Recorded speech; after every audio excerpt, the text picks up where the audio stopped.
Hello? Hello, guys. Welcome to the stream. Okay.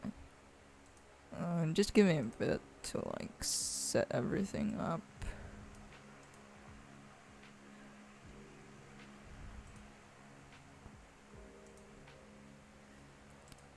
But anyways, for today, I'm just gonna make an illustration and try out this new tablet that I got from XP Pen.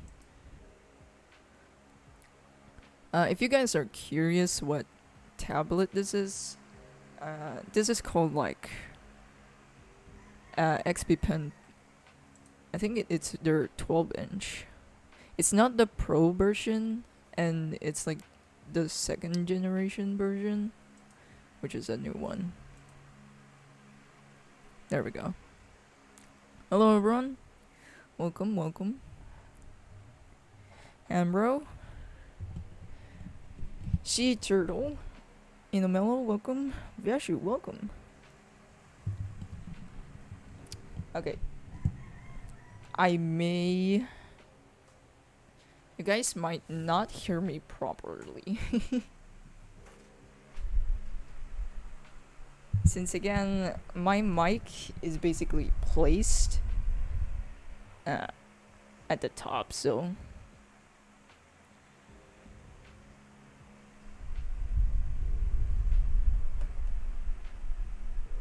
it's kind of weird.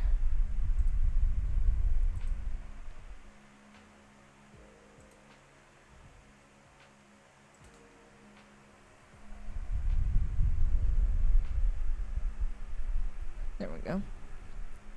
I already got a sketch done right here, but it'll just be our usual, crazy pose and a random ass character that I have no idea what the design would be. This is probably the first time I'm gonna try this out. Not the first tablet that I use with a screen on, but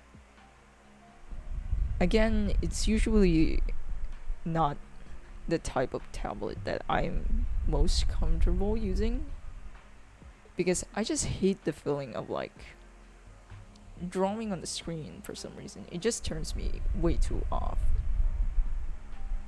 But yeah, I already got a pose and basically the general idea of this illustration, but I have no idea what design I'm gonna put here, so we'll see. Have you ever tried Procreate? Nah, I have not. Apple devices here are super expensive, and I never owned like an Apple device. I mean, I used to own like an iPod, but that's basically it. It's only like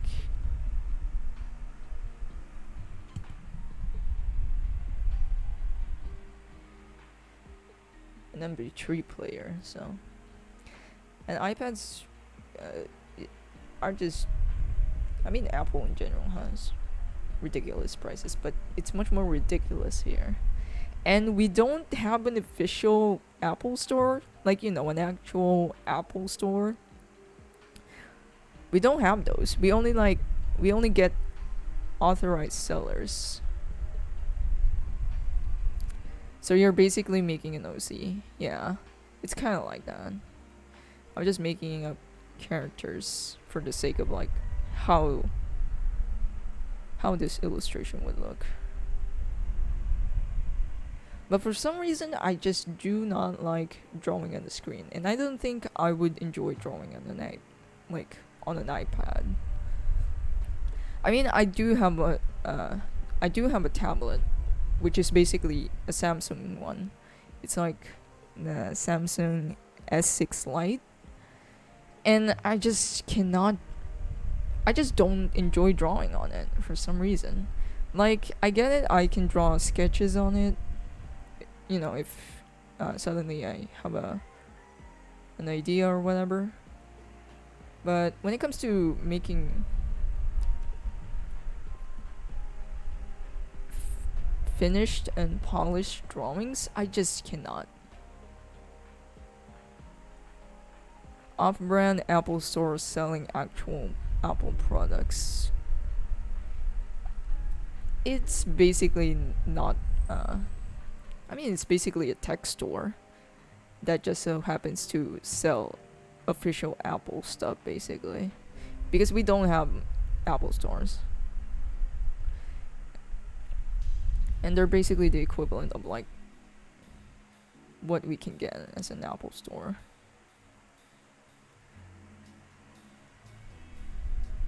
I also need to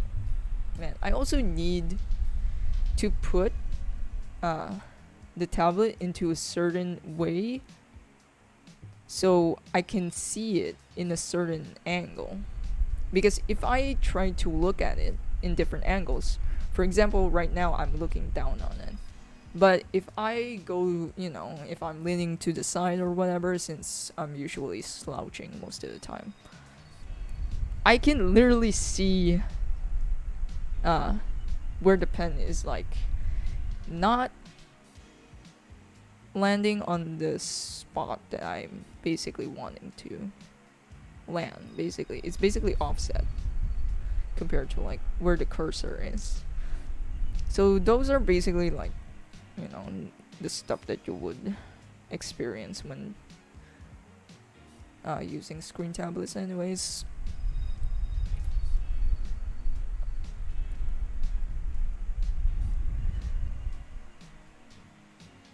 But if you're the type of person who's like having a hard time on like using,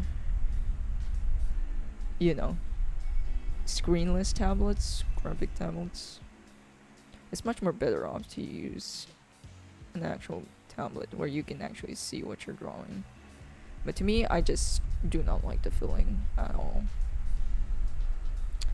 Is the new tablet? Yeah. It's like 12 inches, but this, of course, the workspace is much more smaller than that. I think it's around 10 inches. When we're talking about the length, but yeah, I have to look at it. I have to look at the screen in a certain way, or else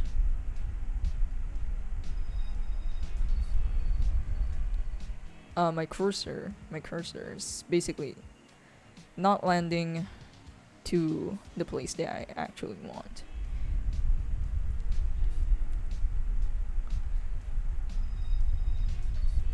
Now, let me just figure out what the clothing would be.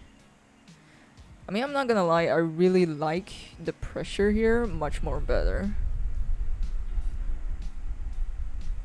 Because I can finally, draw thinner lines and then thick lines without having to apply too much pressure. Because the pressure sensitivity of my old tablet, my usual tablet, the one that doesn't have a screen, sucks. It's either I have to press or have to use the pen really, really lightly, or I'm gonna get, or if I want like thicker lines, I have to press really hard. So the pen pressure here is much more better. What did you do with the old tablet? Do you just keep it as a spare? I mean, it's still kind of my main tablet, but I might just actually use this one as my main one. Except I'm not gonna use the screen because I still hate drawing on the screen.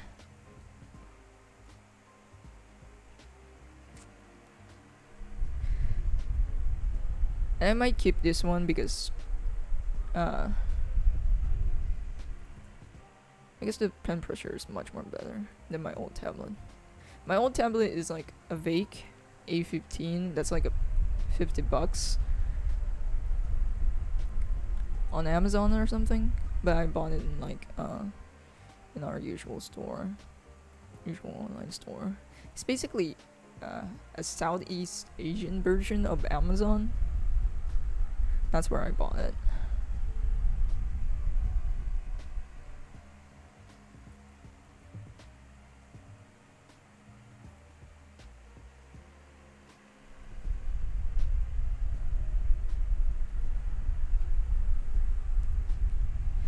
Also, the thing about it is that when it comes to using tablets with a screen, you better expect that you are drawing on like a smooth surface. They keep saying there's like some sort of film to it or protection to it, but regardless of what that is applied here, it still feels smooth. No matter what you try, how much you want to try. How much does this XP pen cost? Mine costed like $400. I think it's around. I mean, it's around 8 or 9,000 pesos. So let me just convert that shit.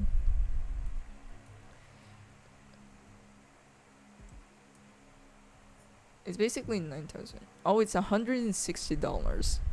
So it's barely $200. So it's basically half. I do have to point out that the size is much more smaller though. Like the workspace or the active area, whatever you like to call it, is much more it's really smaller. And I don't think a lot of people would like that. Most people would and I think I would also recommend to like actually buy a tablet that has a much more bigger screen. I think a perfect screen size would be a 13-inch or a 16-inch. Oh, my tablet is huge. Yeah, that must be the reason why. Because usually size is another factor why screen tablets are like expensive. Also, another thing is that I just don't like the wires. There's way too many wires. I mean, this has a USB-C option, so in that way you can only use one cable, which is nice. But my laptop is not compatible with that, which sucks. And I don't think it would deliver enough power to the tablet, so I'm kinda hesitant on that one. I was being a dumbass on not researching the tablet. I ended clearing out my desk to make room. Yeah, that's another thing about using big ass tablets. And I have a very small desk. Not very small. It's an average size desk. And I only have like 12 inches of room. 5 inches basically of room left.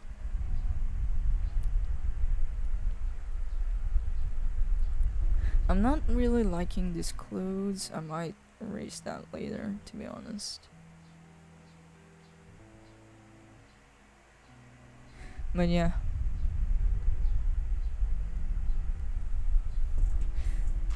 Also, I just recommend to like do some research to this.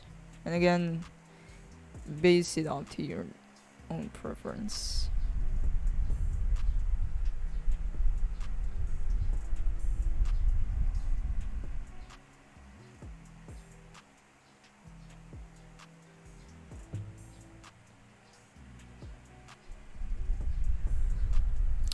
Do you prefer a huge tablet or a small tablet? If we're talking about tablets without a screen, I just much prefer medium sizes. So that's basically around 10 by 6 inches. Maybe it's possible by 8 by 5 inches. I think I'll be fine with that. But usually medium ones where I tend to go. Also, I just picked the ones that basically has a similar size with my laptop screen. If you're working on with like a huge ass monitor, then you have to like adjust the active area or something in order to like you don't have to make huge ass gestures or basically off size sort of gestures or line.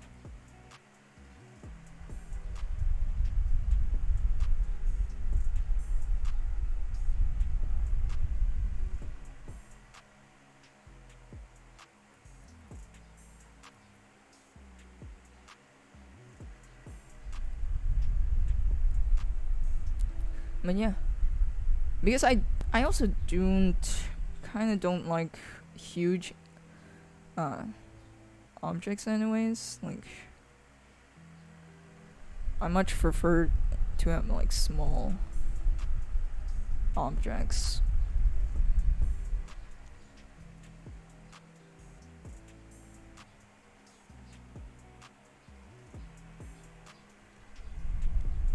Oh, and this one doesn't came with a stand, so that sucks.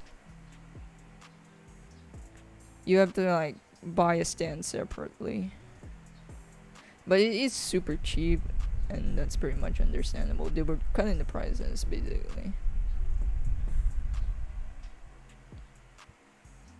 I do also think that the pen is also kind of cheap looking, but I do like how slim it is. It's not the slimmest, but it is slimmer compared to my old one, which is nice. I really do not like thick pens. I only got used to it because I had no other choice. And the reason for it is because I have very small hands.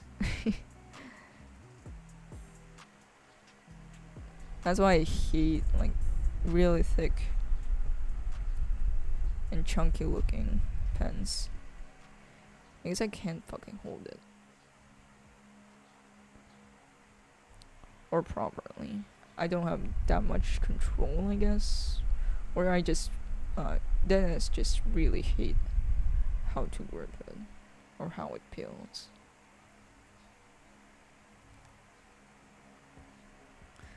Man, my pressure is like all over the place, as you can tell.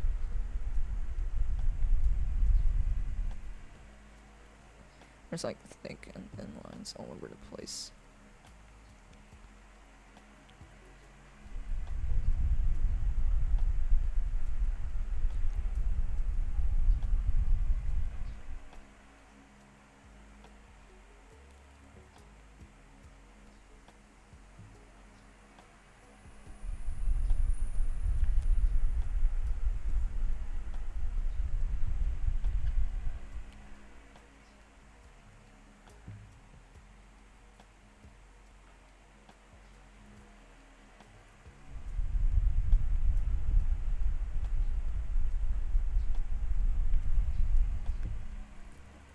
Let me not do the hair just yet. I'll just do the hair in the new layer so that way I don't have to do that much mistakes on it.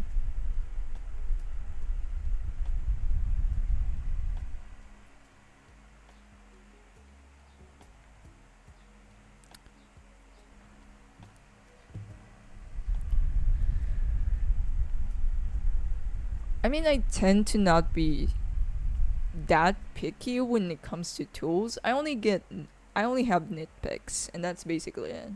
As long as I can draw, that's pretty much enough for me. The only time that I do get annoyed by my tool sometimes is either when I'm bored or I notice something doesn't feel right.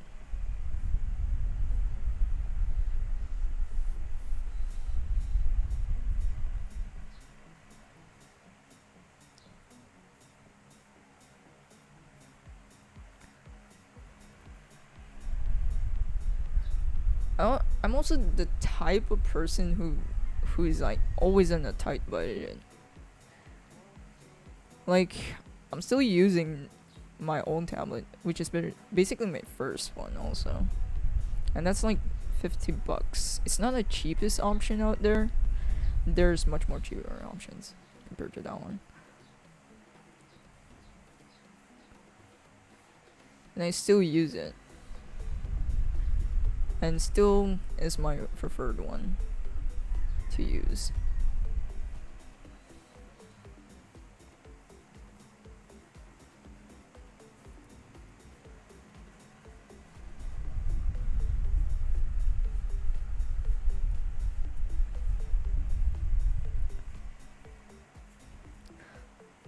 Also, you gotta take consideration to like the interface that you're using.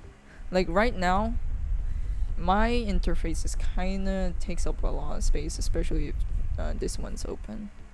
My reference tab.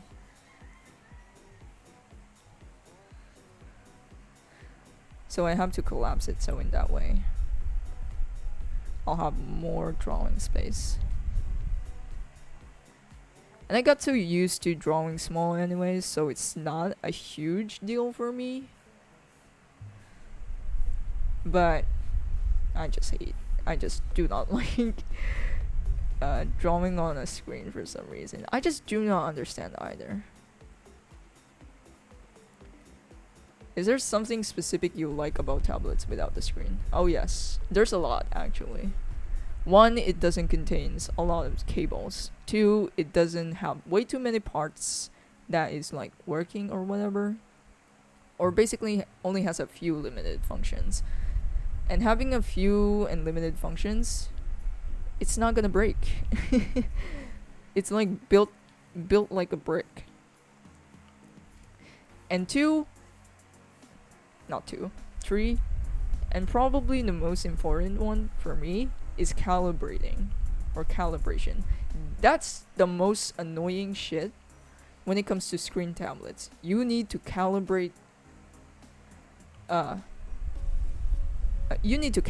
this basically every time you put it to a different angle.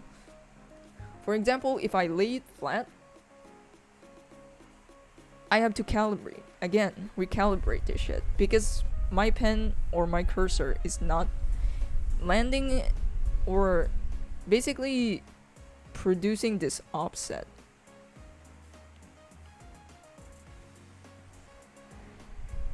So I have to recalibrate that, but if I want to put it on the stand, I have to recalibrate that again, and if I'm like in a different position, sitting in a different position, so my eyes are not clearly in one direction only,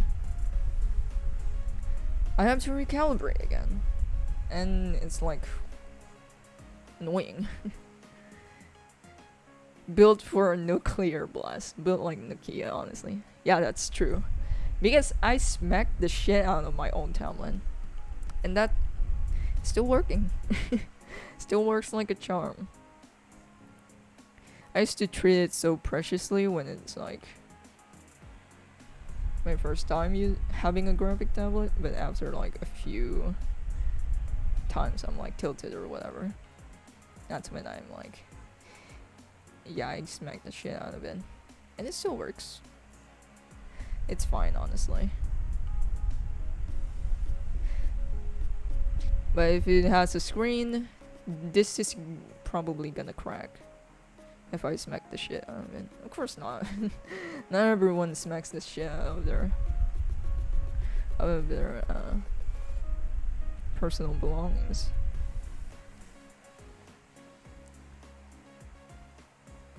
All the time. Also, the surface. The surface is just much more better to draw in. Because when it comes to screen tablets, that shit is smooth and glossy. No matter how many films you try to add that in. Because if you try to add a sort of protection layer to it or a film,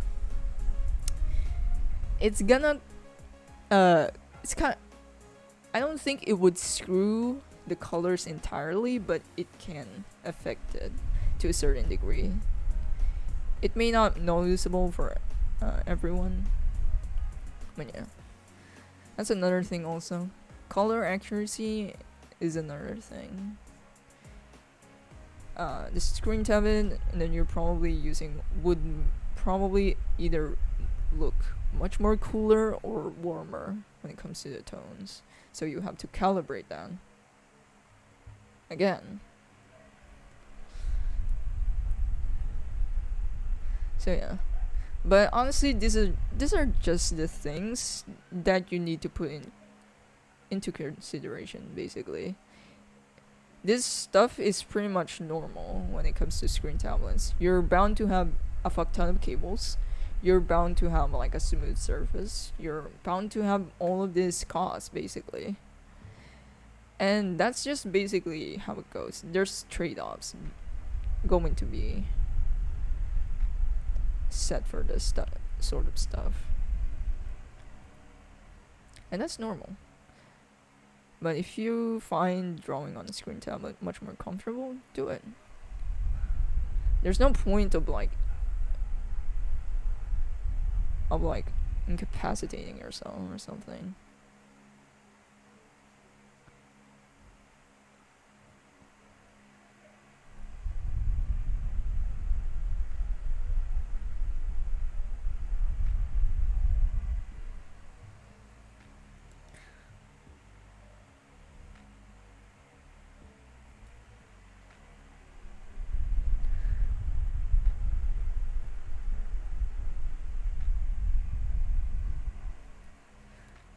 I should really pick up the pace here, but I still have no idea what direction to go with this design. I'll probably just go use of water elements or effects here, because I do enjoy water, rendering water.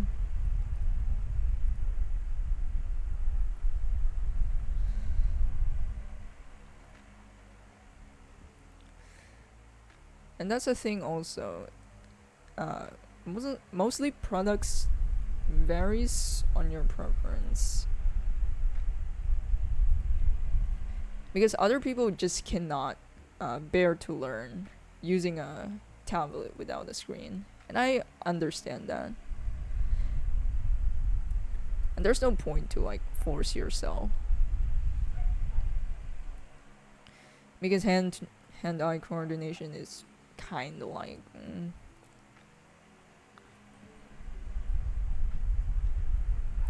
a wind-based character. Now wind is too hard for me to make an effects out of for some reason.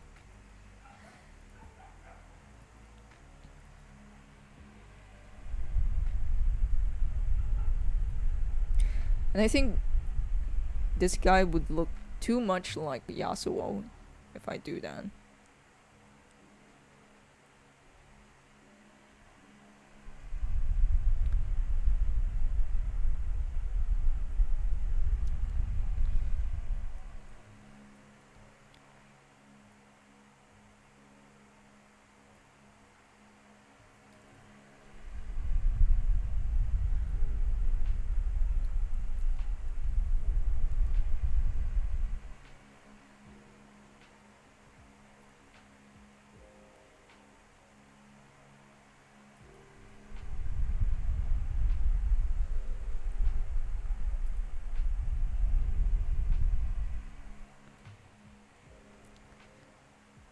I've learned so much about display graphic tablets in such a short time.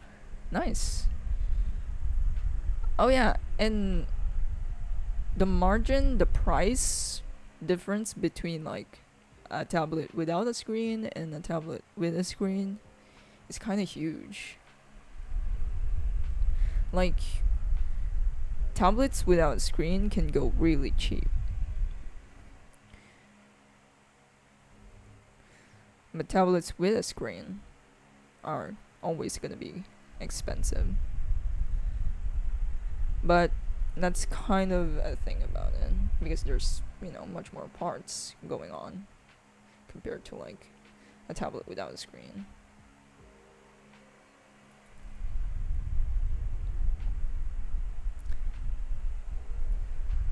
Something you really hate drawing? What is your least favorite thing to draw? That's a great question. I wouldn't say wind is something I don't like drawing. It's just difficult. That's what. So I wouldn't say it's something I hate. It's just something I find difficult to interpret. Because that shit is transparent, right? How do I make it visible to the viewers? I have to make it at least visible in some sort, but at the same time transparent looking to make it seem like it's a wind. Or I have to make use of other stuff or other objects. For example, grass waving or moving. That's how you make you basically say to the viewers, hey, there's some wind going on. But something I don't like drawing, I mean feet, basically. That's one thing I can point out. Because feet are so weird. It's just so hard to design. Or how kind of hard to draw. Like, it's kind of like drawing a hand, except it's not as, elongated or has long fingers like the hand. Instead, there's a fuck ton of joints, but you gotta draw it short. Feet is just terrible, so I have to like draw them with shoes to make it easier. But drawing bare feet is always like will always be annoying. I mean that's probably because of me not drawing it a lot more often.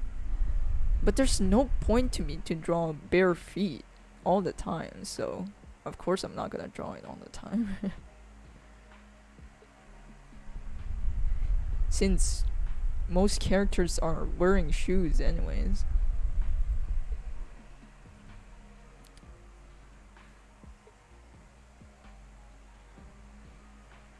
I saw a tablet with screen that was $50 versus $400. Or well, without a screen that was $50. But yeah, I wouldn't recommend to go like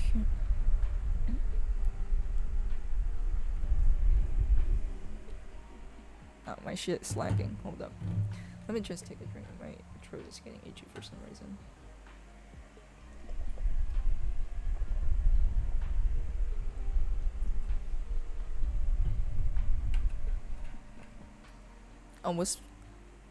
Was my mic picking up my fan?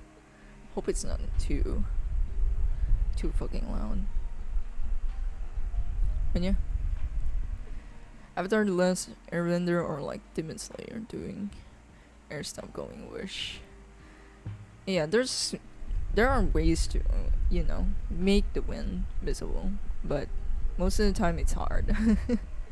If you want to like be more realistic, basically.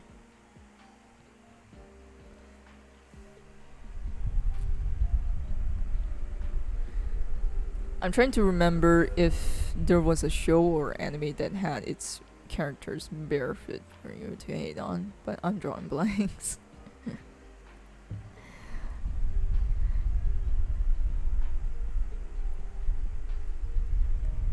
I mean, it's just like the least drawn part that I basically come across. Like, I just do not draw this stuff most of the time, so that's why I find it annoying to work with.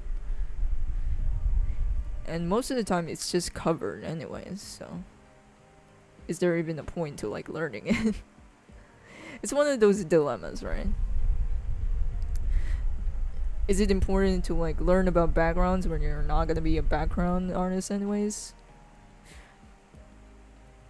That type of stuff. Any anime with beach episodes, maybe. I mean, even anime feet isn't even drawn that well. Unless you're like KyoAni or something. Kyoto Animation or something. Even they just basically shortcut that shit. Oh wait, no, they always have their toes exposed. But that's not exactly bare feet, I guess. because it's still stylized, so it's not that, you know, hard to draw, I guess, because it's just, and then a bunch of toes here, and then this, and then something, the soul, yes, and then, but if we're talking about realistic bare feet, I mean even semi-realistic, it's quite annoying.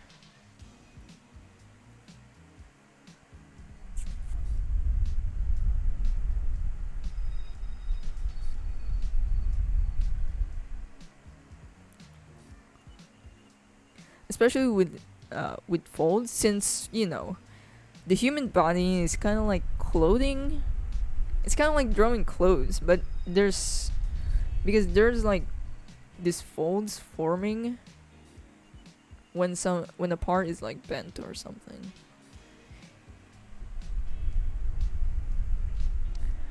Oh shit, how did I forget? Oh yeah, top. Is that how you pronounce it? Top, top, top, top, top. I forgot to pronounce her name. Holy fuck. My own favorite character. I cannot believe. Top. I suck at pronouncing P and F.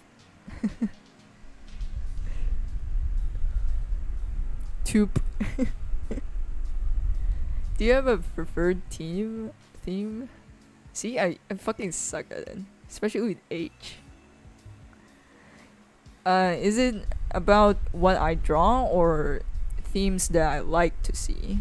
Or, you know, yeah, basically what I like. Because the shit I draw and the shit that I like seeing from other artists is vastly different. Kind of.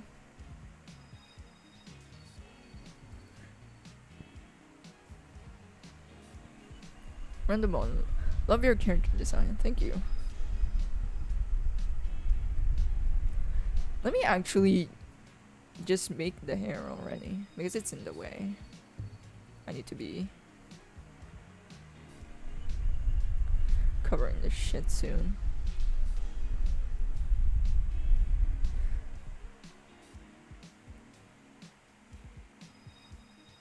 Well, why not both? What you like to draw and what you like to see from other artists. Well, I basically like drawing naked ass people. For some reason.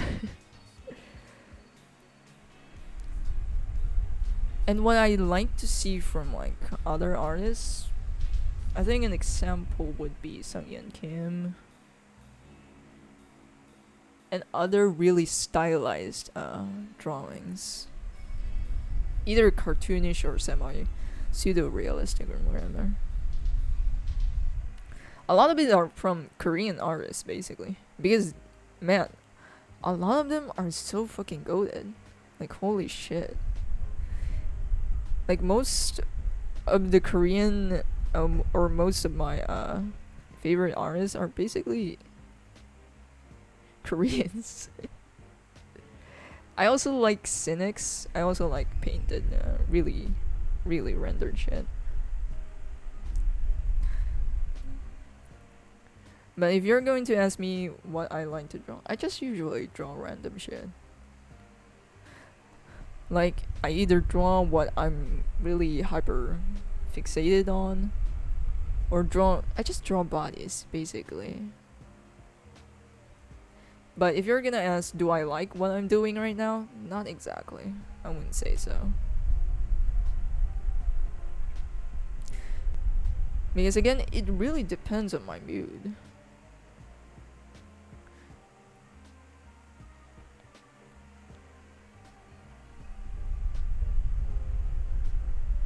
Let me actually define the hairline first before trying to figure out what the hell to do with this hair. Me as a Korean and looks at my clothes. Yep, we are the best artists. And yeah, most of the time it's usually Koreans.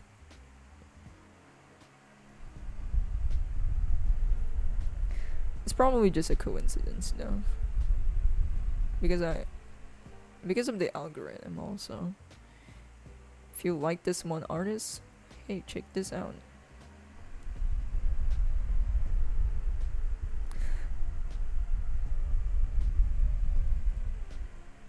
Oh yeah, I also remembered shadow banning on Instagram because uh last time when I hosted a drawing contest, a draw this in your style contest, other participants wasn't able to like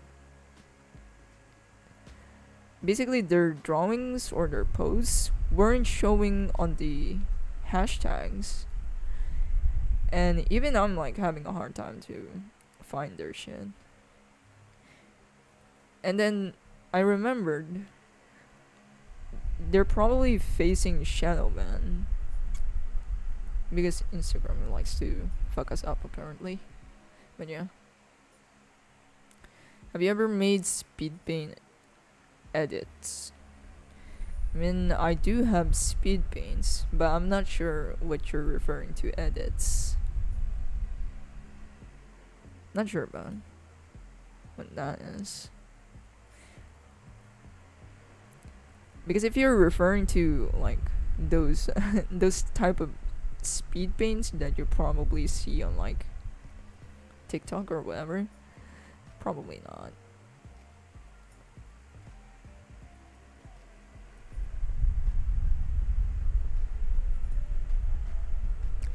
Space Commander, welcome.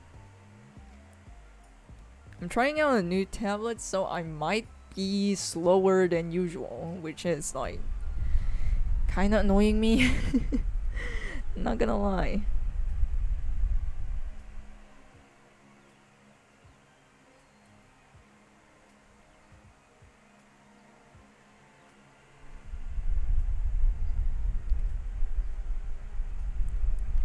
But I'll try my best.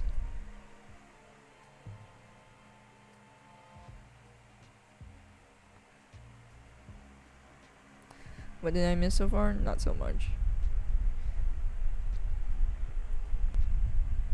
Probably just me talking about tablets. Me nerding out.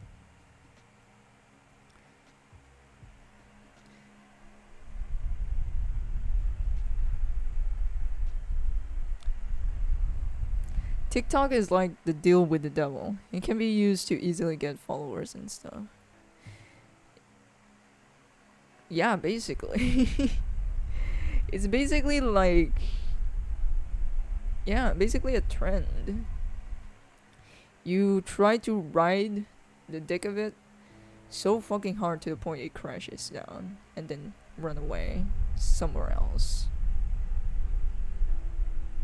Kind of like exploiting it.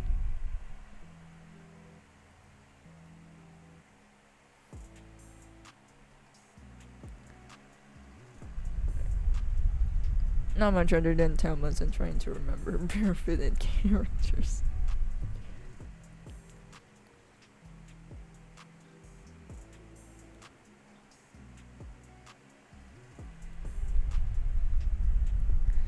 I think I need to just make this go upwards. I guess it's getting annoying.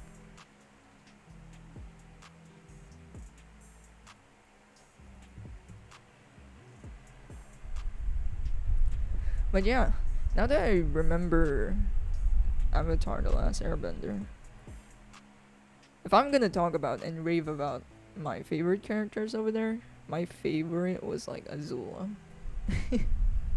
and Toph.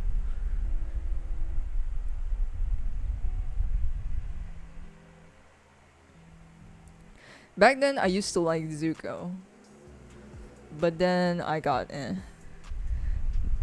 The more I grew up, the more I liked Toph and like Azula.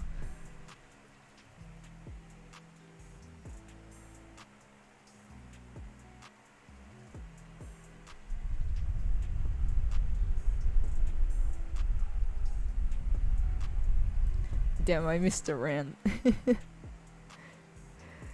It was a short rant, to be honest.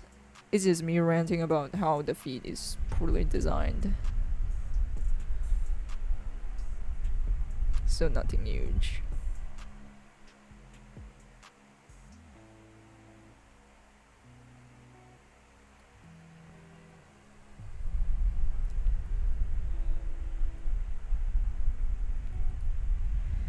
Oh yeah, I did kind of low-key just ranted about tablets anyway. Just me raving about hating tablets with a screen.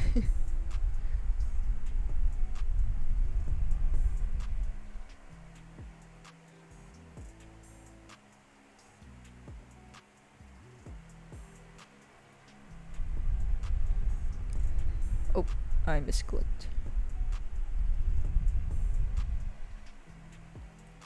Yeah, I definitely misclicked. I also hate that buttons I do get on the pen. It's kind of protruding much more compared to my last one. But it's more nitpick, to be honest.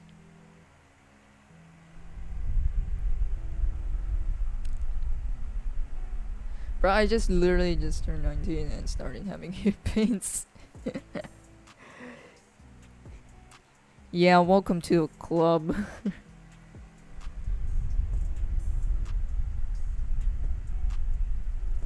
That's just how it goes.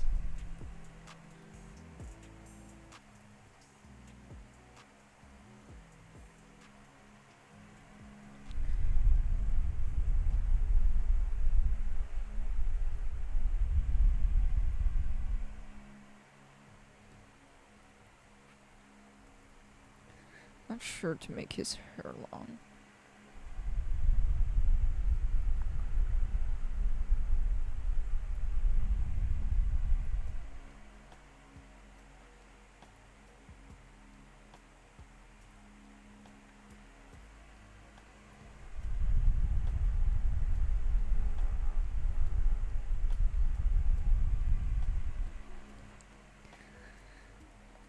I'm actually don't need to draw this here all too detailed because I'm gonna cover it anyways.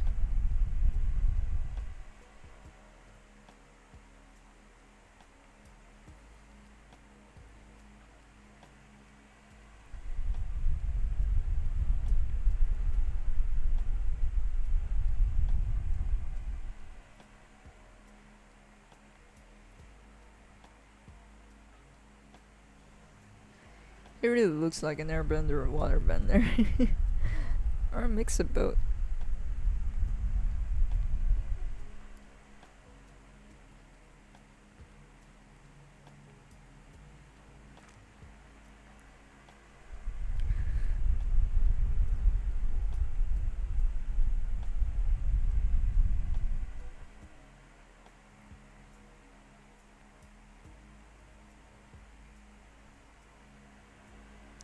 Man, my shit is lagging. Which sucks for some reason.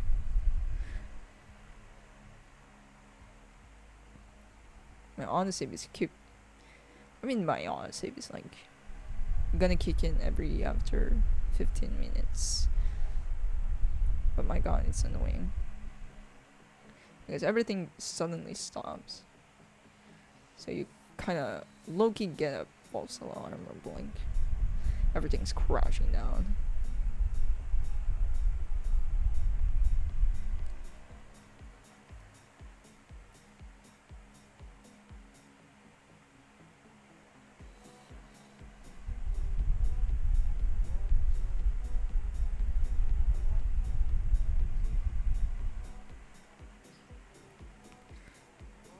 I'm gonna roughly sketch it.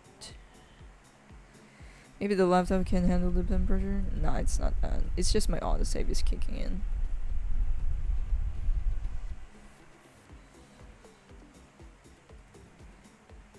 That tends to happen when my autosave kicks in. Everything freezes because it's saving and loading. So yeah, it's kind of natural. I can turn it off, but nah, I don't think it's worth it. Because sometimes I do get to forget saving sometimes, and I don't want to risk myself losing halfway of my progress. Just make use of it on save in general, because it's still the safest way to do.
Enjoy the sketch, new tablet. I'll watch the rest of the bot tomorrow. Thanks for joining me, dude. But yeah. Also, I think another thing is that I always tend. I mean, sometimes I do enjoy what I am making, but sometimes, or most of the times, I don't like it. Is because it's just something meh that I've done, or one of those poorly aged things in my opinion. Because I don't like every piece I produce. Basically, it's either I hate it, done with it, or something I genuinely like looking at. Just not. I don't think I made something I completely like all the time. I don't think I have one yet. And having like multiple styles doesn't help.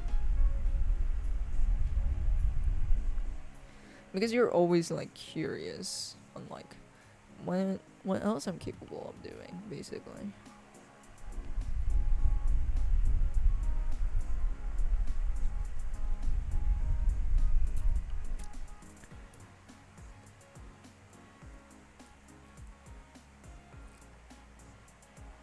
This guy meant to have like some sort of sword or something, but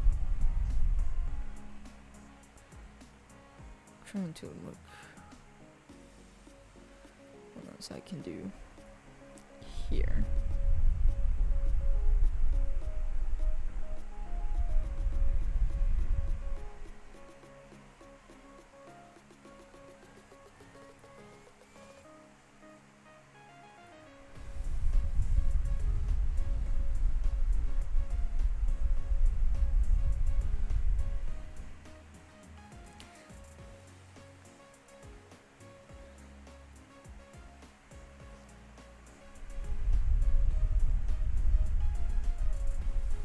So it's kind of often hit or miss.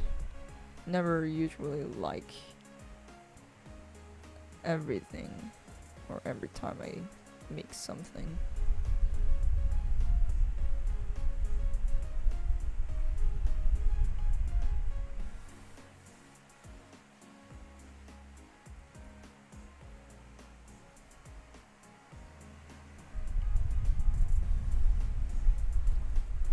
Let me zoom in here. Yeah, I need to recalibrate the fucking shit out of this.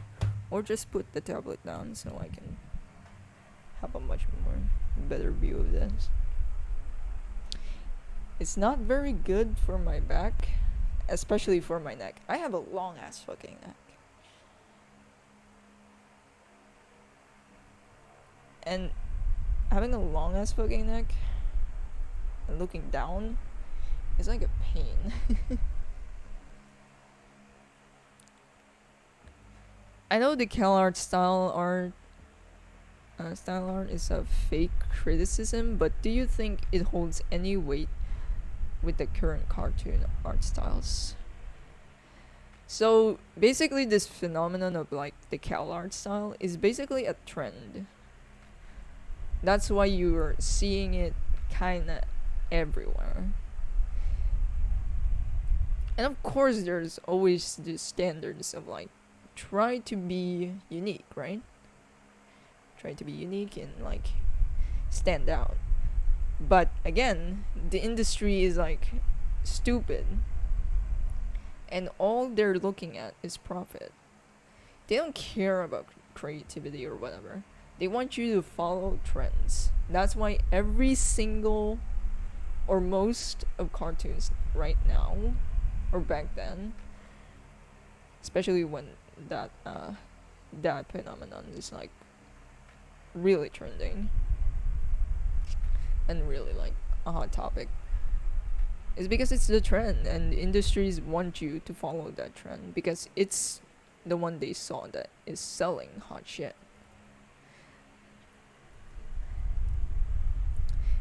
Especially reboots. Like like the industry just wants you to fucking keep making reboots because it's so safe. You're basically gonna gather old fans, so there's some sort of market to it, right? So they're basically baiting throughout, like using nostalgia as their bait and trying to put them in like a trendy art style.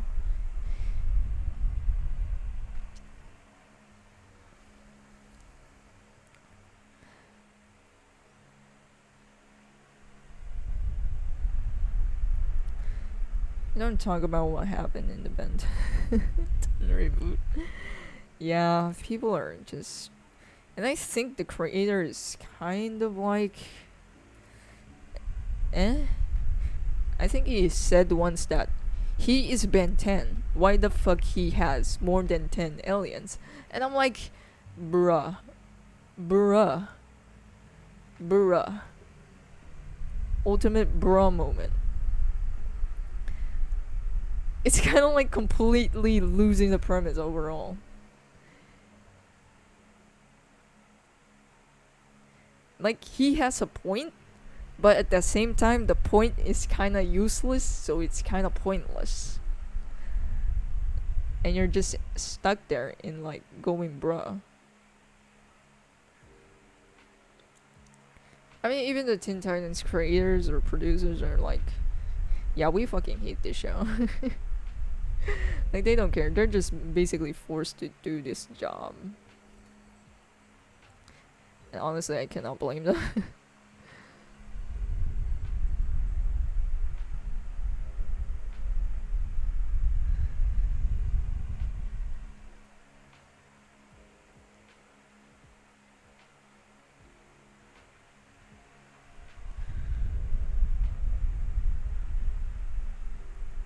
I'm not gonna draw that detail. I'm just gonna let it look like.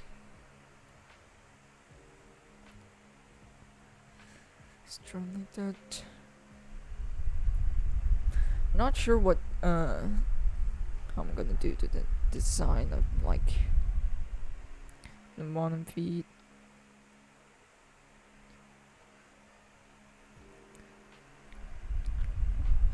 That 10 alien bra moment came from the creator talking to a kid's grandpa, which is an even more bra moment. It's just something that you would face palm to the surface of the earth. It's just so stupid. I'm like, okay, you made it worse. And you just made it even more worse because of its origin story.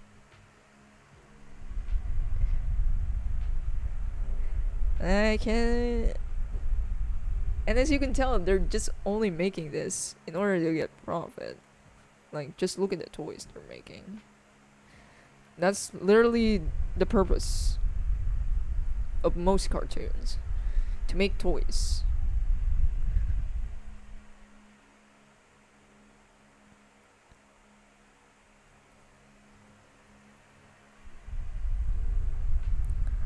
Sits in no knowledge of Ben 10. Don't worry. Just don't I don't think just read the Ben 10, the original one, because I think that's still the best one out of all the Ben 10 franchise. Because the rest kind of falls out with their quality. I mean, it still holds dear to like my heart because of nostalgia, because it's so fucking cool back then. Man, I used to buy those toys and shit. But yeah. I'm not sure what to do with the feet. Maybe some slippers? Man, I just mentioned how I hate drawing feet, and now I'm in the stage of like drawing semi bare feet.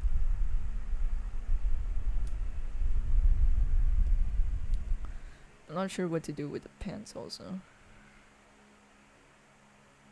Right when the Powerpuff Girls reboot was announced, they immediately show off new toys of the show to sell. Exactly, it's the cartoons are basically just marketing materials for fucking toys. I won't be mad at it if it's a cool franchise and they actually, make the show really good. But if you're just gonna make it for the sake of the show, then kind of a shit one.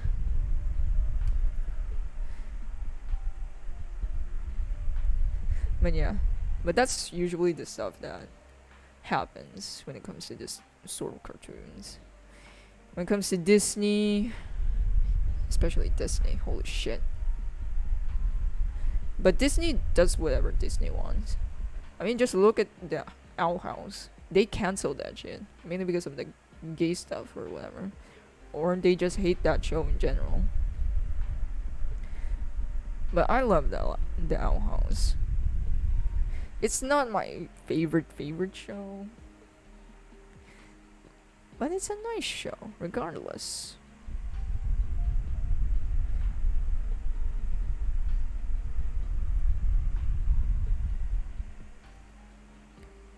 And I just started watching it because of Hootie. I think it's voiced also by Alex, the creator of basically Gravity Falls. And it's kind of like a sounding parody version of Mickey Mouse, and I love it because it's so meme-inducing and funny as well.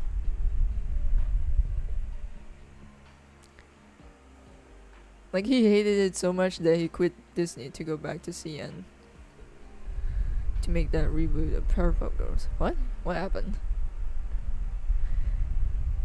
The 2016 reboot. I mean, there's a new reboot coming out. The Korean, he hated the 2016 reboot.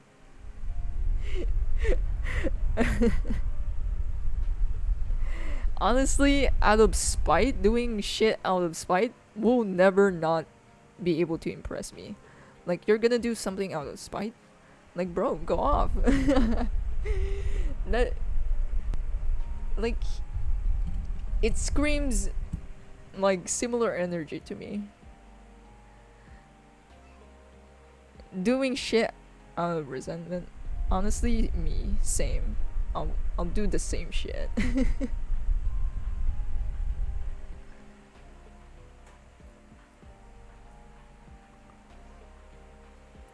I'm still waiting on that Gumball movie. That cliffhanger was annoying. Oh yeah, I heard people was like fucking going crazy about it.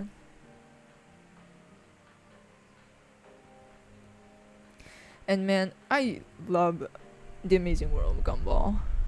It needs more attention.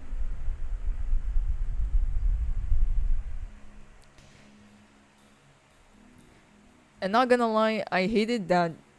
I kind of hated that Steven Universe garnered more attention. Kind of garnered more attention from The Amazing World of Gumball. But I think that's for the best. Usually huge fandoms get really toxic. It's basically like how Toriyama hated Dragon Ball Evolution, that he went back and created Dragon Ball Super, despite saying for 30 years that he would never work on Dragon Ball again. I mean, would you blame him? Imagine creating a franchise, basically a legacy, and low-key history of you that is gonna be stuck on books or whatever and the internet for some white guy to like ruin it. I wouldn't be mad. I wouldn't be mad for them to like do something out of spite, like go up, pop up.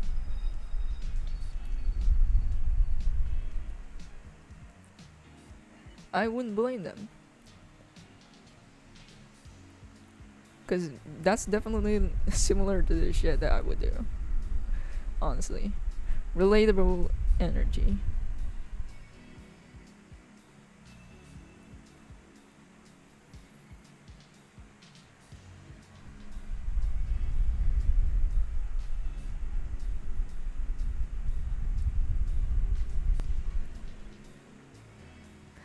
I mean, if I have zero fucking clue about Dragon Ball and watching that shit, it's probably fine. But I remember, man, because I watched this as a kid, right? And what I loved about Dragon Ball is that their hair changes. It's a very shallow reason, I know. But again, I want to put this in the context like I was like a fucking child. So I'm not really that hard to satisfy. And to make to show off something to me that something is cool or not. But that's how I basically what I like about Dragon Ball. Is because of their hair changing into a different color. Yeah, I find that shit like the divine and immaculate plot device for me as a kid. But I remember being so disappointed because of that movie because nobody was changing into like a certain different color of a hairstyle. I'm like, that's so fucking boring. But hey, that's just me as a kid. I remember getting into Gumball because I was babysitting a family friend kid, and I was a little surprised on how weird it was. Yeah, the first few seasons of it, The Amazing World of Gumball, was kind of low-key hard to get into, I think.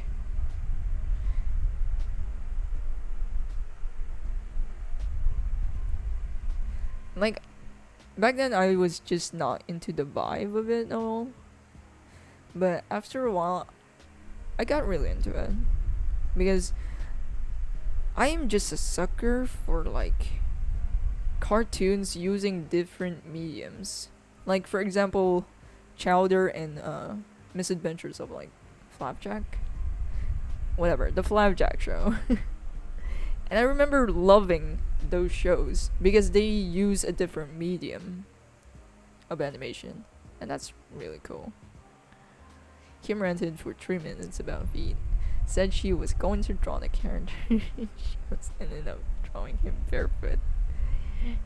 I'm gonna draw slippers on him.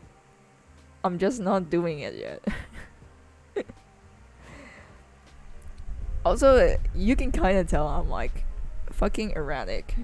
I'm going here, I'm going there, I'm going fucking everywhere.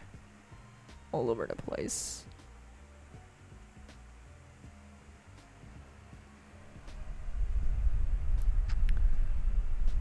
Oh yeah, did you watch Smiling Friends? It's Gumball for adults. I haven't watched it yet, but I heard from people that it was good. And honestly, it's like kind of looking. It's kind of like watching an acid trip, honestly. And I'm like, that's my fucking shit. I'll probably watch it, but I gotta wait for more episodes to like come out or something. But if it's completed, I'll probably download a handful for me to binge watch.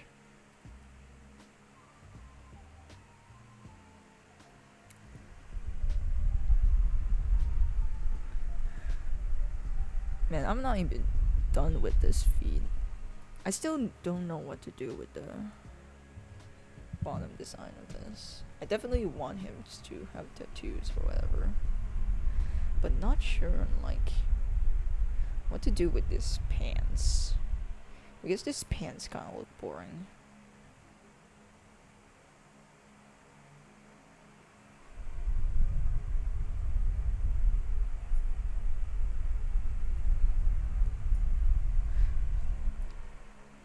Or just make him wear sneakers or whatever.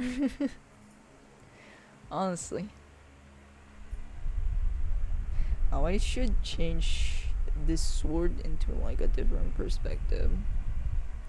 Because I want to go somewhere like this. And that was the wrong angle.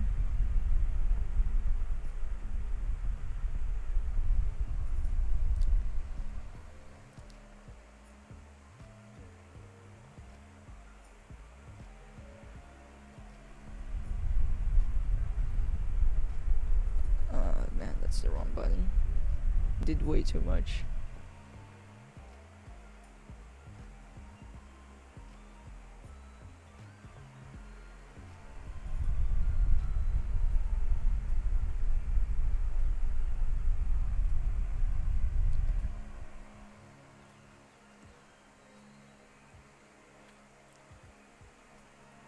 Maybe foot wrapping? Maybe. I should have picked like a theme for this. Because when designing characters, it's much more better to have some sort of theme for it. So in that way you don't like get hard stuck like me right here, right now.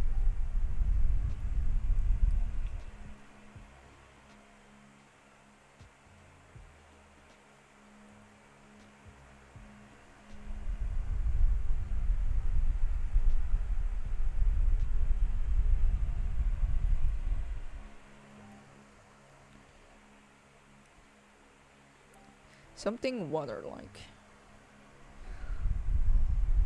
I mean, bare fit does work, but I'll try. I'll do it later. Let's just go back to the hands, I guess.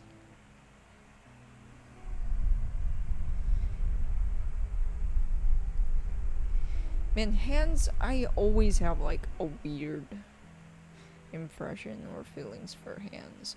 Sometimes they're a pain in the ass to draw, but sometimes I just find myself keep drawing them for the most part.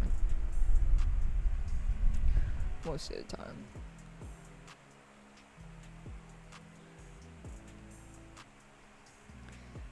Because hands doesn't always look good the whole time. They look good depends on like poses and such.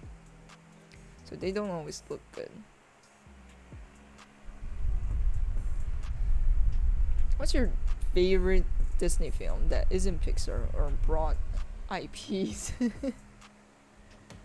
Let me check the list. Disney movies.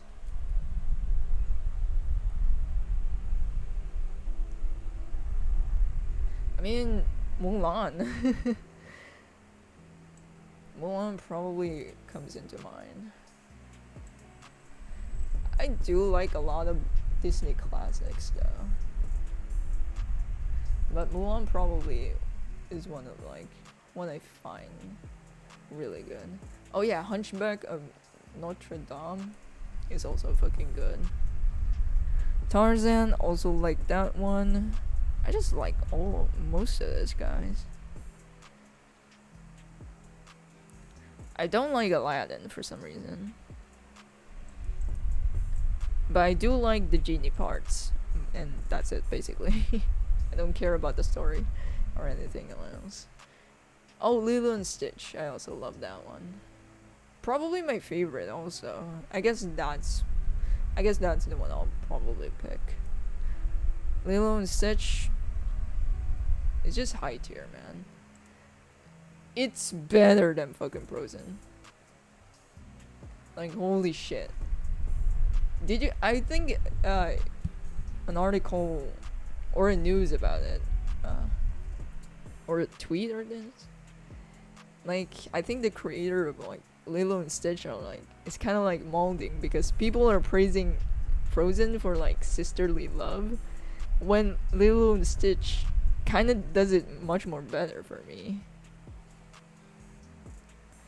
I love Robin Williams, rest in peace. Yeah, he carried Aladdin. Not gonna lie, he carried that shit.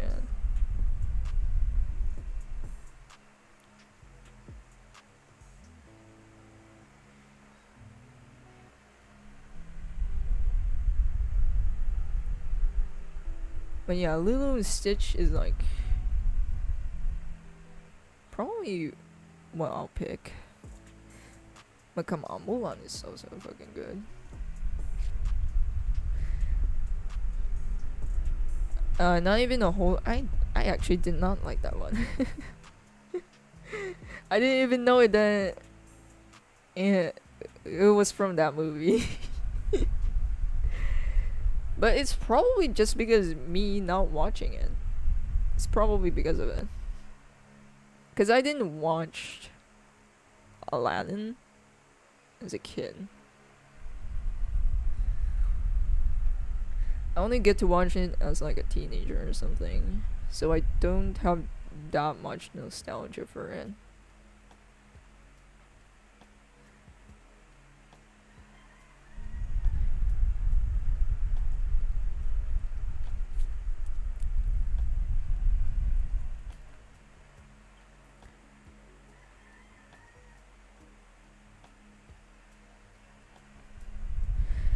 I only liked yeah, I only like the genie parts. Because come on, that's where the money shot is. But the movie as a whole, nah. Boo, how dare you. Love Lilo and Stitch. Hides away my 10-year-old Stitch doll. But yeah. I remember also loving the show. I think there was also like a Lilo and Stitch show after it. And I really loved that.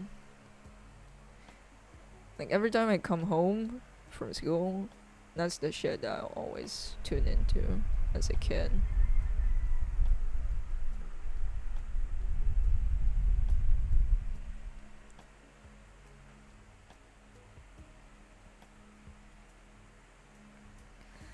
Yeah, I butchered this fucking hand. Need to redraw it. I think you guys can hear the chickens again. Fucking hell. I love watching this Stitch show. Yeah, when they're like, I think it's kind of like collecting aliens.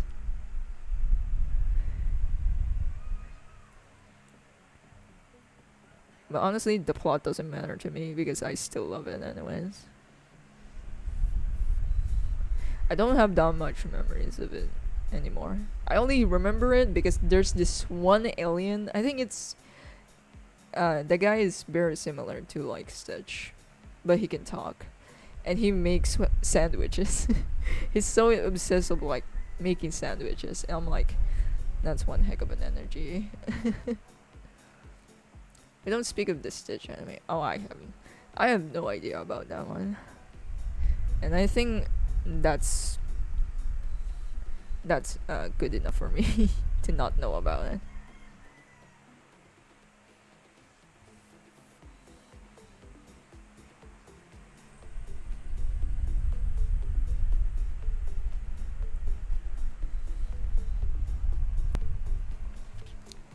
Man, this bot, I swear to God.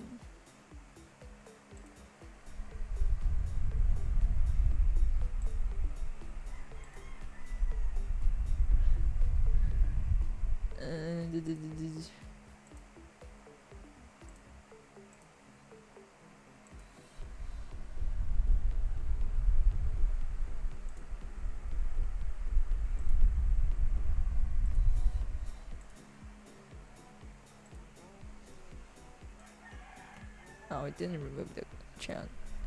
Anyways, I'm just gonna go for a bathroom break. Hold up.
Hello, I'm back.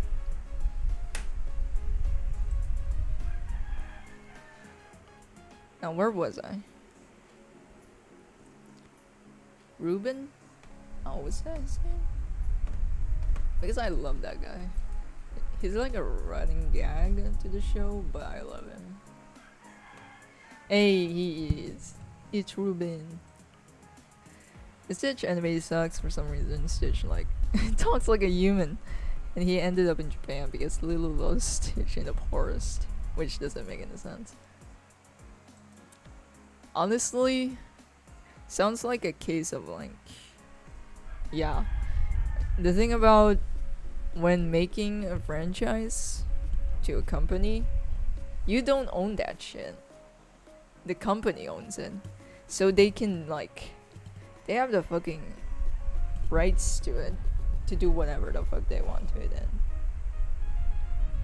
And that's what sucks about it. This hand.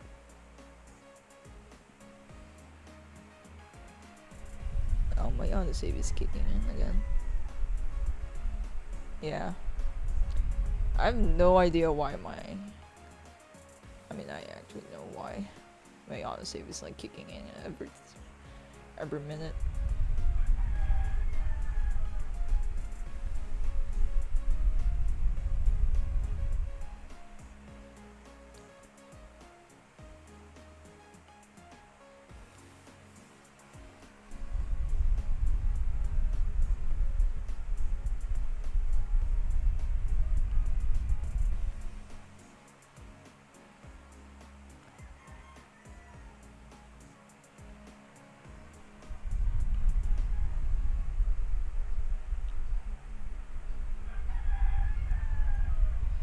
To Rooster's back. It always makes that fucking noise around this time. Around this hour, actually. I have no idea why. And it's fucking annoying.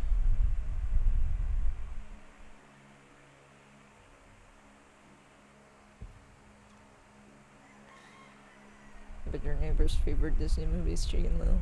I don't even know if they know Disney shit. Once again, I'm like, I live in a province, so it's kind of low-key like.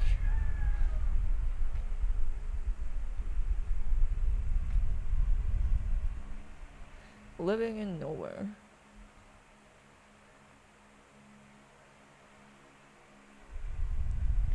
Oh yeah, isn't Chicken Little is like one of the worst movies Disney made? Not to mention, it's just like, it's just basically following trends, that's why.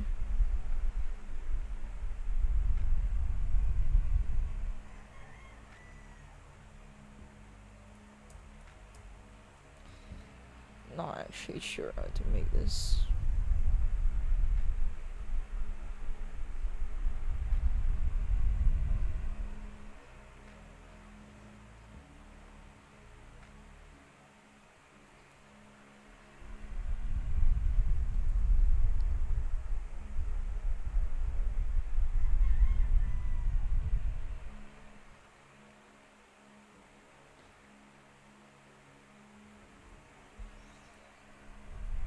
maybe it's the pinky that's making me.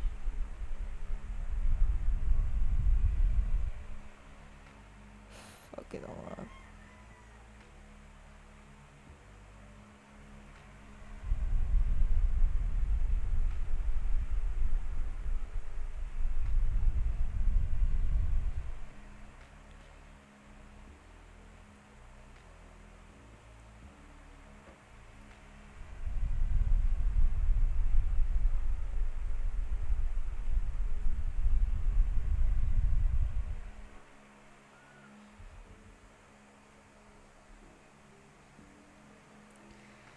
Yep, Chicken Little was made during the time Disney and Pixar had a falling out for a while, and it was following the trend that Shrek started. Yeah, they were trying to be like Shrek, but completely missing the point of Shrek at the same time.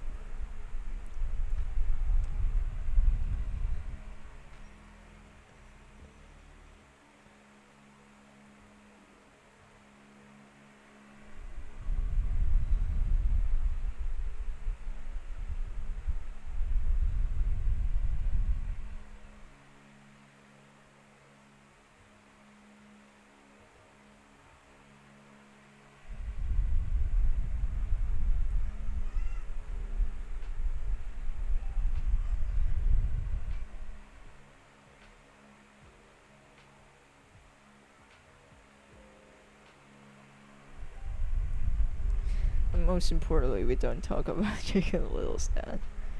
Yeah, that guy is just fucking terrible.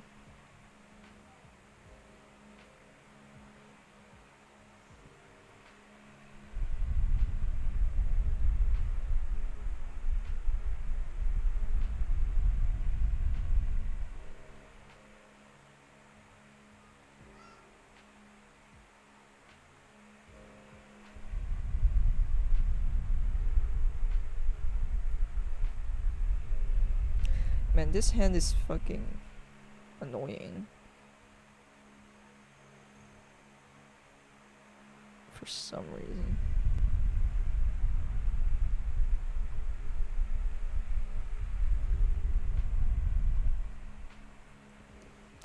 And I could just draw it in the way I used to, but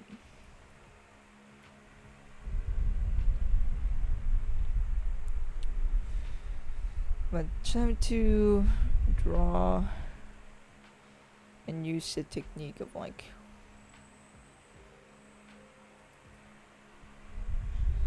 one finger alley and two fingers like kind of converging.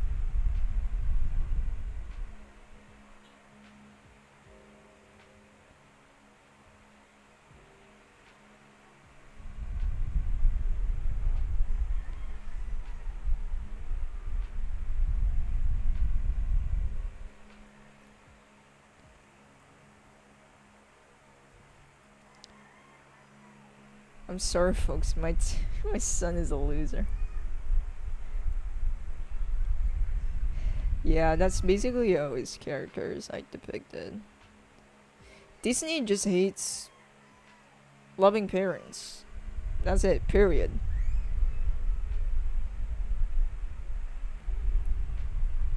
Oh, you have loving parents? Gonna cancel them. They're dead. Maybe except for Tangled. Except for the stepmom, of course. Mother Gothel.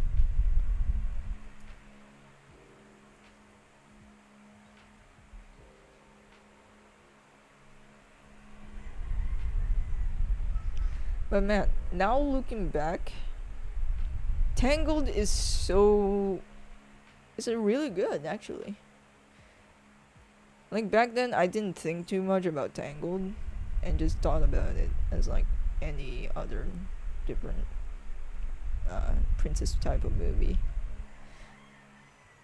But looking back, it's actually one of those movies that are actually good. Actually great.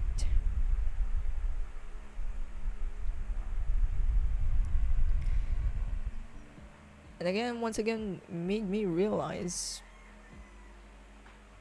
this should have been better than Frozen.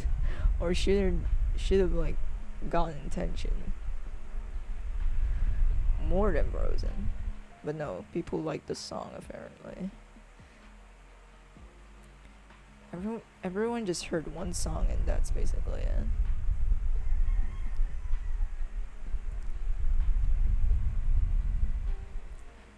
It might sound like I'm shitting on Frozen, but I mean, if we're gonna shit on the sequel, that's pretty much justifiable.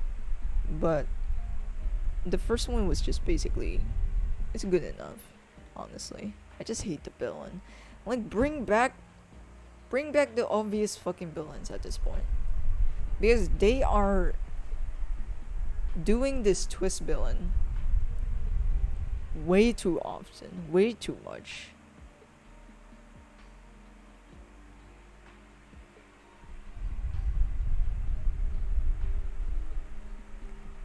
And at this point, man, villains are basically just going down the drain. Or just make antagonists. Doesn't have to be a villain. Just stop making twist villains.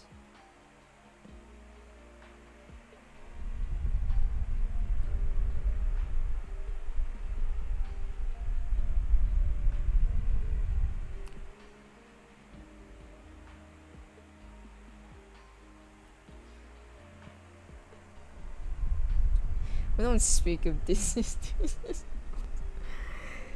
Yeah, just why? Also, Frozen 2 for being terrible.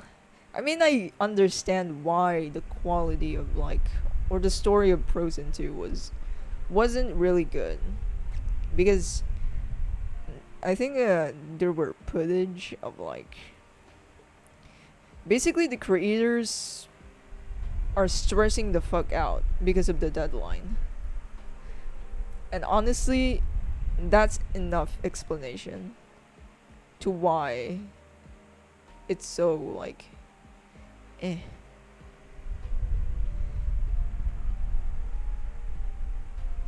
And that's enough explanation on why it's like that.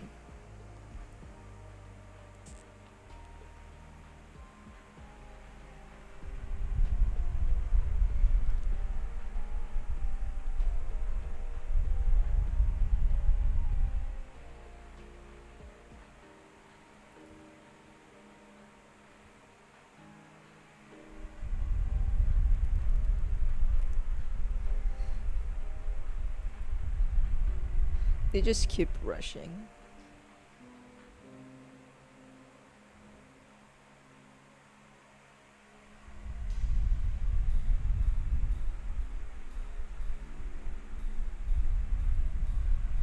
Not gonna lie though, inking is now much more enjoyable for me because of this pen pressure. I also need more ants against Frozen. I mean, I think other people are done that already. It's one of those movies that are kind of easy to hate on. And honestly, I get it. Because out of all the shit they produce, there are some much more better than that. But nope.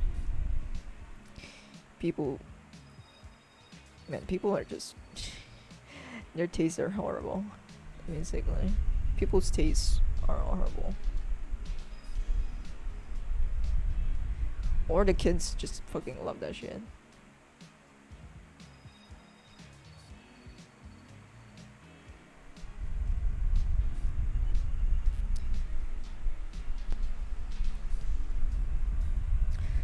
I just hate how they basically handled Hans.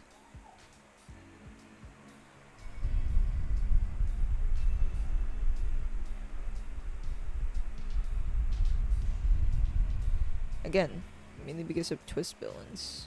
Just hate that shit.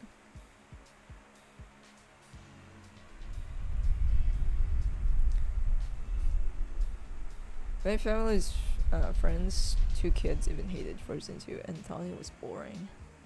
It was just all over the place. There are moments that are really good, but at the same time, you're just stuck with, but why?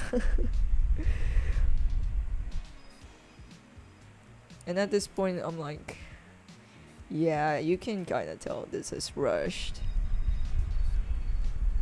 Oh, what I do want to point out is Brave. It has an immaculate, a very, very good beginning. A great beginning for a movie. A very great start, basically. Like, remember that Merida scene where she's basically shooting arrows in a contest? And that scene was fucking great. Until it isn't. Because, again, they just had to toss some magical bullshit or whatever. Or turn someone into an animal. Because they just could not resist that urge. And it's another movie, another example of a movie that basically has a problematic production. Because they fired basically the actual creator for it. And it's nothing new when it comes to Pixar, I think. They usually just remove the creator for some reason because they don't like what they're doing. And I get it. Maybe sometimes their vision is not as good. But if you're just gonna downgrade it to something shittier, then are you really the right person for this one? But yeah, Brave is basically disappointing. A letdown.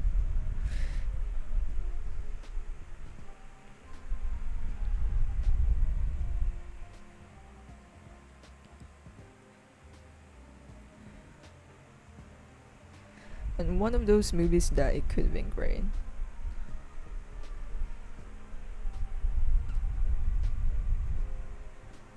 My autosave just kicked in again.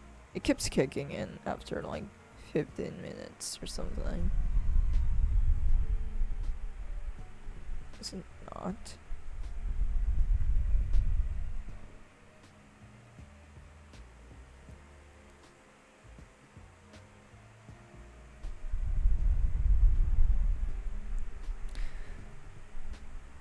But yeah, Frozen 2 was just terrible.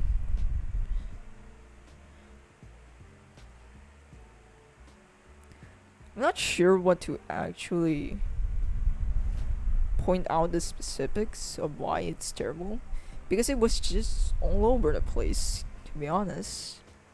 And that in itself is like, and you can tell the creators are not sure where to go from here. And I honestly cannot blame them, because they're basically working with a deadline that is low-key impossible. Especially if you have like having difficulties on what to do with the story, what to do with the characters and all that stuff. I actually never watched Brave, so I'm just nodding along as if I understand what happened in the movie. You'll probably fall asleep midway from the movie. It basically just had a good start, and after that, it just went terrible. People would probably have a different feeling about it, but come on. You would not remember a single shit about the bear part. Like, who gives a damn? You already have this well-written setting. You basically set this plot in, and then you introduce another plot. So you're basically dabbling with 2 plots, 2 stories. And you abandon the actual plot you started with, it kind of went like that. So it's just disappointing. Or actually just messy.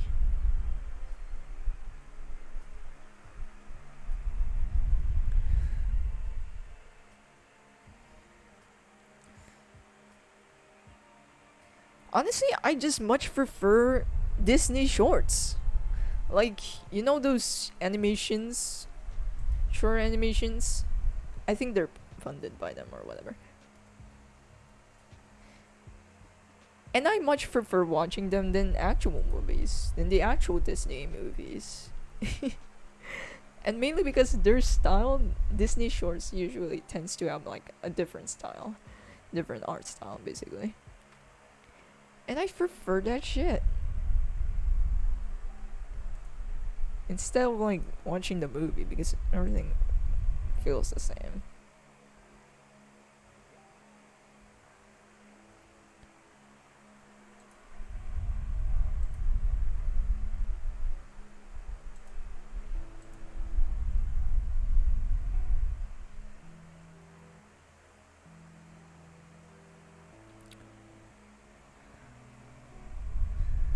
Do you have a movie that you thought was good, but the more you watch it, the more you realize the movie sucks? You mean Pixar shorts? I mean, is Disney and Pixar even different? Is it? I mean, there are Disney ones and there's also Pixar ones, and I love them both honestly because they're really good. I'm just tired of the shit they trying to put out as movies because I know they're playing too safe. But an example of a movie that I thought was good, but the more I watch it, it's shit, is Brave. I thought it was good. You know, I thought it was fine. But then the more I watch it, the more I realize that, huh, you know what? This plot line is useless. What was the point? That type of moment. Hard to remember which ones and what else that I didn't like. You know, the more I watch it, the more shit it was.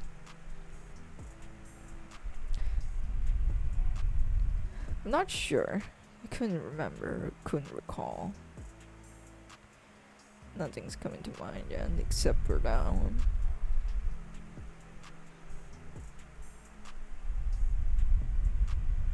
For me, it's Big Hero 6. Why didn't I? Oh yeah, that's another one. That's another good example. Like, it's a nice concept, right? And we all love Baymax. But once, God, the more you watch it, the more you rewatch it, the more aggravating it is. And it's basically the villain again. And here's the thing, I love really good villains. Like, because villains tends to be the most iconic characters throughout the show. Like, look at Hercules. Hades is like, I mean, Hercules is not the most accurate depiction for Greek gods, but let's just pretend and ignore the inaccuracies. But I do love how they made Hades there. And most of the time, villains are the ones that I look most forward to. And to shit out this lackluster of a fucking villain and be vengeful for like no reason out of the blue, it's just, man, I'm tired.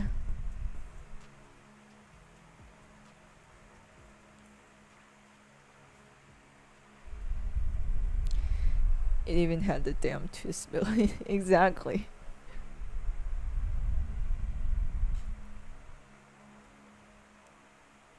And he basically, that twist villain is basically the most prominent example of like the most shittiest twist villain ever. Like, I don't mind plot twists, right? But if you're doing it over and over again, it gets too predictable at this point.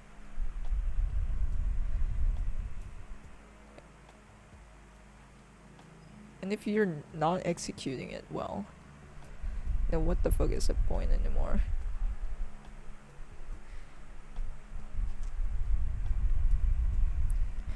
I mean, other people would hate like a one-dimensional villain, but that's kind of like where you can get creative out of it.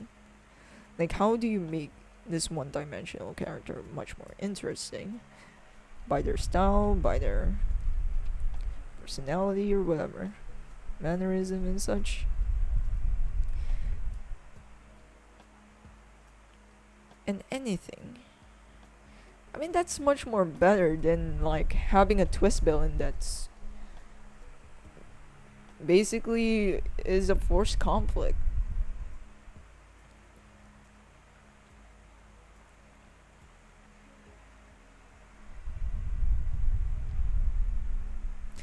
Anyways, let's turn off that sketch there.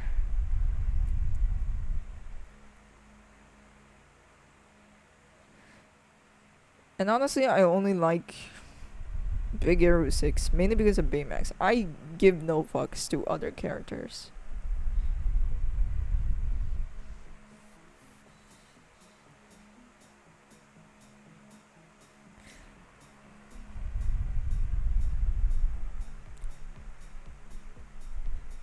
And you having you having a Disper is not helping. I blame the MCU for making the public for hating on villains for the sake of being evil because their villains sucked. Oh yeah, they also suck at making villains. People are making exceptions for Thanos, I guess. I'm not sure about Thanos, honestly.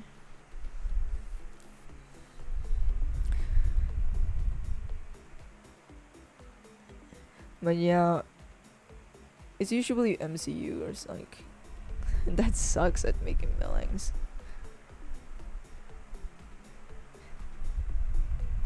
They make a twist villain, it still sucks.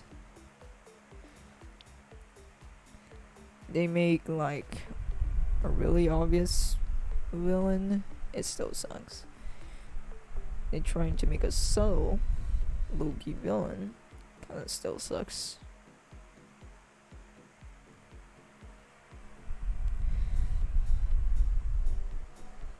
Huh, maybe I like Big Hero 6 because of Baymax and Gogo for serious, obvious reasons.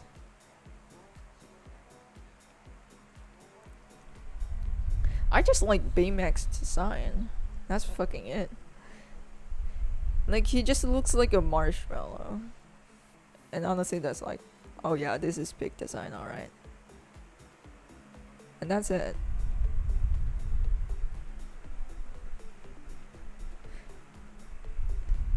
And honestly, it is kind of like a wasted potential also. But I actually do not mind watching Baymax just being like a medical worker. Instead of doing this hero stuff. Because if you're gonna make stupid ass villains, forget about it.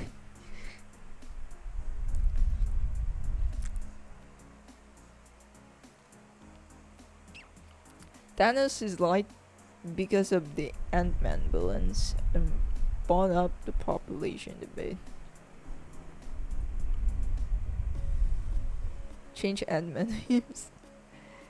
Oh, Ant-Man. Yeah, it got popular because of the memes, doesn't it?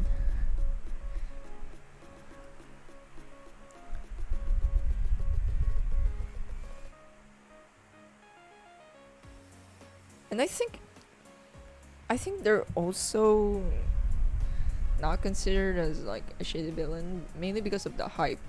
People are hyping that shit for some reason.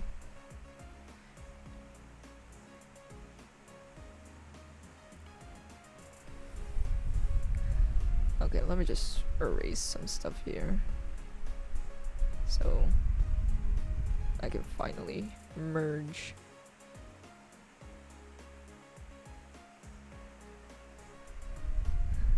This layer.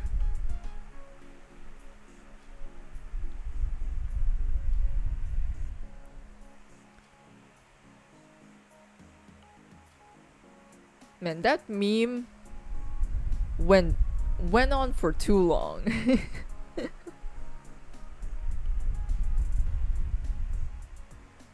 Felt like an eternity for me on witnessing those memes. I only watched Deadpool, and that's probably the only Marvel shit I've watched and liked. But I'm not sure what else though. I used to like the Iron Man, the first trilogy. Actually, no, I only like the third one. But then again, once they, started to start off with this multiverse and having all of these heroes basically, it's kind of like the equivalent of watching a collab. And for some reason, it just turns me off. It might be a referencing, but that's me.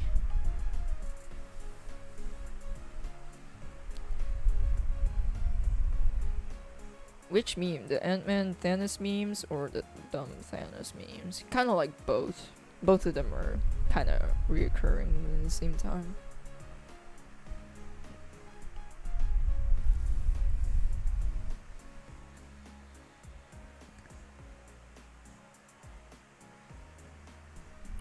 Man, this is the thing why I used to make fan art. So I just can go brain dead with the designs.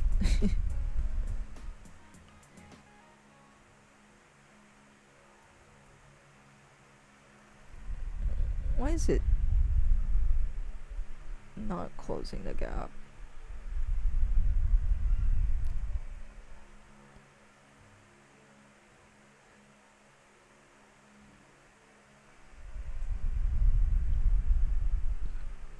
I'm burping.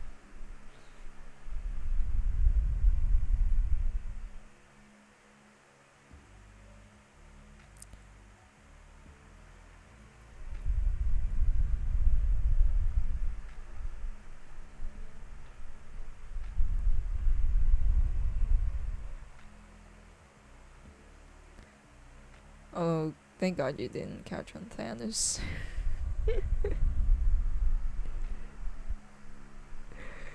I just ignored it.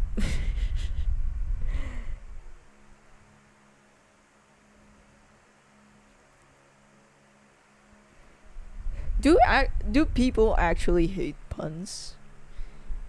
Because here we find puns really clever. So, but apparently, I guess in foreign countries or outside of this country, find those stuff cringy or hated for some reason. Because here, puns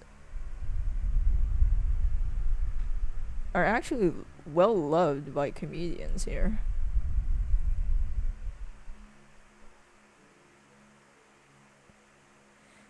I kind of used a lot.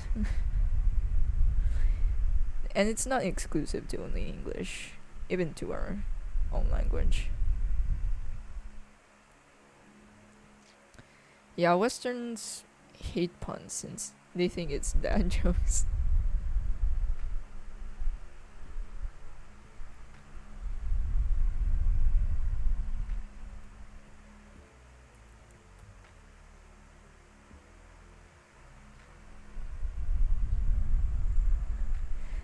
I guess that's the difference.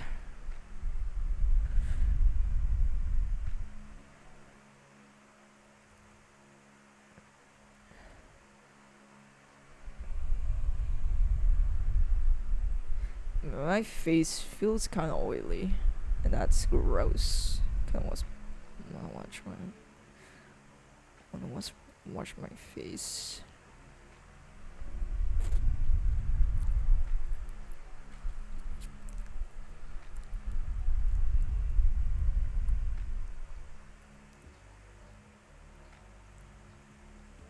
Now for this, I'm only gonna use an effect for this.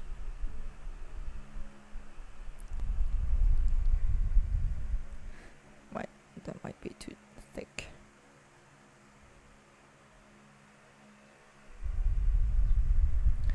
Oh, I'm not sure what also.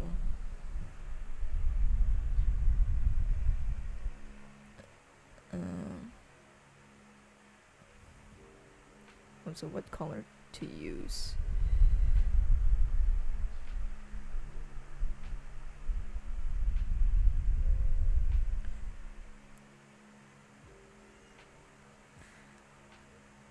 Other people would probably scream at me for doing this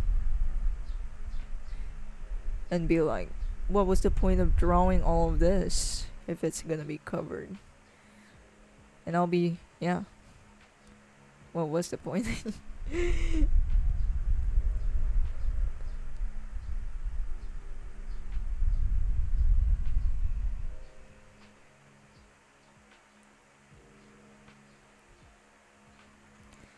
We do it for the sake of doing.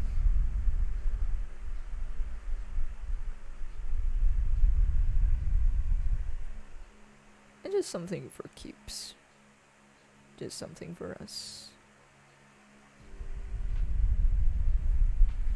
Kind of looking like a Nike logo.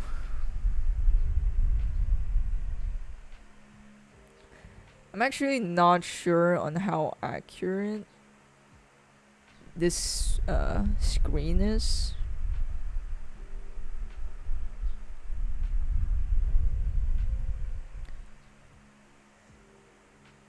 And I only base it off my phone since I'm only posting it on social media anyways, and people are on their phone anyways, so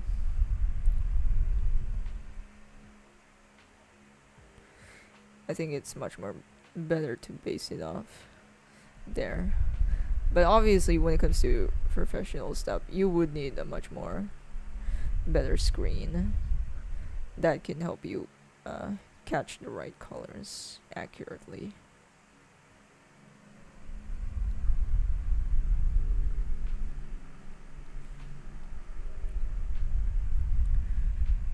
So I'm not sure on how accurate this is.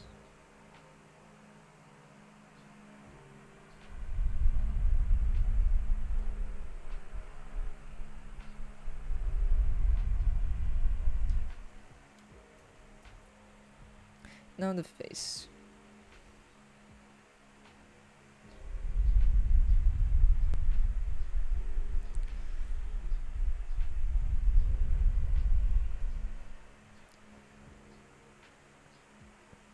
Oh no, it's Sans. Fucking hell, man. Every time I see a skull and has blue eyes, I only see Sans now.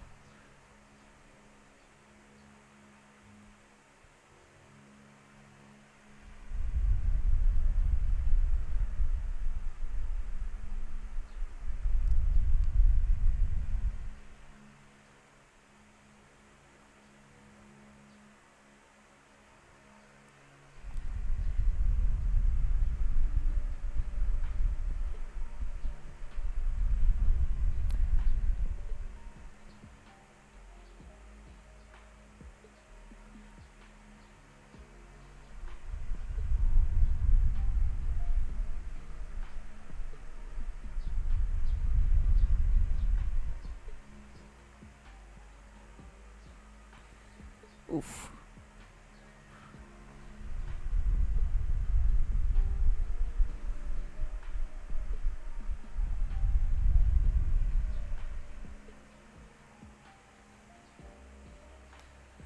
Would be much more better off to use this.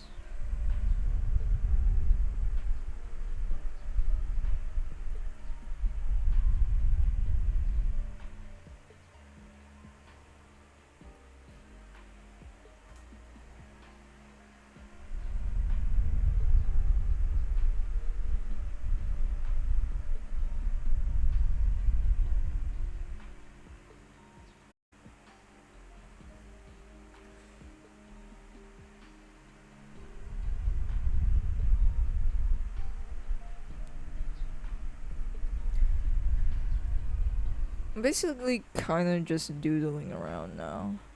Not gonna lie. You know what? Let me use a new layer instead.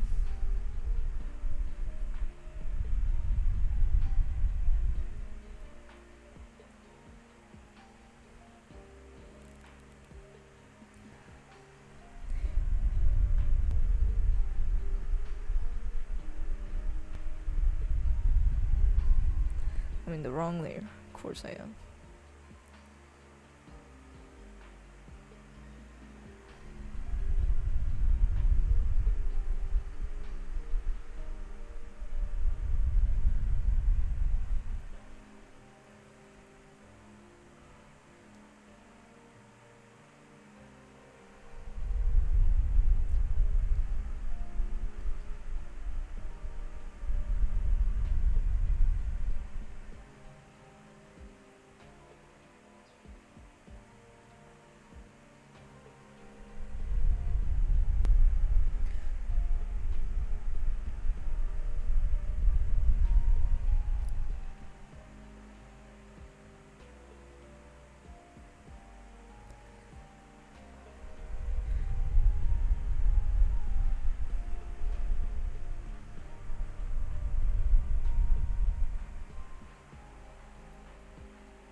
Turn off that sketch.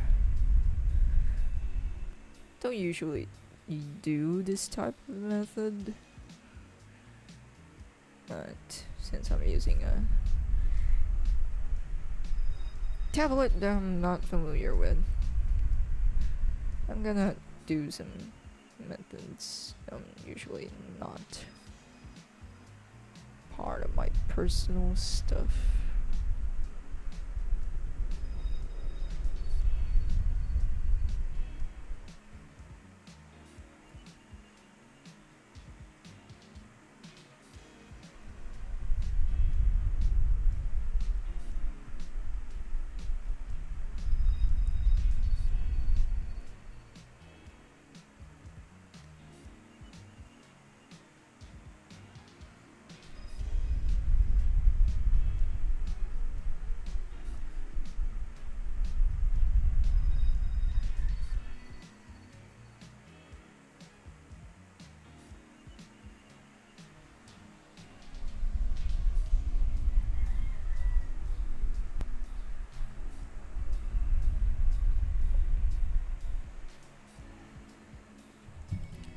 Let me just prop this up.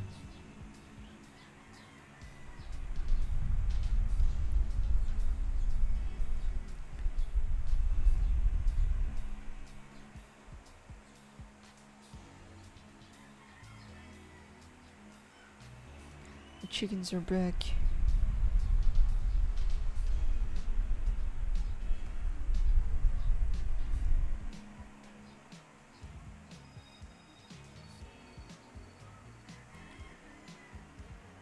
I miss Kim flex on us by making a random new character after making a sense jokes.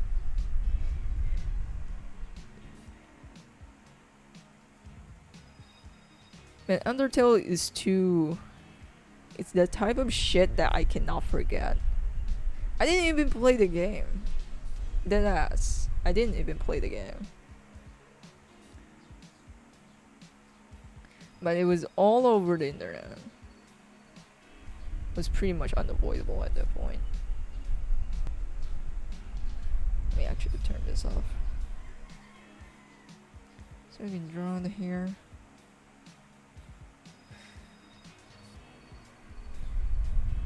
I mean, is it even something I would call as an OC? Because it's just a random ass character that I just doodled. Because I just want to draw the effects. That's it.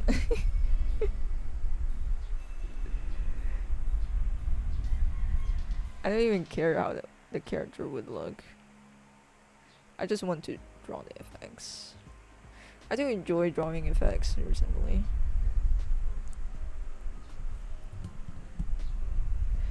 So Kim is like FNF teenagers that doesn't even play FNF. Yeah. I mean, I can't even play games back then because I don't have a console or a PC or whatever.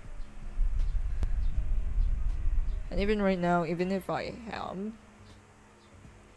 now that I have, you know, a laptop where I can play games at, I still don't play shit. Oh, then can I steal the character? I mean, it's a generic ass looking character if you ask me.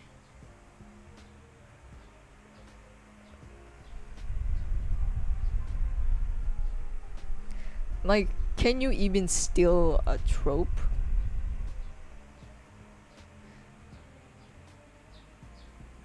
And I think that's one of the reasons. Like, I just hate seeing, like, you know, new people basically discovering my artworks, and they're like keep pointing shit out. Like, holy shit, that's like that looks just like the anime from what I watched back then, or what I'm currently watching. I'm like, no shit, congratulations.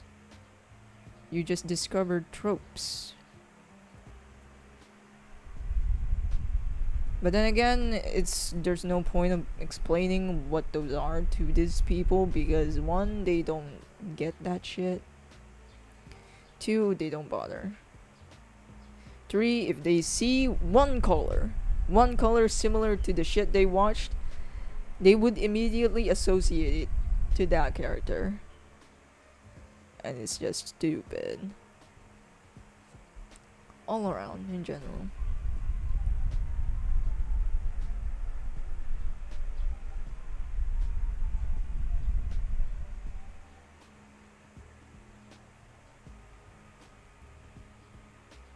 I don't like how it looks, but I just need the fucking hair. Honestly, it's gonna get covered anyways.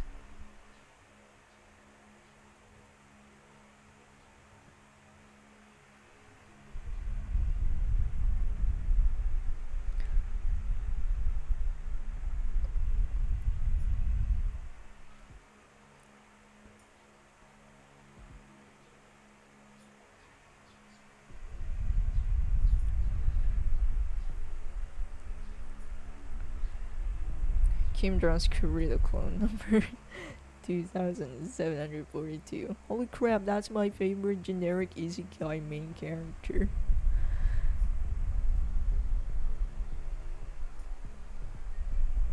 But yeah, they just see one aspect that is like similar or barely recognizable from the character they know, and they would immediately associate it with that. Wow, the colors are way different from what I'm seeing from my laptop. It's much more saturated. What the hell?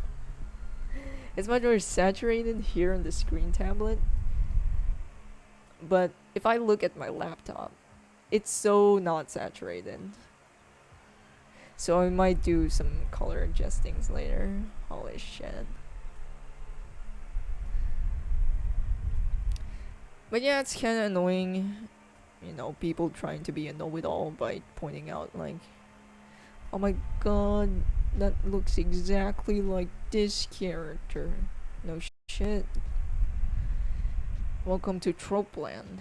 How may I help you? I mean, it's not like it's impossible to have an original idea. But no matter what you do, something is going to influence whatever you're making.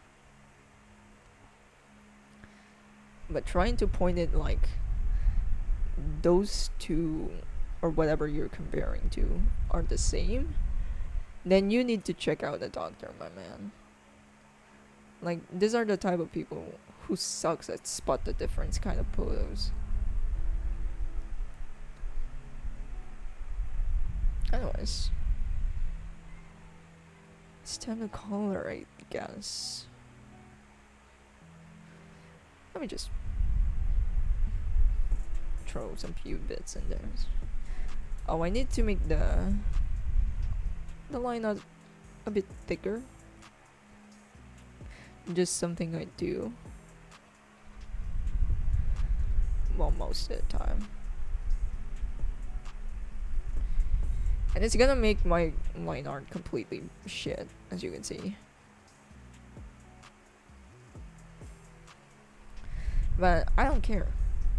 I just want them thick lines.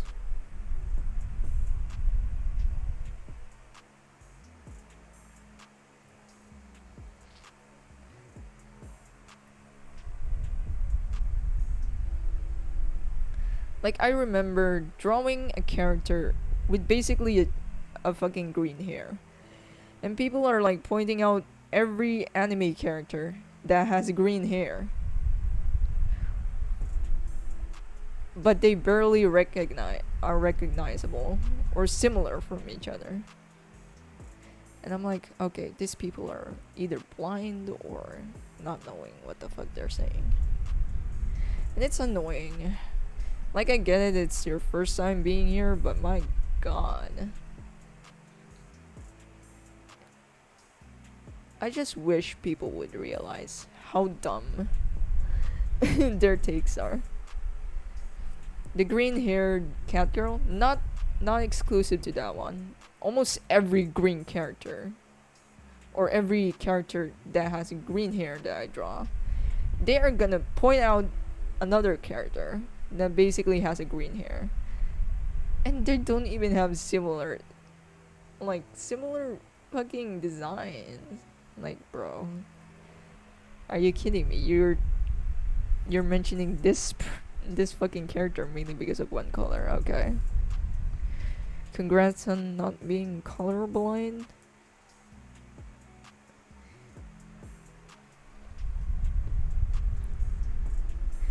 But yeah, people are dumb, basically.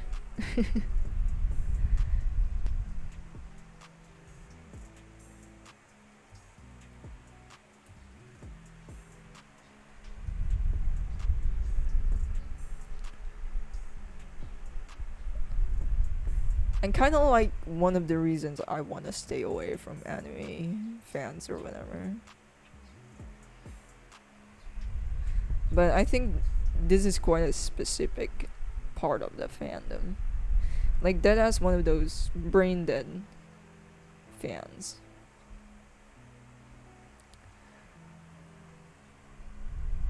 I'm surprised that you had more than one green hair besides the cat girl because of your hatred of green. I don't hate all green.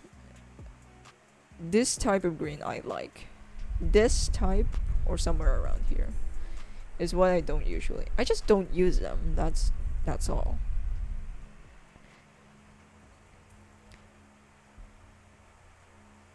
And they're just kind of just boring to use generally as a color. Like, I would just be using red or blues.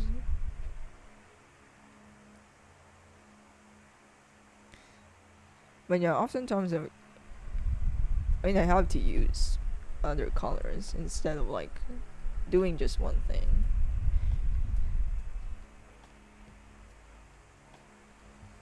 The weeaboos, probably. It's usually those type of people are like so easy to, what do you call this?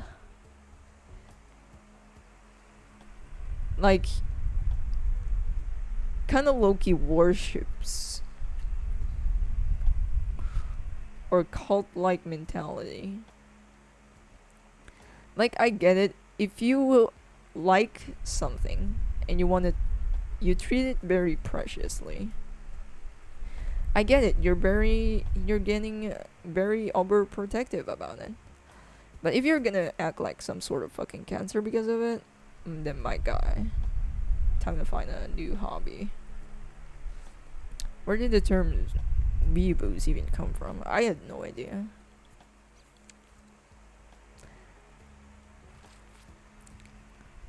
But it's usually those type of people. Like, they watch this one anime, praise it like the fucking Mona Lisa, and use it as a basis for everything. Those are the ones that I hate. Like, my guy, you either need to chronically touch grass or at least try to diversify your taste. Or you just got shit taste, not to mention bad eyesight at the same time. And at that point, I cannot help you.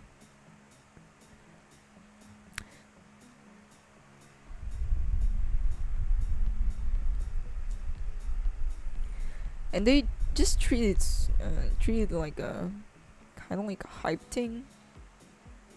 Not sure how to describe it, but that's how they basically act with it. The closest to it is like a cult demeanor to it, being all brainless of it.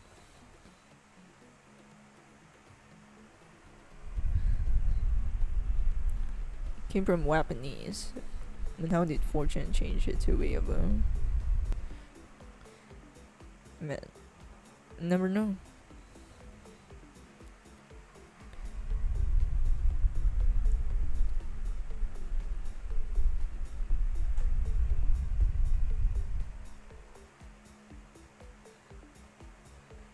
But weebs are more. If we're talking about the actual weebs, like the actual definition by it, they're just try harding to be Japanese.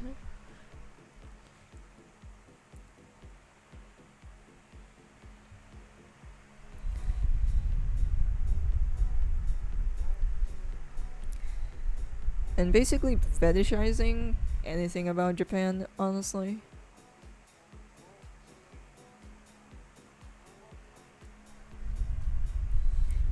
And I just do not do anime stuff anymore.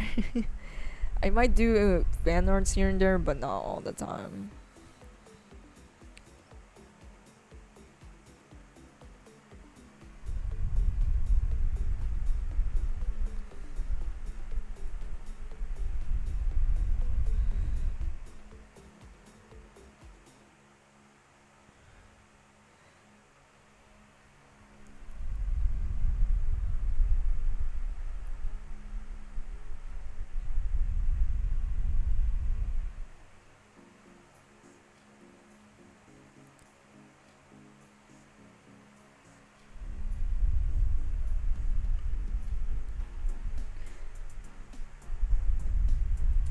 I feel like I'm being too perfect right now. Like, there's no point to me, like, to be all this precise. But at the same time, I can avoid it. I could not help myself.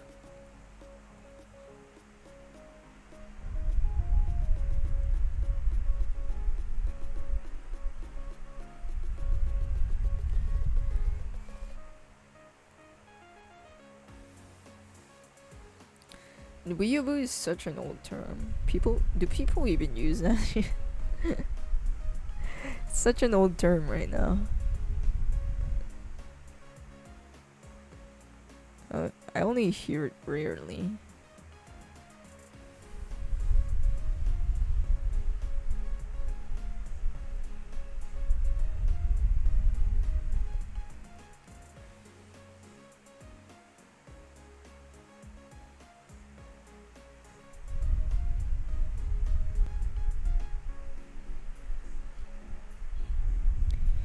People now uses weebs, yeah.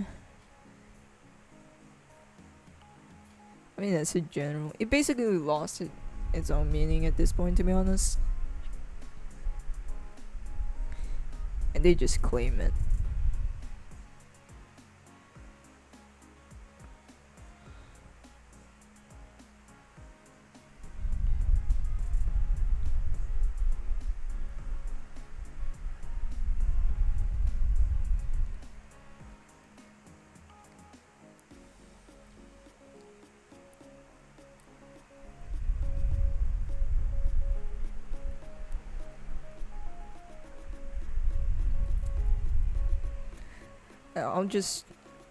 um I'll just use a black behind this layer to make the outlines here much more thicker because it's gonna butcher it. But anyways, let's actually make a silhouette.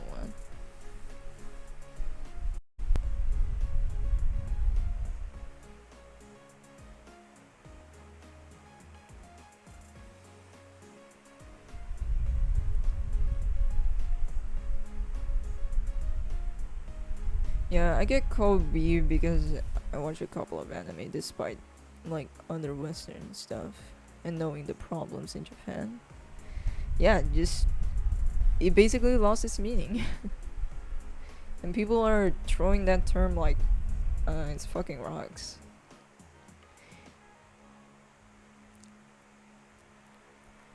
I'm gonna use these. Hopefully it fills the whole thing up.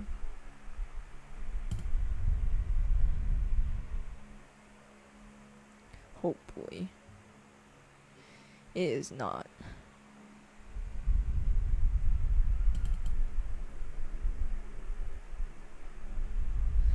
Oh, they didn't fill out the whole thing, which sucks. Let me actually fill in the gaps. So maybe I can actually fill it. There we go.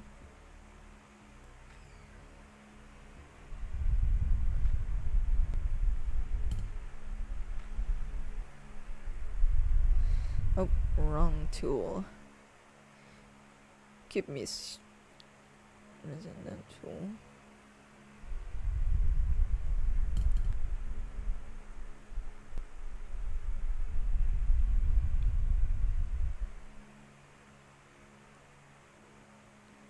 I mean, don't get me wrong, Japan is like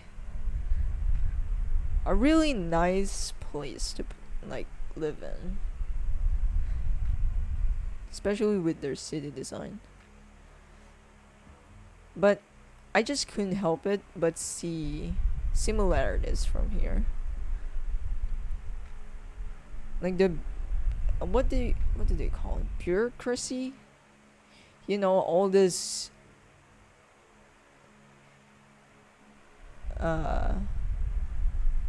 basically activities that are like basically a waste of time. Like they demand you to get this paper right here, and they demand you to get this and that. They demand physical ones instead of soft copies.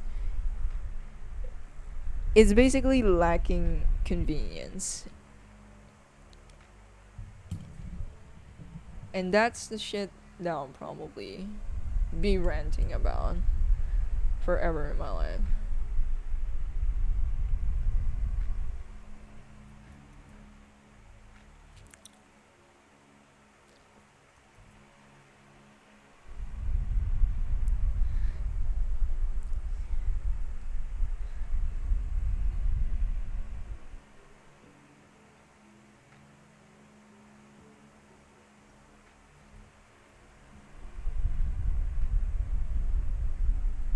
Like those stamps, yes.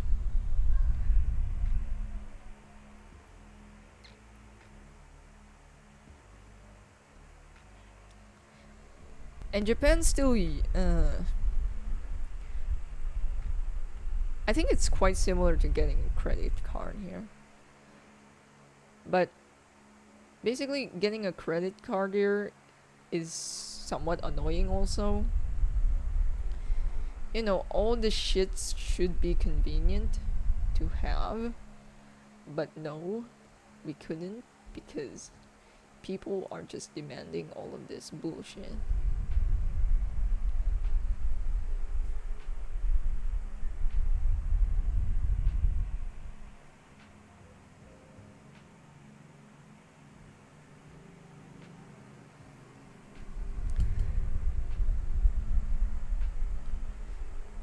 I don't think it's way worse because we are finally using technology to some cases, but when it comes to government stuff, they're still using manual shit. Like, for fuck's sake, official websites suck. It sucks ass. And there's this meme basically about like a made up school, and people are making websites out of it are far more better than official websites.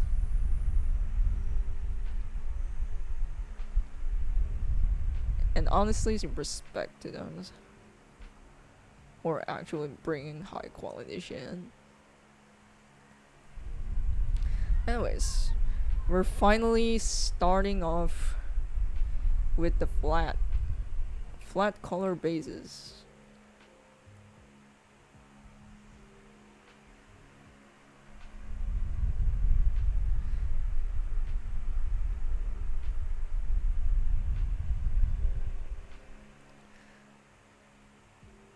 I'm probably taking really slow at this progress right now, but honestly, I actually don't mind it. I'm gonna stick to it.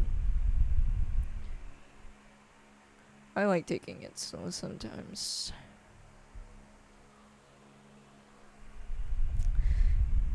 And actually just have fun. I wanna speedrun and stress about this shit all too much.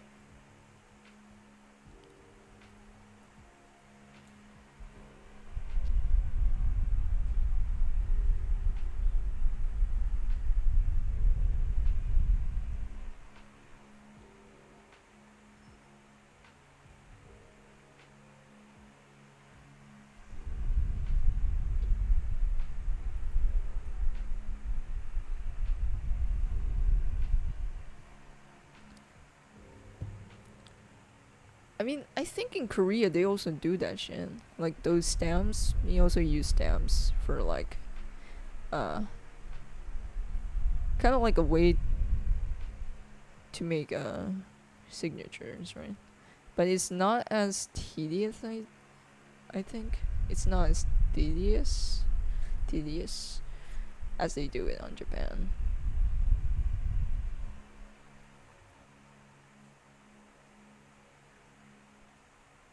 Honestly, I just don't like Japan for their trains, or any country that basically has trains. Because trains here sucks. And the trains here are like made from Korea or Japan or any other country apart from here.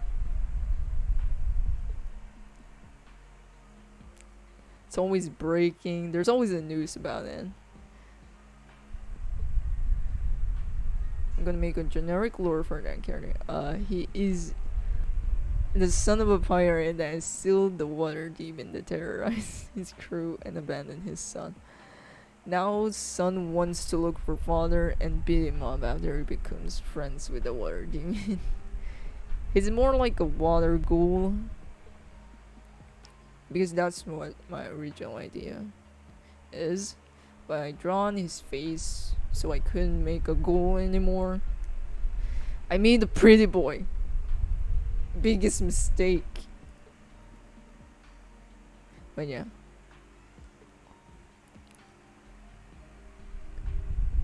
Because I do prepare some sort of like prompts or whatever. Basically like a few words for like describing something. And those are like one of my ideas for this. But in actuality, I have no idea how the design would look like.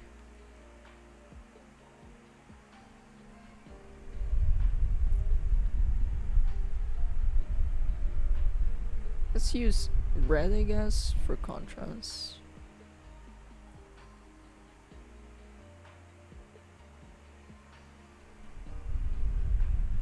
Khalil, welcome. Twitch with the great notifications as usual.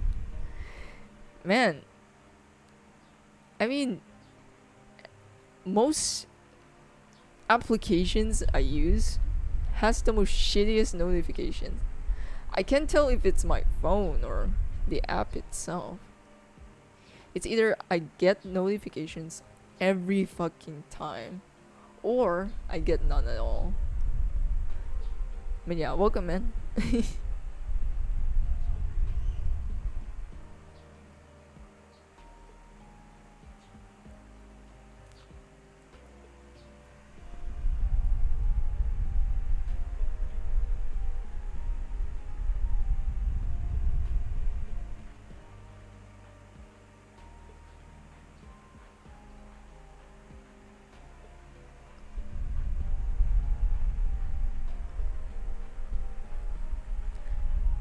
Hey, thanks for the sub.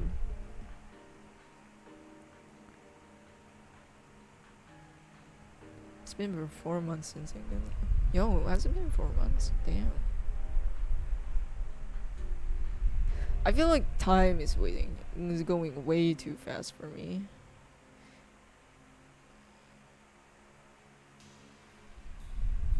And I do feel some sort of like, I guess, insecure moments. Or just me being Asian. Like, oh my god, I don't have a job yet, yada yada, and all that shit, ranting about life. And feeling like, oh my god, we're so behind at life, look at other people. But at the same time, I don't want to like pressure myself because I know it's not healthy. I mean, there are times pressure does help, but at the same time, or most of the time, it's just not good for me. Because most of the shit that I start is usually out of me liking it or enjoying something. And if I pressure myself to do it, take it to the next level or whatever it is, or put myself into like higher standards, the fun basically is dying, and I hated it.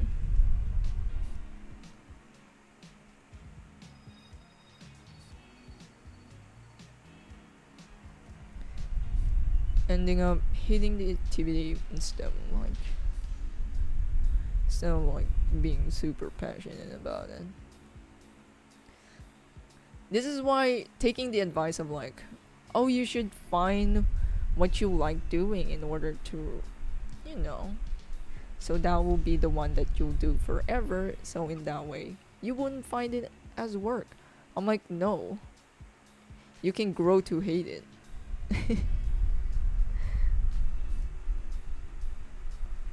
Especially when it turns into a job, you'll just grow to hate it.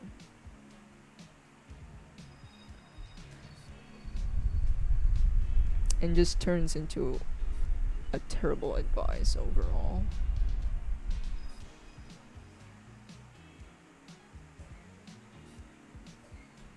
That's true. A lot of time I think most people create their own agony with pressure. Yeah.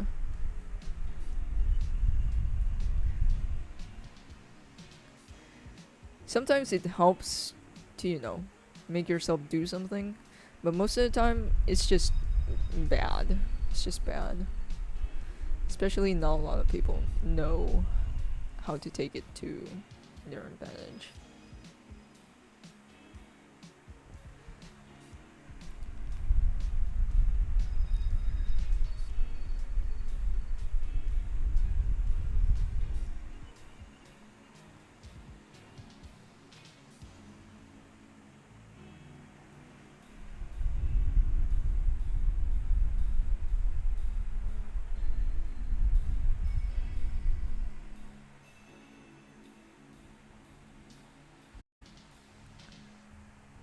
This much more darker, I guess.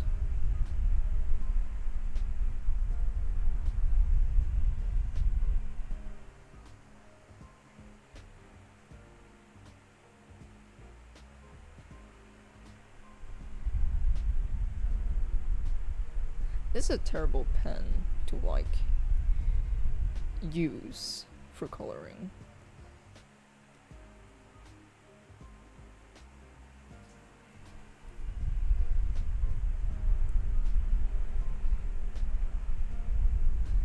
sick pose, by the way. Thanks. Yeah, I ended up being like kind of sort of like known for doing poses.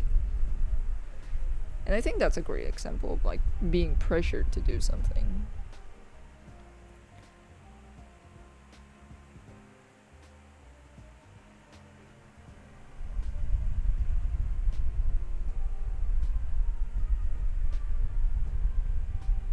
Like, you probably get to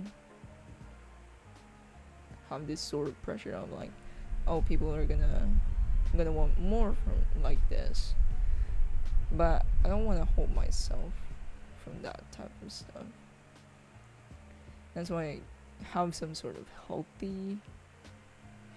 Like sometimes I do crazy poses, but sometimes I also do just normal ass poses, especially when creating character sheets.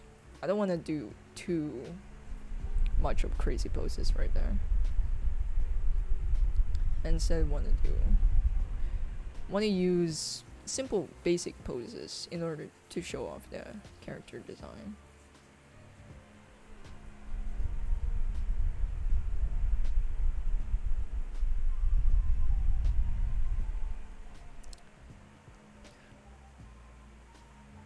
Show Callow his Sans mode. Oh yeah, he kind of looks like Sans, mainly because of this blue. And it's supposed to be a skull, so yeah. But it's not so rendered just yet. I usually put those I usually render the effects when it's like when the character is finished coloring.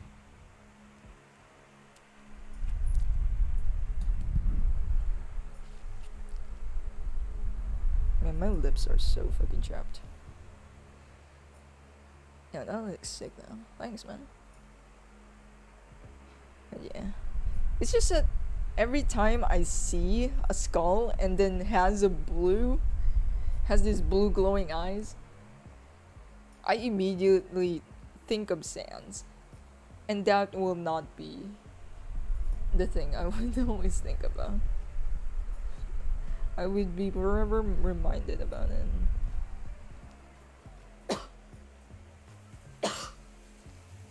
Man, my throat is getting itchy.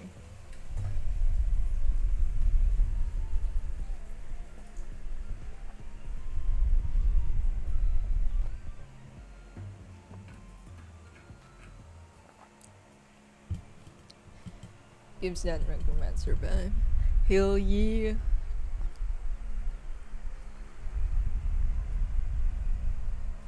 Man, I can definitely tell using screen tablets are bad for me. Like right now, my back hurts.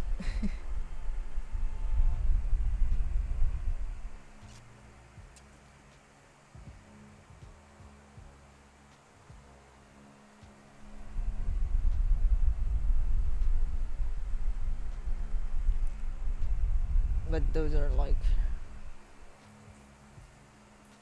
the things that comes with using a tablet with a screen. I mean, if I'm not streaming, I'm probably taking much more frequent breaks. I mean, that's usually me just not streaming. That's usually how my process goes. Me always stopping. It's never continuous. Oh shit, what the fuck? What the hell did I press? Oh my god, the save is just kicking in. Okay.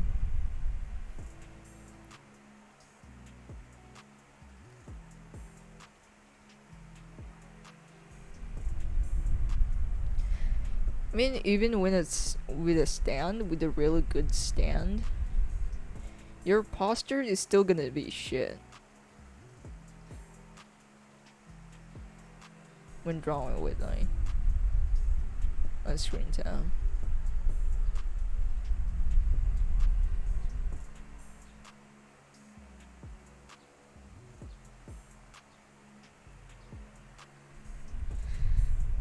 let's use this paint bucket tool to fill in these blank spots that are very annoying.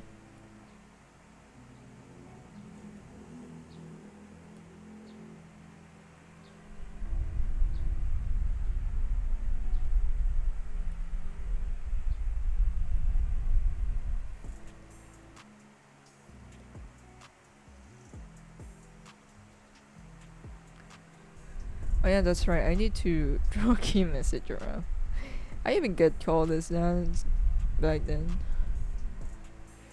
But yeah, I'm not fucking kidding. I have a long ass neck. I got it from my mom. She also has a long neck. And me being skinny doesn't help. Dead ass. That's factual. No stand can help the pain of screen tablets. Instant scoliosis. Yeah, no matter how good your fucking stand. Not to mention stands, when it comes to this monitors, gets really expensive, right? But no matter what you do, you're not gonna get a healthy posture out of this. Regardless.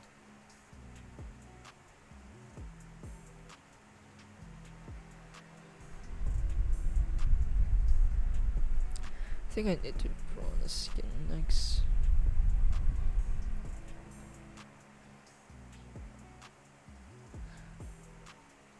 I might play around the colors later because it's looking really basic right now.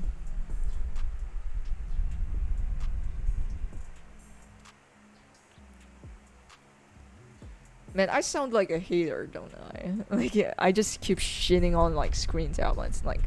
This this gadget is the worst.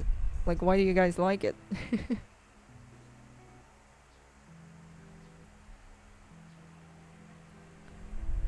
But I get it. Everyone has their own preference. I just don't like it. And I end up being a little hater.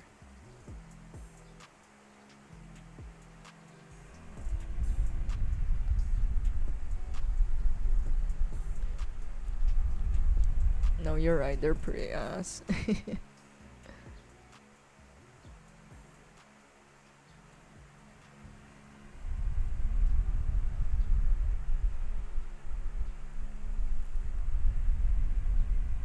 But yeah, it's because the only good thing I see, or the benefit I see from screen tablets, is that you can see what you're fucking drawing, and you can see where your hand is, and that's basically it. Nothing more, nothing less.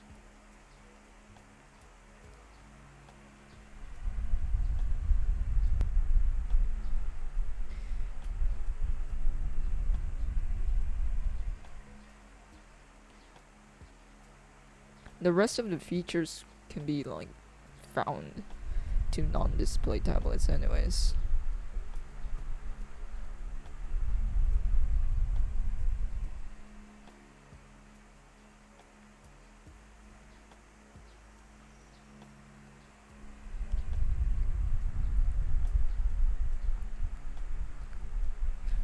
I should turn this off because I can't see the colors that well.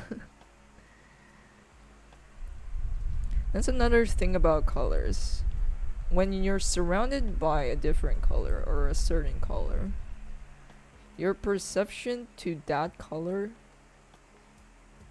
becomes different. It kind of sounds weird right now, and I'm like butchering the explanation, but that's how I mainly describe it.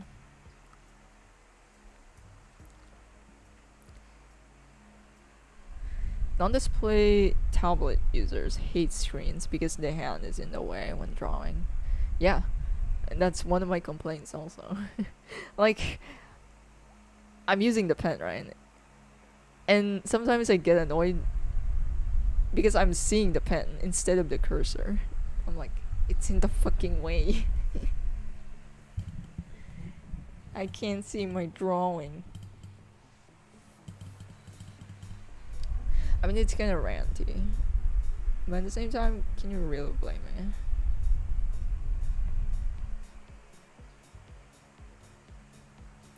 Not sure though the hair color just yet, so let's just go with the skin first.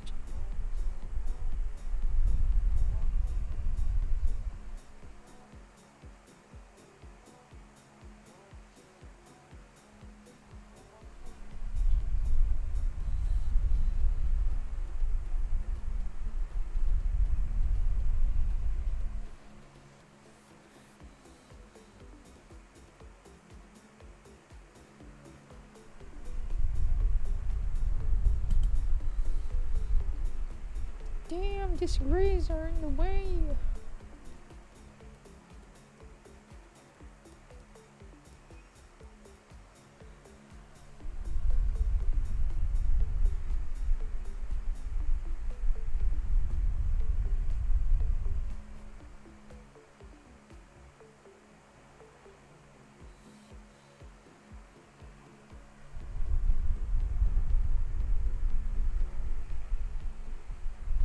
I should look at my laptop. My laptop, I'm so used to the colors of my laptop, so that's why I need to like double check my colors sometimes. Steven, welcome.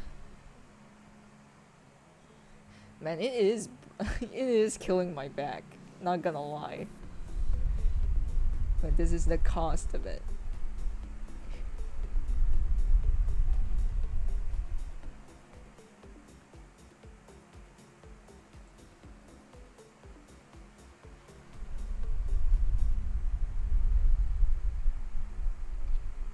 Actually, if I get lazy, I'm not gonna be really fancy with the colors. I'm just gonna speed run. Like go, It's done when it's done. That's it.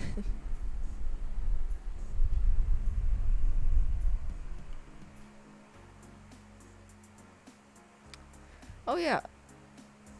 Another part of the body that I did not expect to like or enjoy drawing are teeth. Or basically the mouth being open, which I did not expect to enjoy.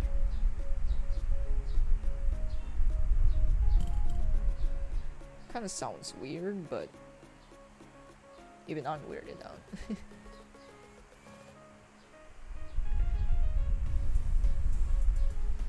I might change the skin tone because my boy is looking way too pale. Oh, the window is not.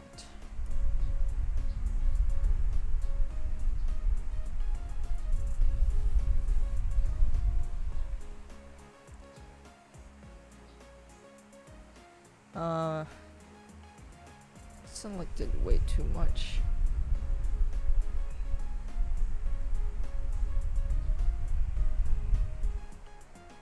There we go.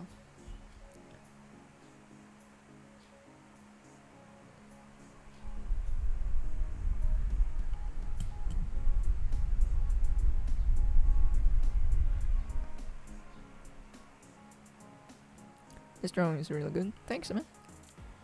Just hide your teeth reference folder somewhere deep in PC. I don't save that much reference, especially that one. I only base it off by memory because I don't want to save it. I got lazy. But yeah, I do tend to save some reference or some artworks that I do like.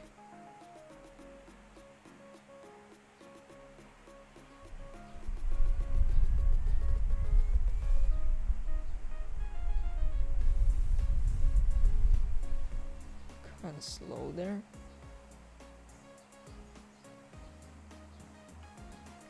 Might need to tone down. Actually, you know what? Let me just fucking color back in. As it's getting way too long.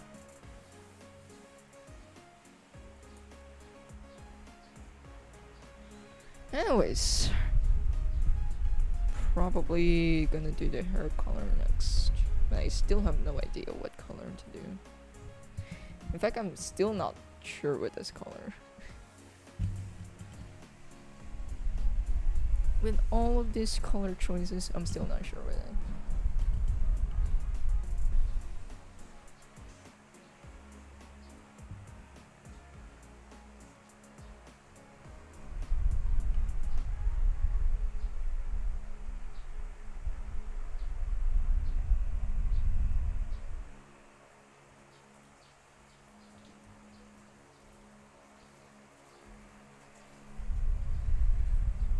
Let me adjust or play with my hues or whatever.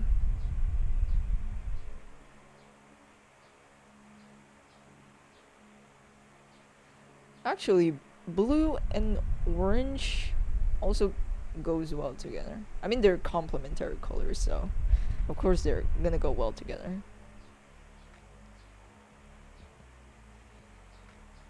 Yeah, I might change the pants. Let me just reselect this. But only the pants.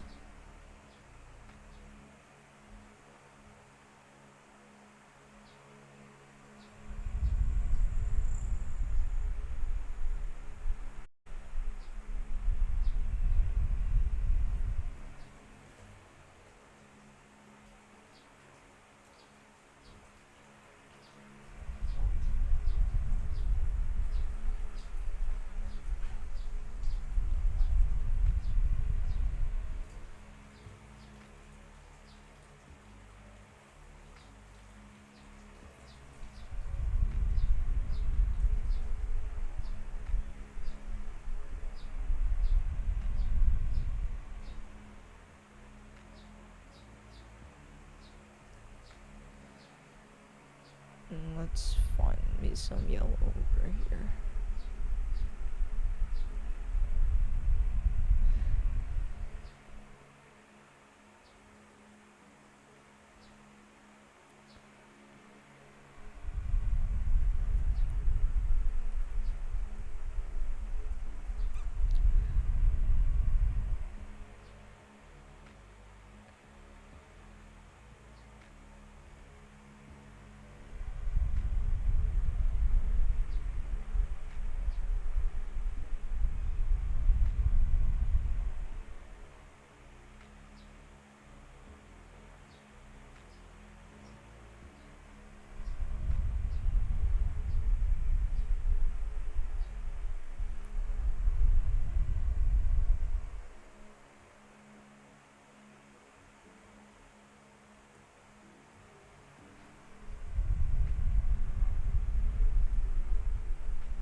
I'm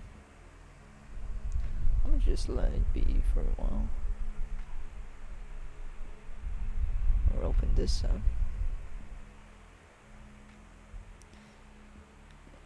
Unfortunately, the browns kind of clashes with the effects. I guess I have to make it go back.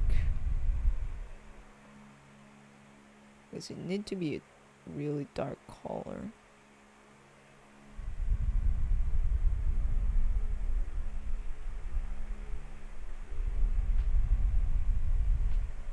Or somewhat.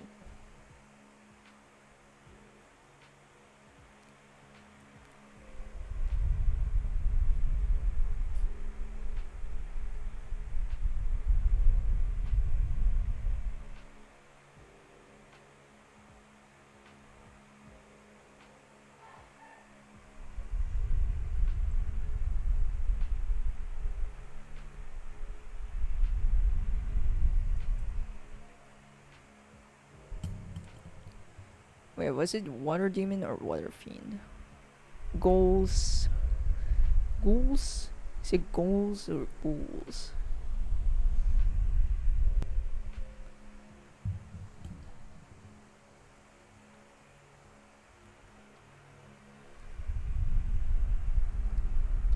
Oh yeah, haven't done anything with the hair just yet. I couldn't go to the shading part. Sheesh.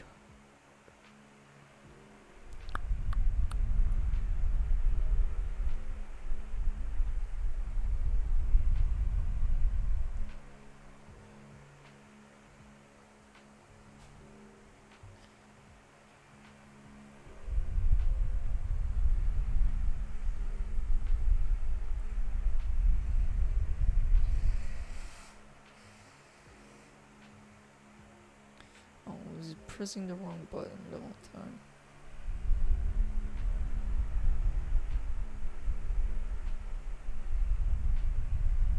Let me just choose a random ass color for the meantime.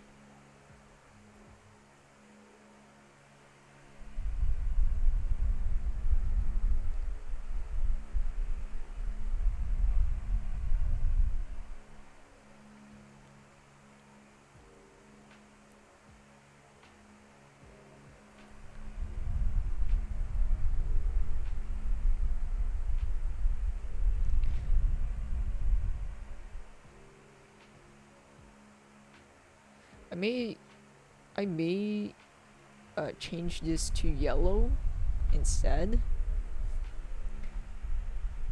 So in that way this yellow wouldn't look out of place.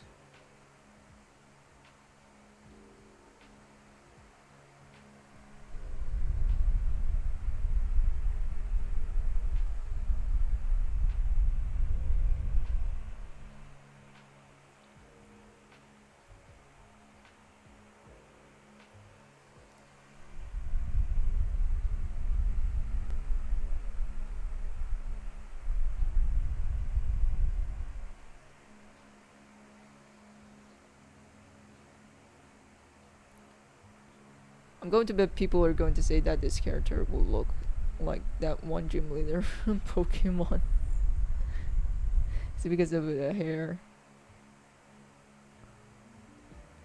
Actually, Pokemon character designs are actually kind of lit. Not mad about it.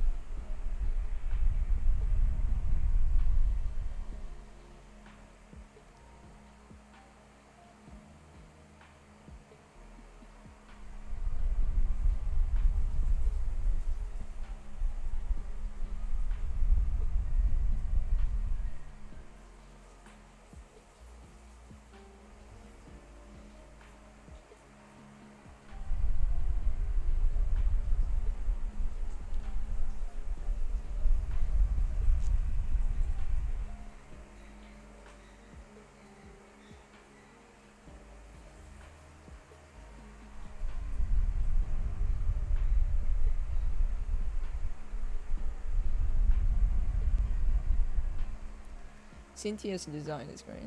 Oh yeah, it's iconic. Pokemon designs are just lit.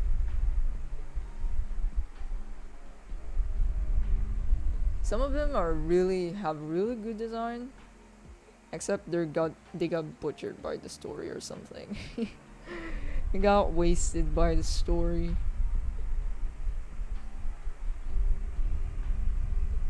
Or should I just make it a generic ass?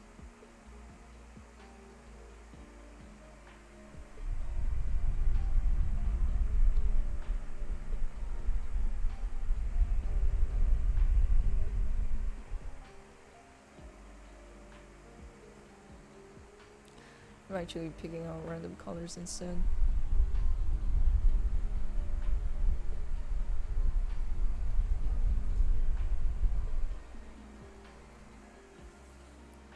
Kinda looks like Sora, not gonna lie. With this hair over here. If you just look at this half, it kinda looks Sora from Kingdom Hearts. Now I just need to shade this. So let me actually turn this shit on. And probably save. Because my on save has been kicking in. Hold up, someone's at the door.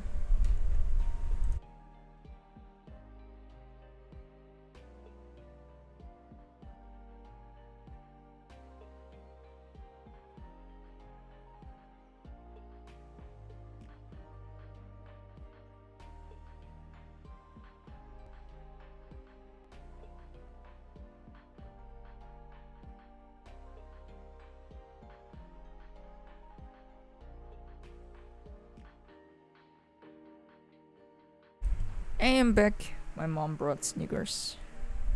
I wanted to say this looked like Sora since I joined the stream, but I didn't want to be that person.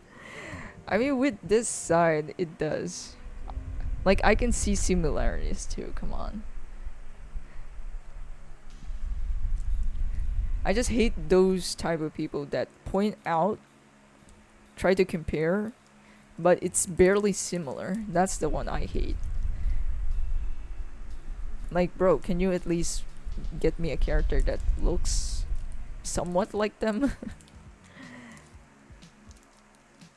I'm gonna eat while draw.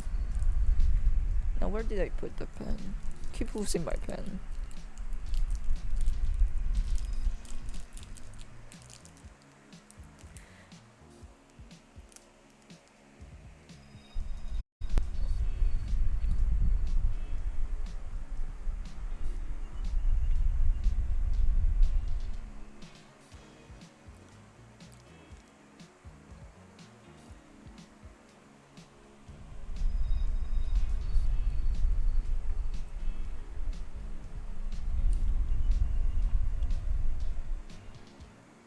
I can't tell if this blue is saturated enough or not. I guess we'll see.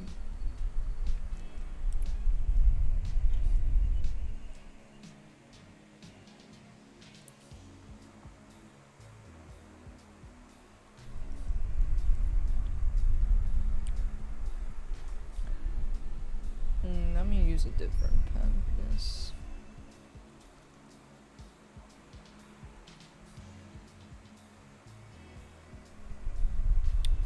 Honestly, Kingdom Hearts is probably the most I have mixed feelings about. Because I'm nostalgic for it. But at the same time, I don't fucking understand the lore of this shit.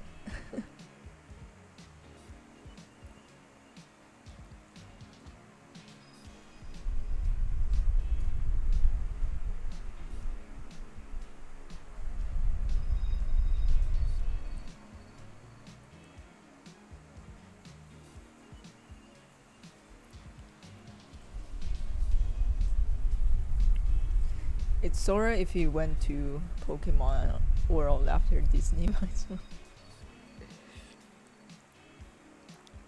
Have you fully played any of the games? No. I have not finished a single one. I started a lot of Kingdom Hearts games, but did not finish a single one. What is Kingdom Hearts? What even is it? I can't even describe it. Like, I have a friend who's like, really into it, or basically a fan of it. And I can't tell if they're super into it and basically love the franchise. And them telling, they can't even tell me the story. I know I didn't ask, but I'm too afraid to ask at this point.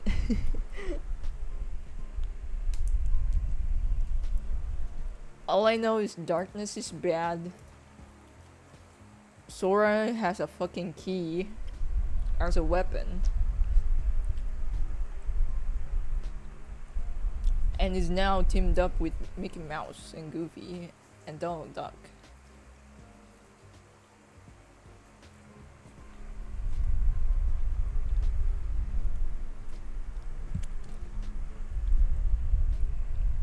Most people just love the characters I'm using. Yeah, I can't blame them. Like, the actual designs is what is literally the thing that got me hooked on this game back then.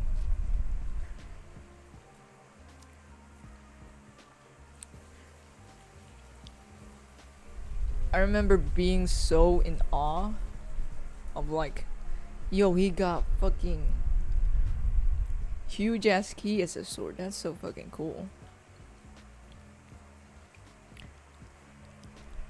And I like this, what are they called? This organization. Basically, these people are like wearing this type of jacket.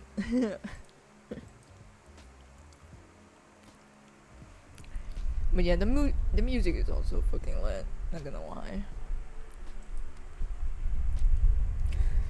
Design, bloody, bloody brilliant. Music also a plus. The story, I have no fucking clue.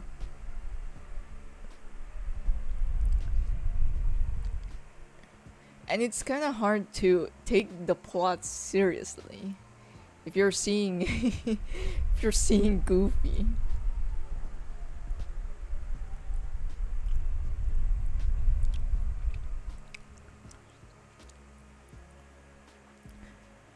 I think it started Kingdom Hearts 2, 3, and then that other one on the 3DS. Never finished a single Kingdom Hearts game.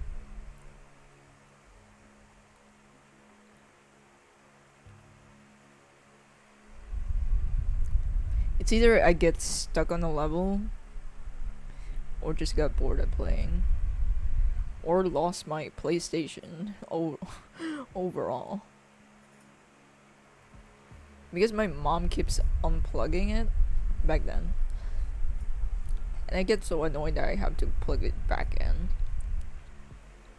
just to play. And because of that process, I just stopped playing overall.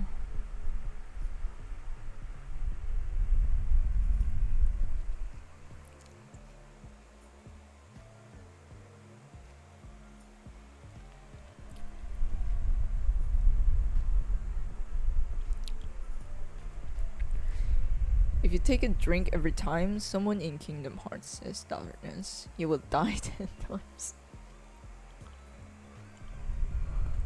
Therefore, most famous songs people include is what Kingdom Hearts is. Seeing Mickey Mouse with an angry face is comedy. That game tried to get us to take him seriously. Exactly. How the fuck do you get emotionally invested upon this? When you have Goofy in the fucking background. And Donald Duck in all his glory.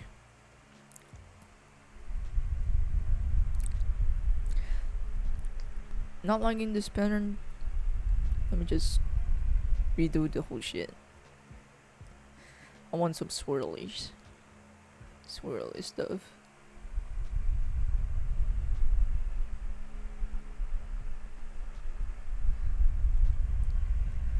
Like, I remember being a kid and like finding the story like, wow, that's so fucking deep.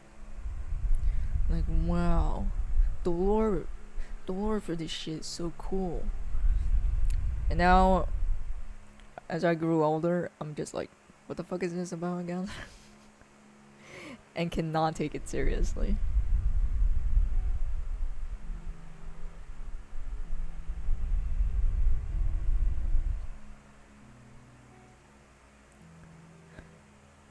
But their design is still is the one that still sticks to me. So fucking cool.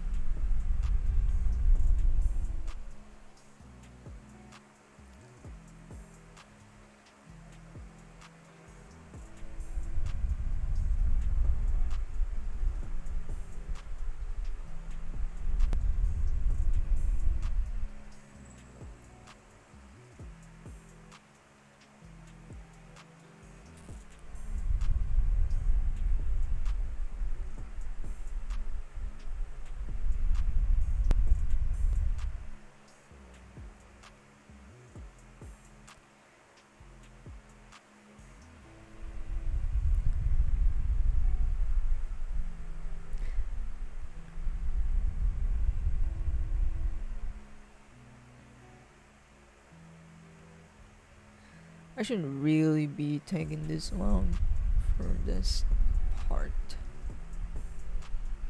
But here we are.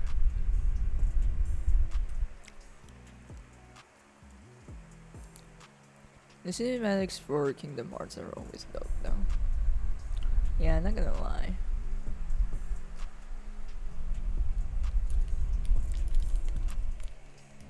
Oh fuck.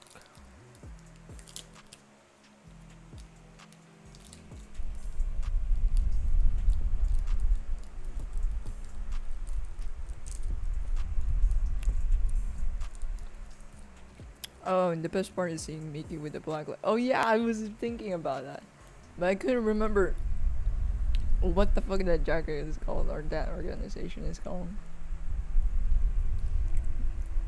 Then says, "Have you heard of the Doors to Darkness?" Like have some golden recruiter.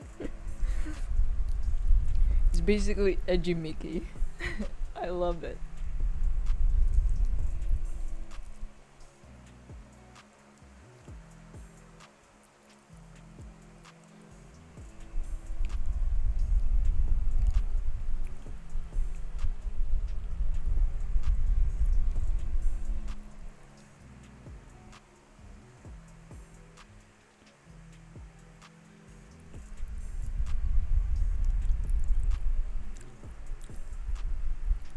I think I need to turn this to black. Just so the gaps wouldn't be all that visible. But anyway, let's finally render the face.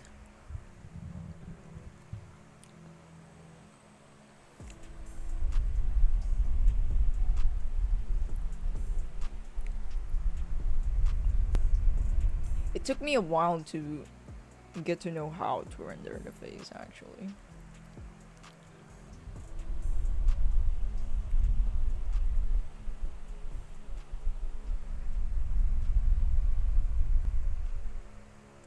But finally, I'm slowly figuring it out. Slowly though. Slowly kind of getting it for now.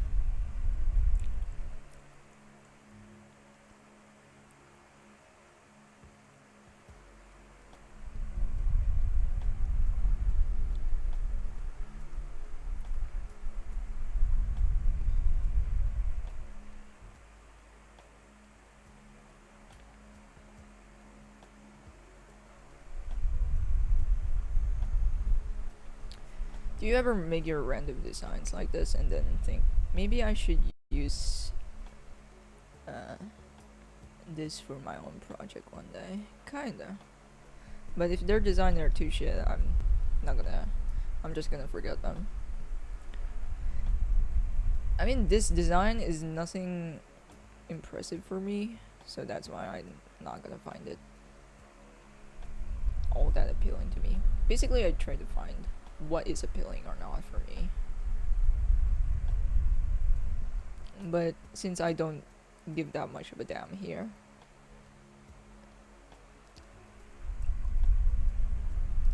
I don't think I would use it.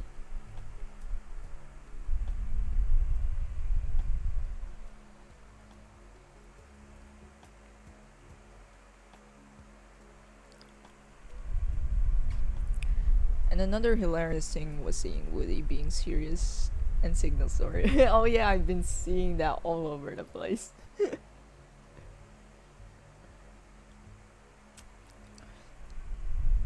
Honestly, kinda low-key brings the inner child. And I can get mad of it. Honestly.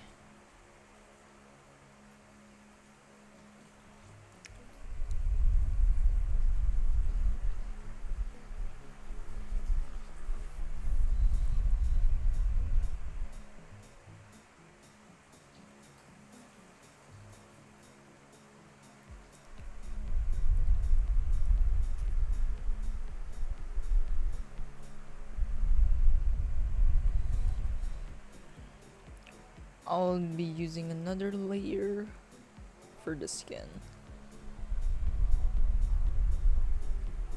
I'm gonna set that to multiply.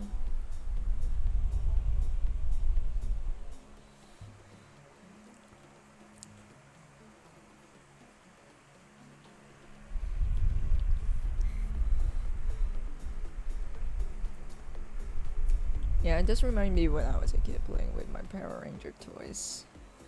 And then use them to beat my other friend's Goku figure. Yeah, it brings the inner child, basically. I can't see my cursor. What the fuck? Okay, that's too big. actually too small.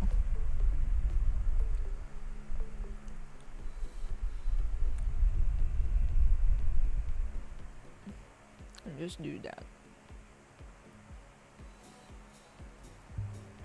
Maybe make this much more darker.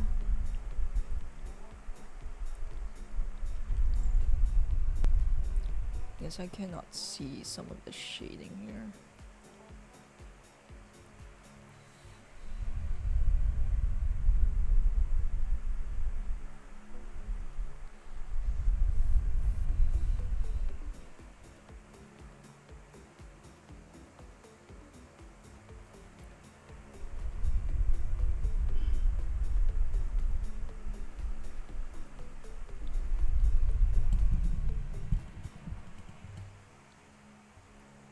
Now to turn it off. And actually shade everything. I'm gonna use my selection tool to make it much more easier.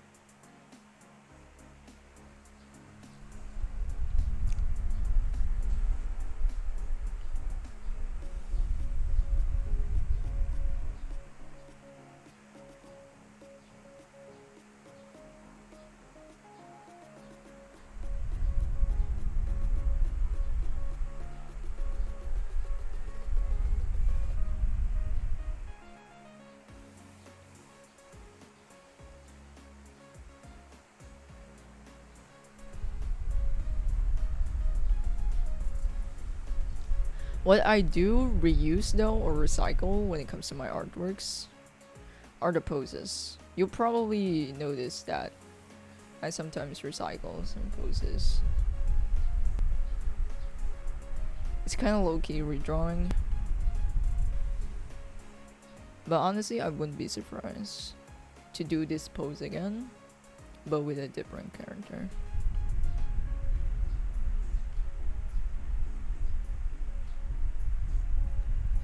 Like, one of my recent posts, for example, Woodkid, that character design that I just doodled.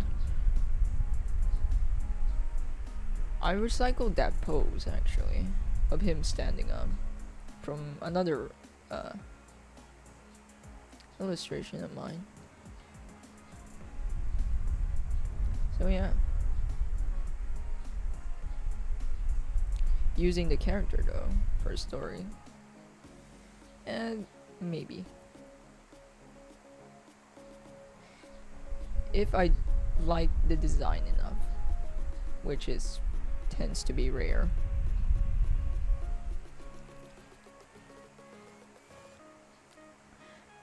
I'm betting that this random character that you just created out of nowhere could make a great shonen series with goals inside the protagonist or something.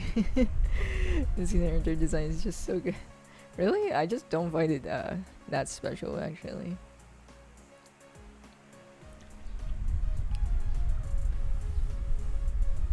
You even have other people recycling your poses and adding their own color. I'm sorry, but I can't get over it.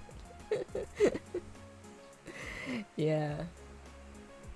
Like, I get it, you want the pose, but copying the angle, the sizes of every limbs is always hilarious to me. Like, bro, come on. I get it, you wanna you wanna make something good, but come on. I can't stop thinking. It's living in your head rent free. But man, it's kind of sad if you're an artist online. This is kind of natural and normal to come across. Like, it's nothing new.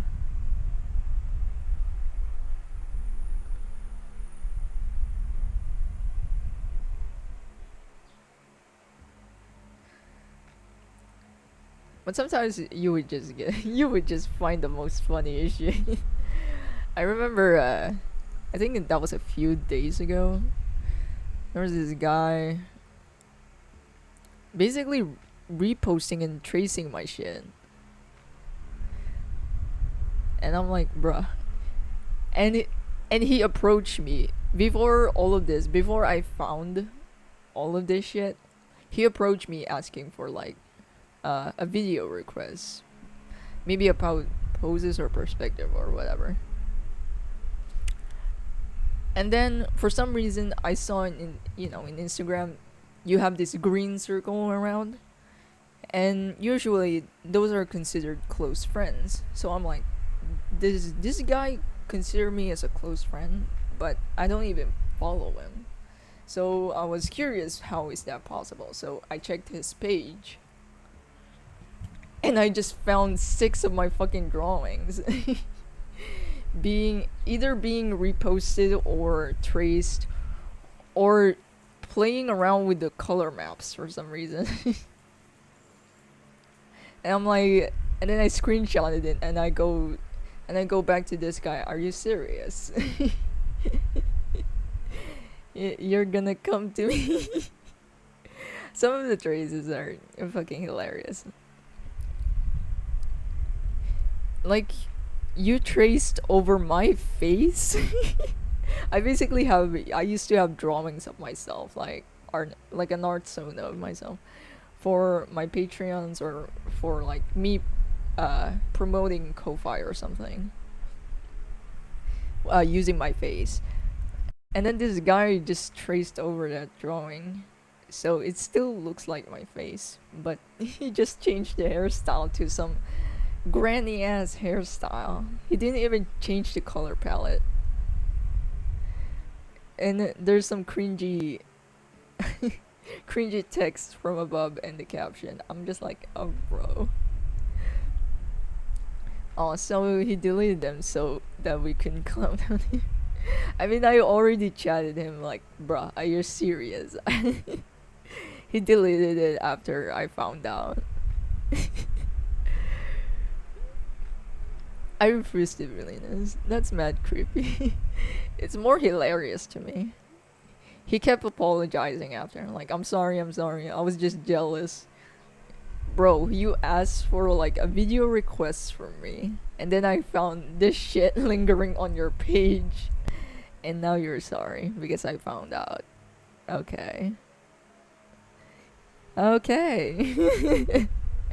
But man, I just cannot get over of that image. It was just so fucking funny. Because it was so cringy. It was so cringy and terrible. I'm sorry. But at the same time, I cannot be sorry because I'm you stole my shit, so.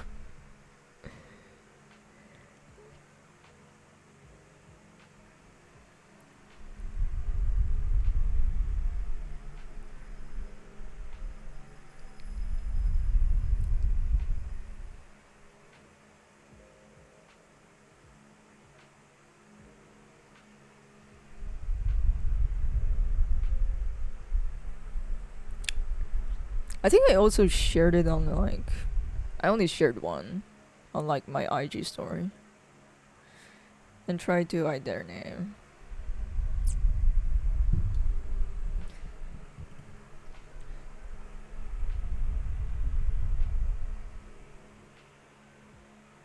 But in all honesty, I just cannot get over the image. It's just so funny. I don't want to post it though because come on. Like, I'm an asshole, but I do have my limits. I am Sanders.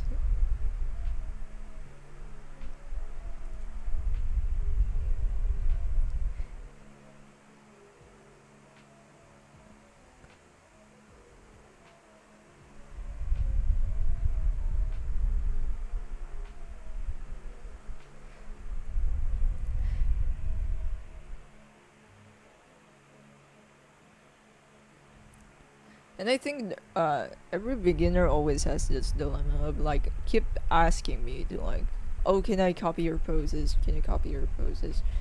or can I use your poses as reference, whatever, yada yada yada. And here's the thing. If you just want the pose, go ahead. But if you're gonna copy every single inch of it, like the proportions and the way I like, angle this whole shit, other different aspects about it. If you're gonna copy that shit, then that's where it gets iffy. Because you're just basically copying. But if you're just gonna copy the pose and you can do whatever angle you want, then I have no problem. It's just the pose. I cannot own a pose. I'm not Michael Jordan.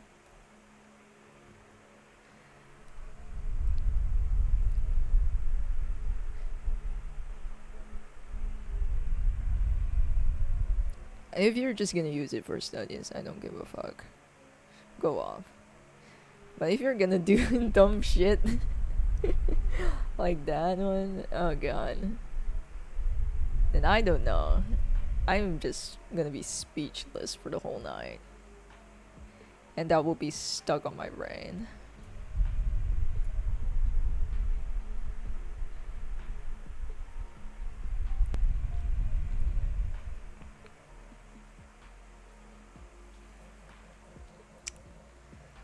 The guy took your whole drawing, just changed the race and a few other things. Exactly. If you're just gonna change a few things about it, then bruh. Like, at least do something. Kind of like low-key begging for like, bruh, at least do something. Actually, let me start off with the most darkest color. So that way I don't get all the colors mixed up.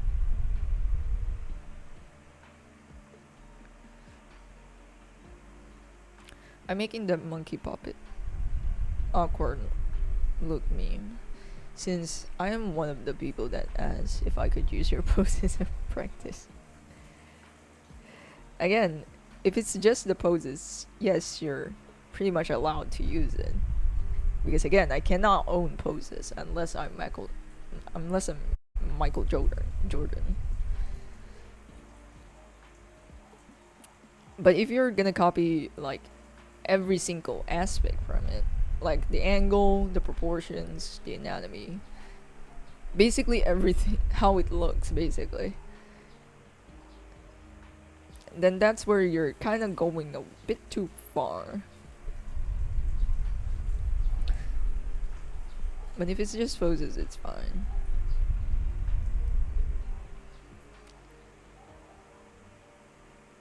Because there are numerous ways to interpret like a pose. I think that's another way to say it easier. If you're gonna copy the whole interpretation of it, that's where it gets iffy. But if you just want one aspect from it, then that's fine. And you just want to use it for studying purposes, then that's fine also. There's nothing wrong with it. I mean, all of us started with like basically copying other artists anyways.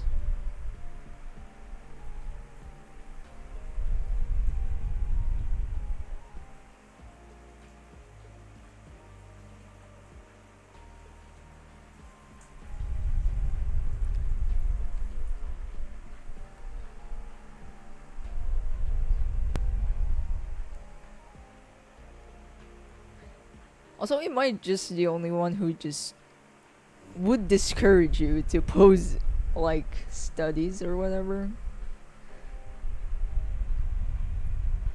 Because I tend to like, again, you're using references and all that, and the safest way to like avoid any sort of like copyright issue or that sort of issue is to just not post them at all, especially if it's just studying stuff.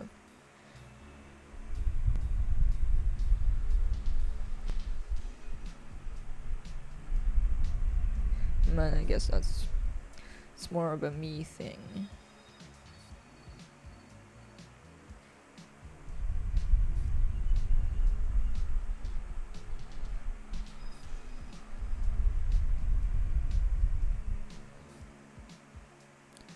think I just need to go to the blue or reds. This first, I guess.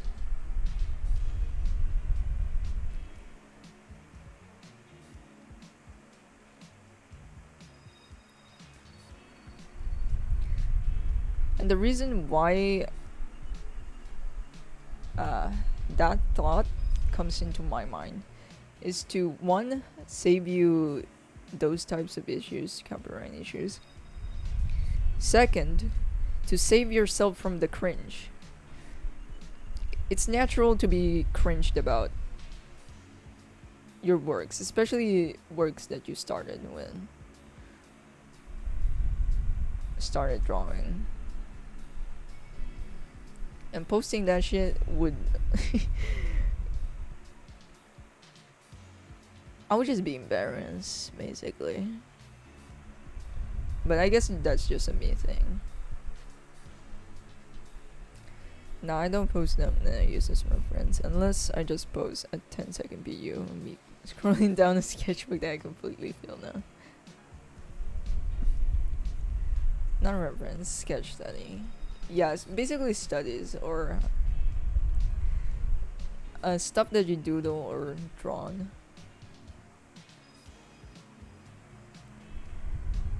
Typically with no thought. Or just brain dead doodling around.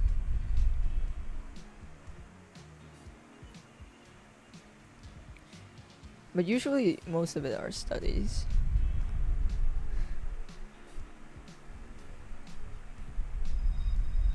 But if it's a study you're trying to be experimental, I guess that's okay. But if it's like studying other artists or just you basically just trying out the fundamentals and all that stuff, I just don't like posting those for some reason. But I guess again, maybe just it's more of a me thing.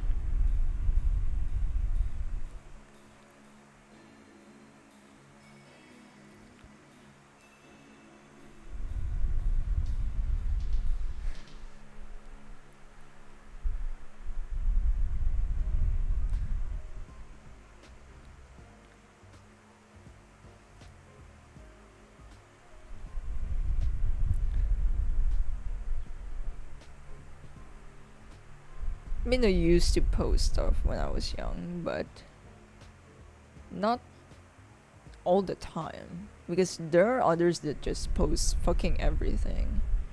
I'm just like, calm down.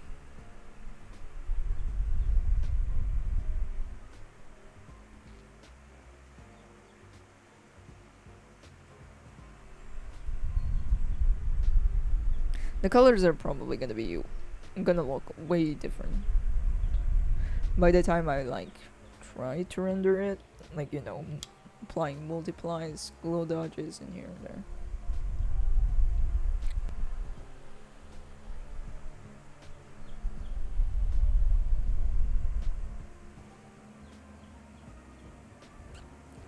I mean, don't get me wrong, it's quite tempting to like, you know, share to the whole world. I guess that's the perfect term for it. It's kind of like oversharing.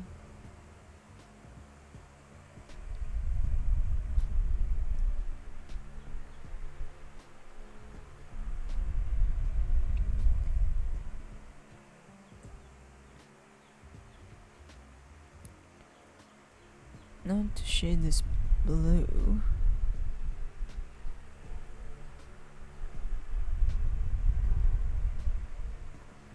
Oh, that's still saturated.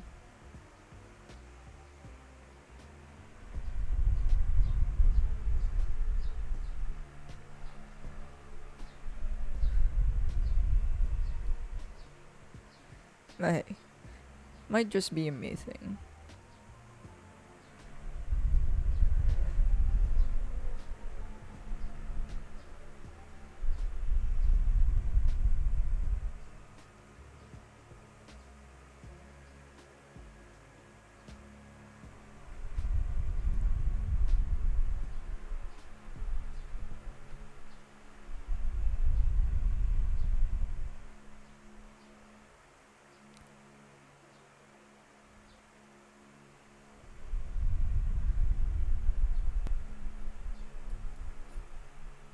I should use this space much more often. This space bar. So in that way I don't have to like mash my buttons to find the tool that I'm currently using.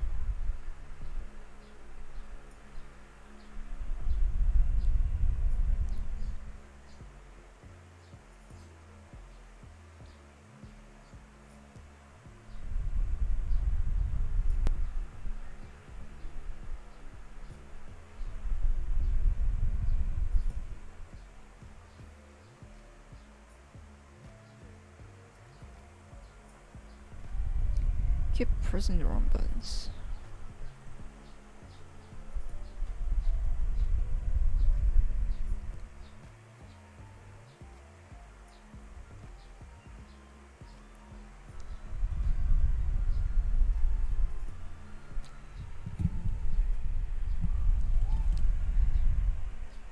I'm very confused at the colors right now because in this tablet it's saturated, but on my laptop the colors aren't so saturated. And I know for a fact that my laptop is not doesn't have the greatest saturation. So I'm fucking confused on which one I should follow. That's like the one thing that sucks about screens, man. You cannot trust the colors.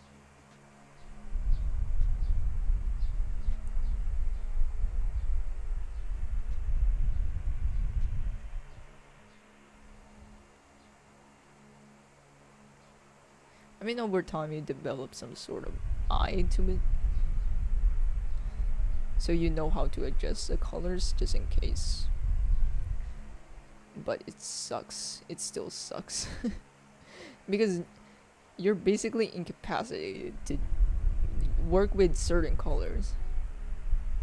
Like for example, my laptop struggle with purple the most, and that's probably the reason why I don't use purple all that often, because there are two types of violets or purple or whatever. This section over here, it's either leaning on the red or leaning on the blue. And mind you, I mean, I might sound like a nerd, but those are very different things. One is cooler and one is warmer. And it just drives me fucking insane. Especially, I have to export multiple times because I have to adjust like the tones of it. Like, should I make it much more cooler or should I make it much more warmer? But yeah. Oh, I thought you don't use purple because it's not a creative color like green. Nah, I actually like using purple. I use purple a lot when applying shadows, actually. Like, for example, right now, actually later, I'll show you later.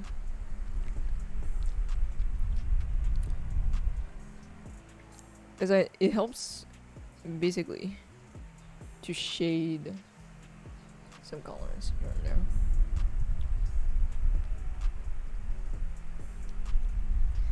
Oh, my shit is not selecting stuff.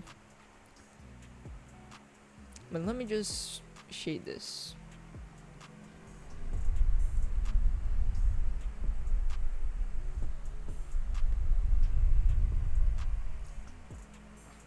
But yeah, you have to develop either like a good eye or just get a real good monitor.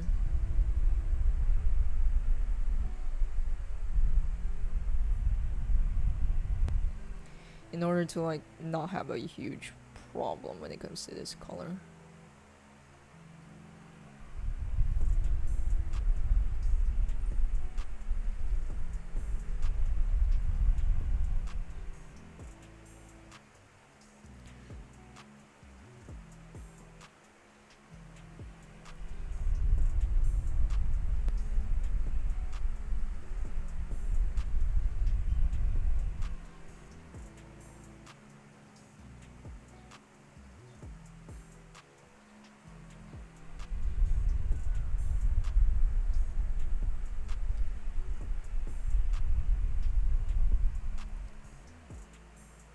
I think the only reason why I don't use green is because it's such a not so appealing color to me for some reason. But that might be because of my mood. Who knows? Because my mood depends on like what color I like. Basically. But most of the time, what I ended up liking are either blue or red. It's one of those colors that you cannot go wrong type of colors. Like if you choose this color, you just cannot go wrong. Because being that color already makes it attractive. Not to mention it's easy to work with.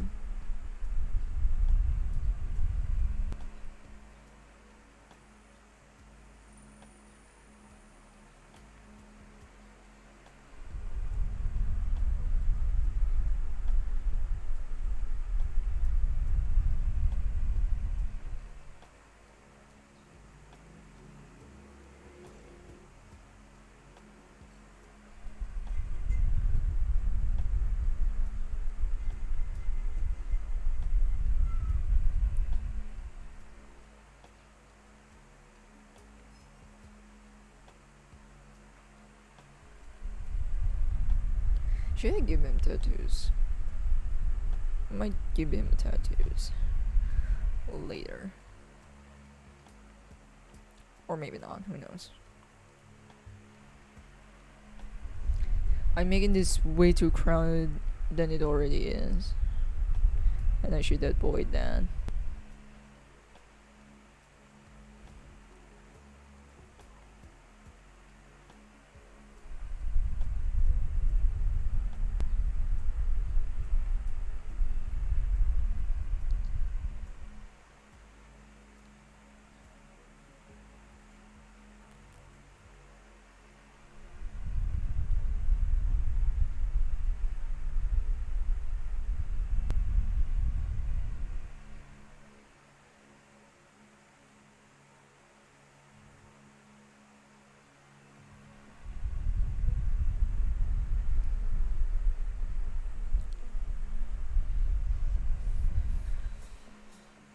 We're almost done with the shading. Yeah, this took me much more time than it should have. I was taking too much time on thinking about the design.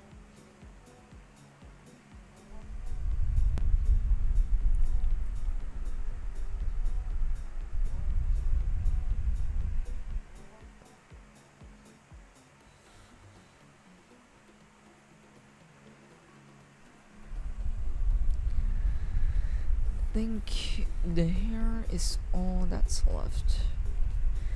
Oh, I actually need to do the eyes too. But at least those are pretty minor.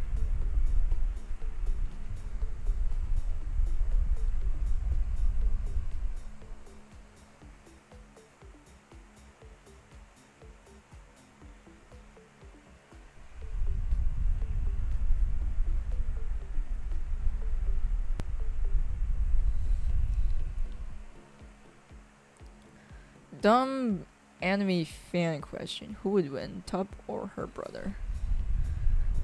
That's a nice question.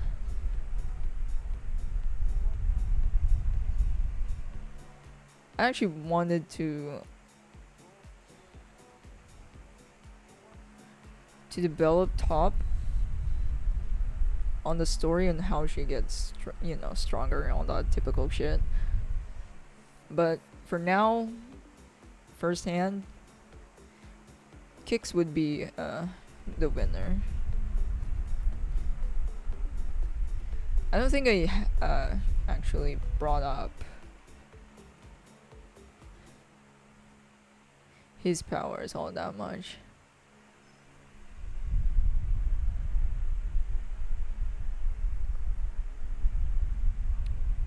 But if I have to identify his powers, he basically can copy or absorb powers, basically. So that's why he's more OP compared to like other people.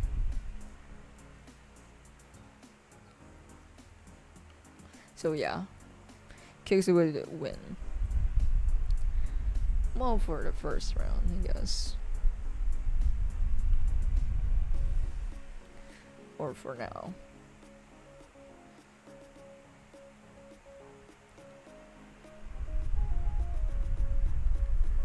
So he isn't like Gray. Nah, he's more of a. He only uses ice powers because that's the shit he absorbed.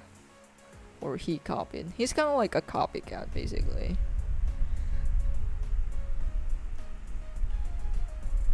It's a not so very creative power. Compared to like Top.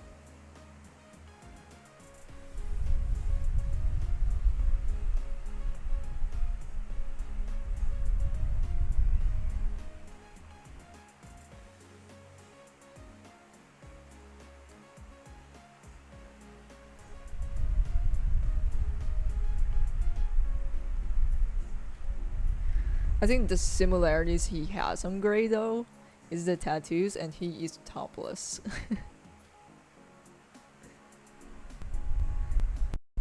Damn, my autosave keeps kicking in. I think I need to save this. I should adjust my autosave to like something like 20 minutes or an hour. I used to be so paranoid back then on like losing progress because my laptop back then wasn't super good. Not to mention when it comes to animating stuff. If you don't save that shit, you would either break down and cry. So he doesn't take off his clothes like Gray. I mean, he needs his skin to like absorb things, so yeah. That's why he's shirtless.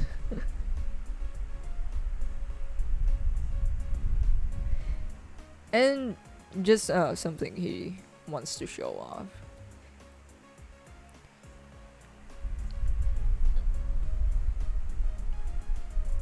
Let me just do some highlights over here.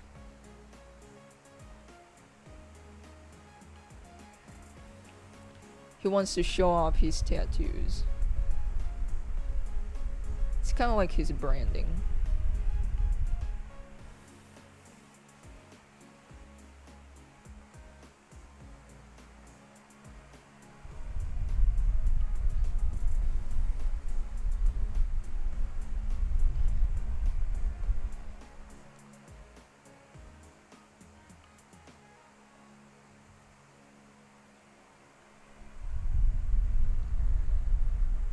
So the main focus in your story would be Tom. Probably. I mean, I kind of low-key want it to be multiple characters. It's either Top or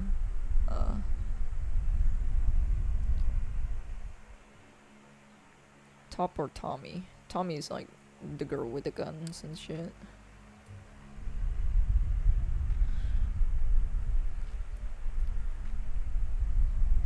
It's either the two of them.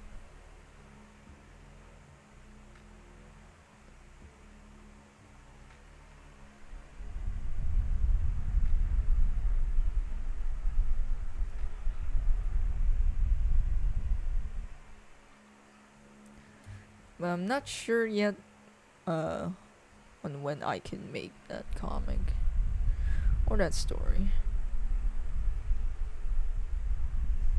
I guess I'm lazy as fuck.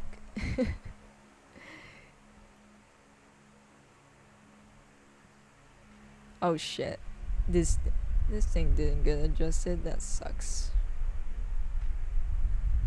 Oh boy. Watch me struggle.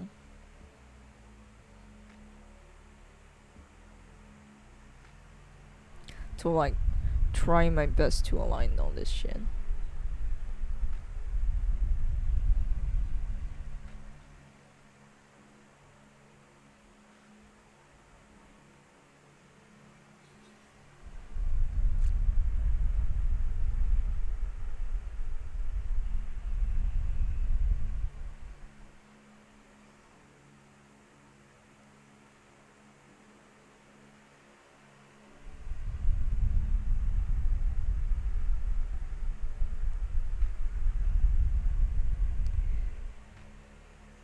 Hey, it's looking like it's coming along.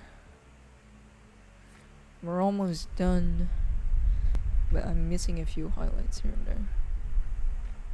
I have to put my what do you call this? The color history palette down here, because I cannot keep floating menus all over the place, because once again I'm using this tablet.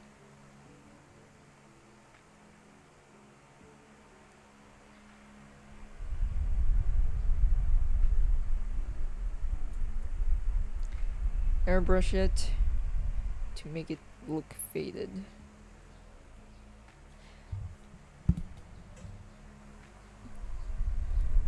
Can't wait for your store to be titled as the next Arcane. I'm actually shit when it comes to naming stuff, especially titles.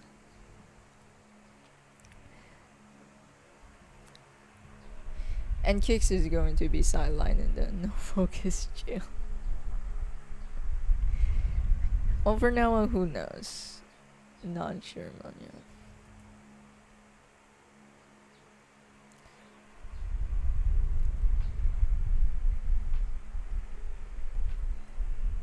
Now for the airbrush. I just airbrushed the fuck out of this.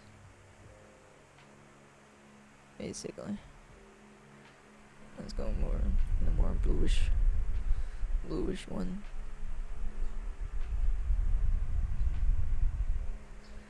Or I might just change it later. Oh, it's not on multiply, no wonder. No wonder it's not getting dark.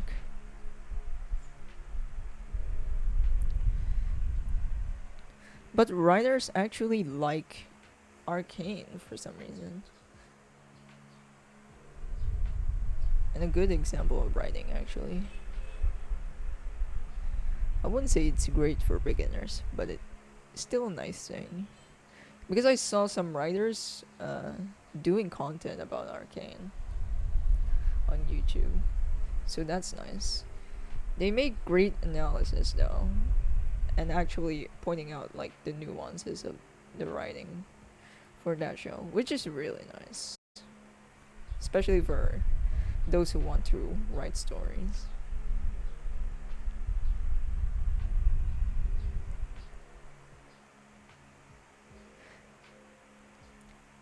You know, a thing, you could use a blur tool to, you know, add some sort of depth to it.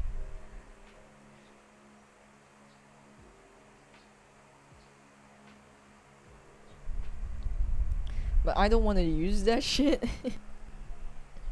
You didn't even deny that you're not gonna focus on Kix. Now we're gonna focus on him. Kind of, he has to be like some sort of arc. Because he is the brother. He is the brother of the main character, come on. And it's kind of more like one of those... It's a pseudo main character. I don't know if there's a category like that. And here's the thing. I am the type of person who ends up liking the side characters for some reason. It's just that I don't want to say too much. Because I'm also figuring things out. But for now, Kix is just the characters I can just fuck around. Especially Kix.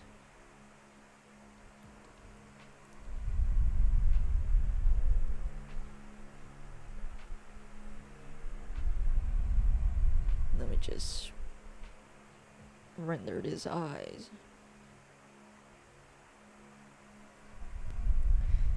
Deuterogonus.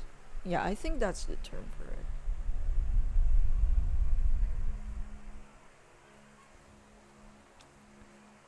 They're the main character, but not exactly.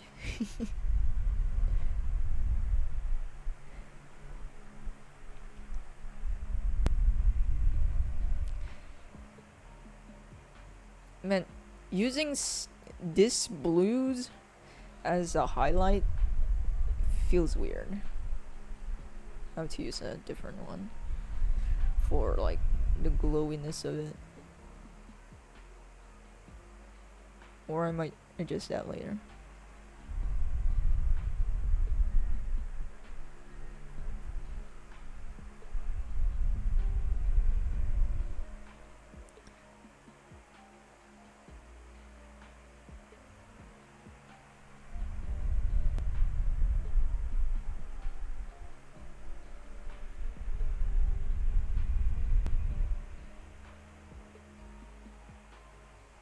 think I need to ramp up the saturation.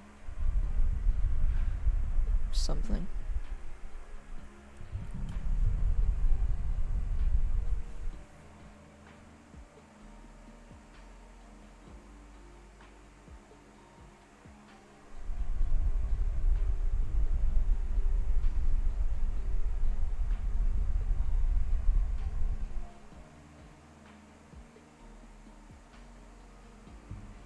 I ended up using some orange. Great. I mean, that's usually the color I use for highlights.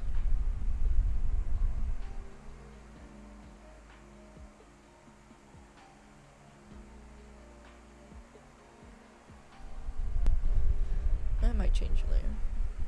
Who knows? But for now, let's actually render this shit.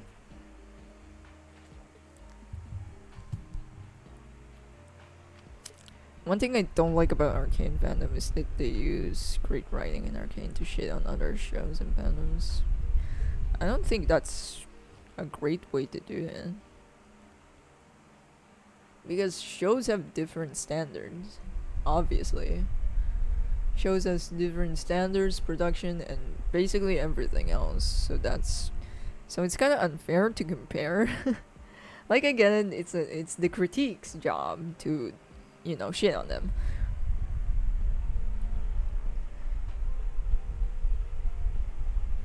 But I don't know. I'm so out of the Arcane fandom is so out of my sight. So I usually don't fucking know about this type of shit. And I only follow the ones that are like basically drawing Jinx and like Kate Vi shippers, wholesome Kate Vi shippers. And the ones that treat Victor really preciously. But I don't usually see more Arcane type of content anymore. Because I don't know, consuming, like, I get it, I can get hyper fixated on something, but not too much. Like, I try to limit myself for some reason, at least.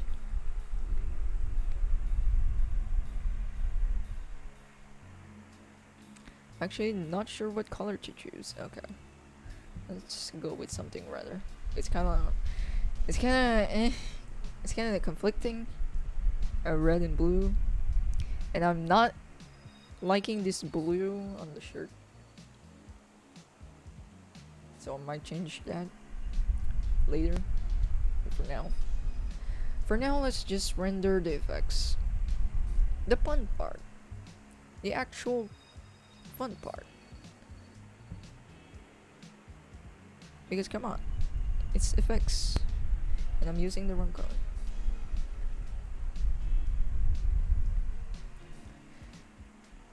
Man, it's hard to explain how to say and to tell how I draw effects exactly. Like, what are the actual steps and process of it, the nuances, or how do you draw effects exactly.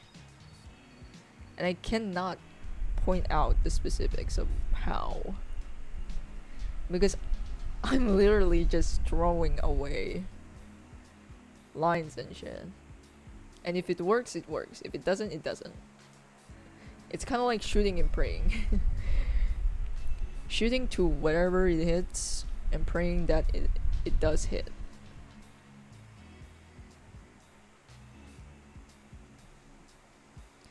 Kind of like a leap of fate.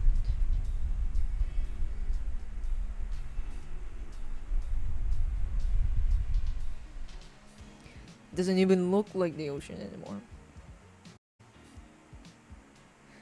But again, there's no highlights just yet, so.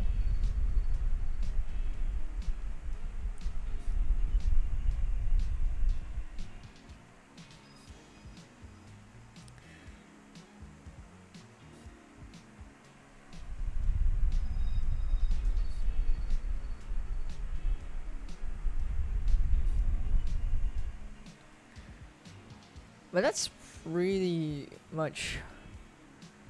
I mean, that's the Another thing that I tend to find on fandoms, like, especially the ones that are really devoted to the fandom or to a franchise, to the point that anything else apart from that is shit.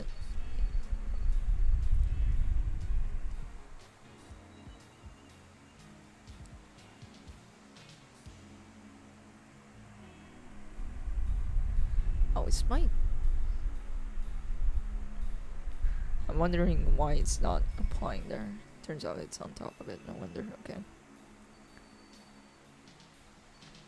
There we go. But yeah, they get all so defensive for some reason, as if they're the ones who wrote the show.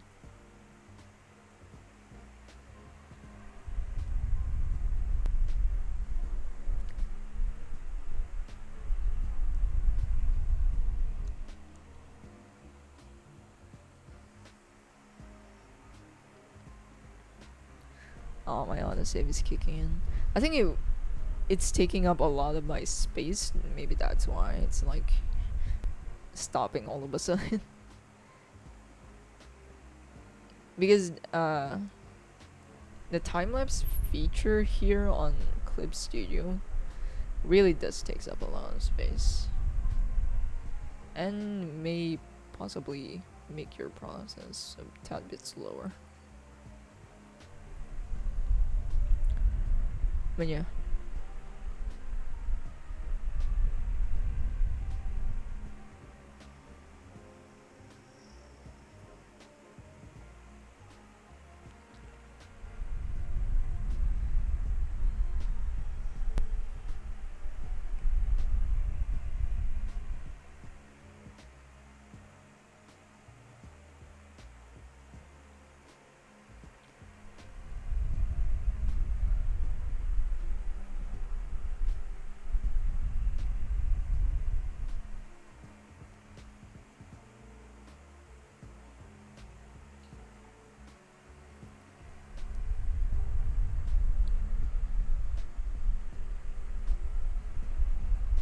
Now for some highlights. This is not how water is rendered, but I'll probably do something to make it look like it seems like a water. But for now, I'm still on the rendering or doing whatever I can. Or applying basically the three layers when it comes to effects. So we have this base, and then now these shadows. And now what I need to do right now is highlights. Anything that comes after is whatever, and miscellaneous stuff.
I like how that water ghoul came from a joke and now it became a part of a character. You gotta mix it up. You adapt.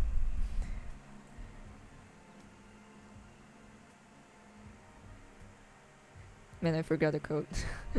Lol. You overcome, you adapt, and voila.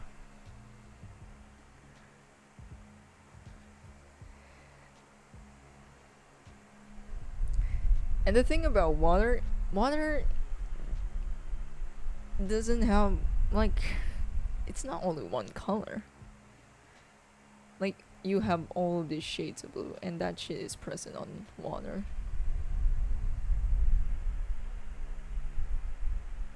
Oh, these highlights are way too intense, actually.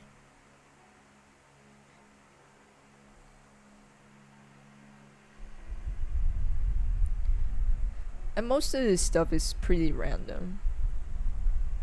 Like, I just only come up with this, like, fucking random. Like, I think of 2 words, or 2 words pop into my head. Like, for example, water. Okay, what do we do with water? Since I wanted to draw something water, like I said, it's kind of been a while. I either draw water, fire, whatever. Earth is probably one element I probably do not draw all the time. I should make one. Or maybe a fan art of Toph would suffice and would be fun. Because it has been a while since I draw Toph.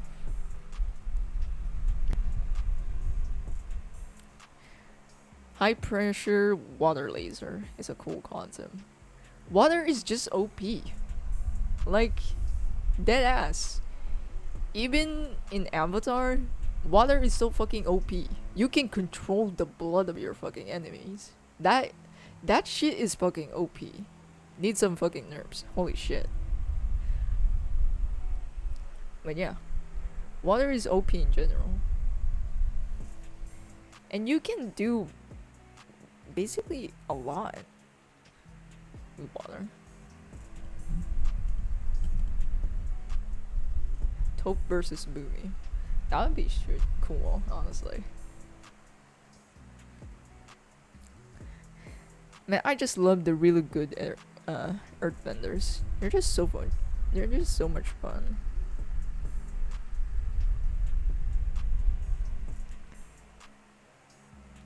I just started reading Solo Leveling recently. Have you read it? What do you think of the art, if so? I do not read action stuff. Is it an action one? I only heard about it, so. Oh yeah, people are raving about the art of this. Oh, and it got the smiling guy. How do I describe this? Basically a creepy face that is smiling that I see everywhere.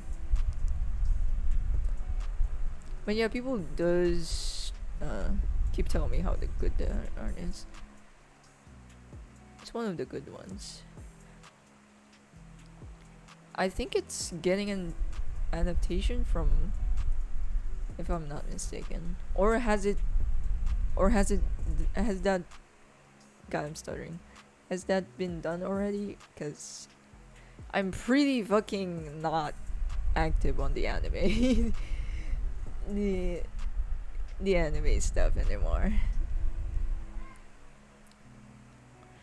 Earthbenders and airbenders need buffs. Exactly. I mean, airbenders can like suffocate the shit out of you, but man, still controlling your own fucking blood is nasty and disrespectful.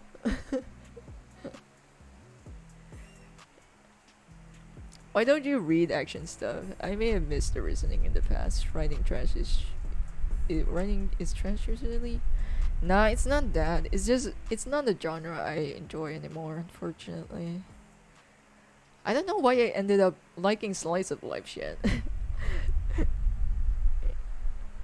I ended up liking slice of life stuff.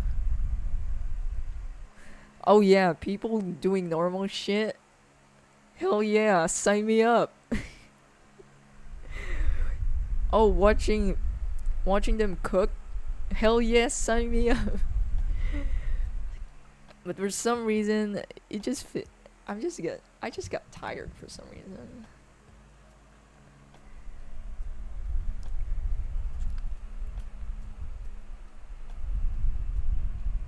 It's kind of like taking a drug.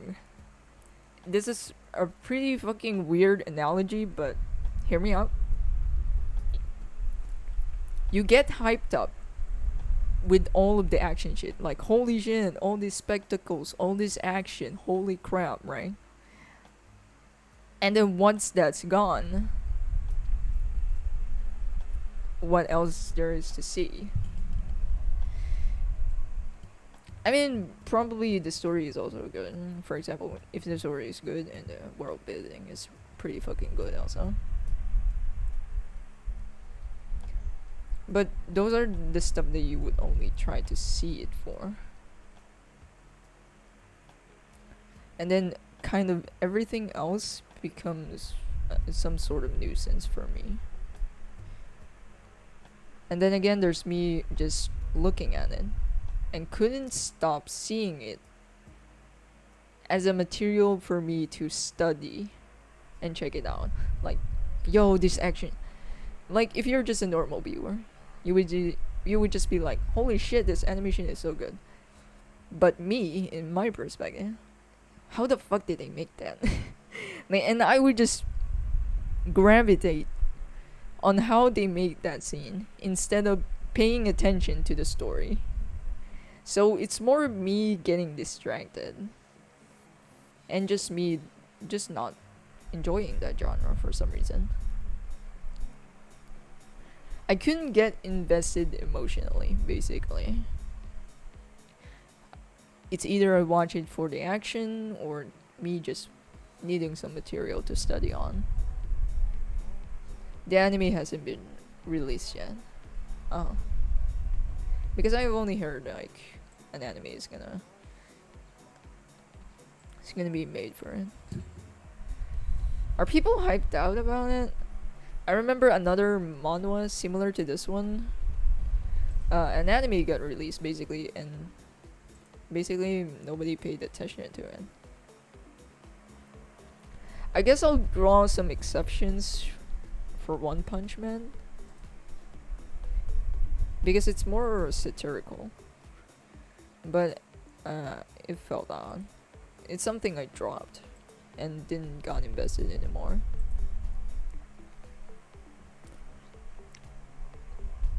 But yeah, it's just a genre that I don't get super invested on for some reason. Yeah.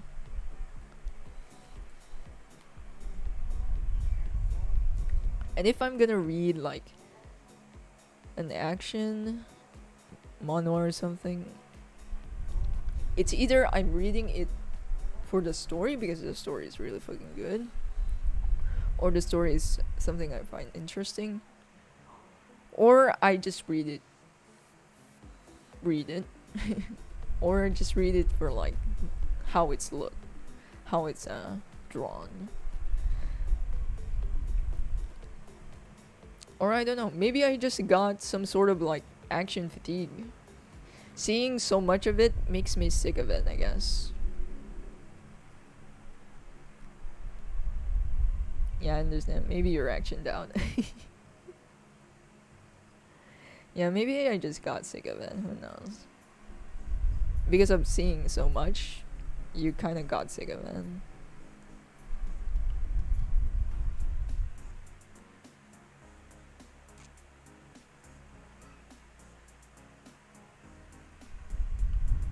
But hey, if it's something you enjoy, stick to it.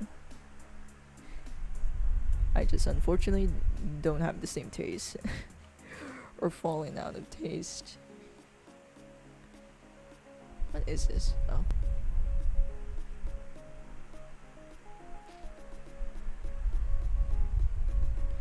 Smoothie, welcome. I'm just trying to finish this. I'm also kind of getting hungry. The Snickers are not enough. And I'm not craving anything sweet either.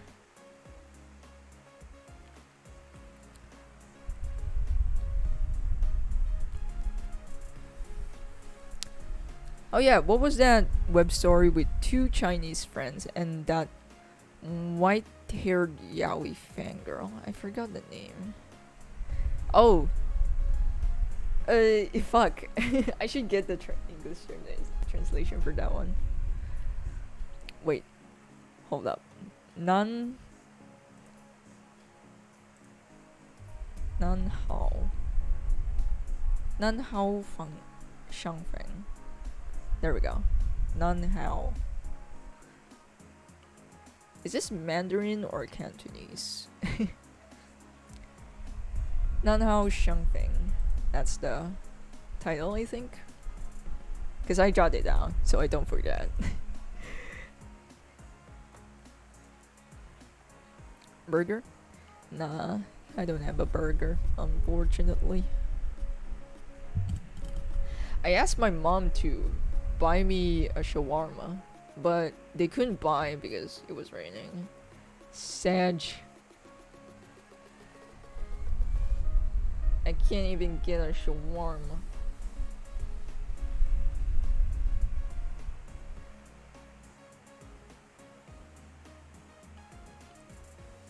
That does not look like for some reason.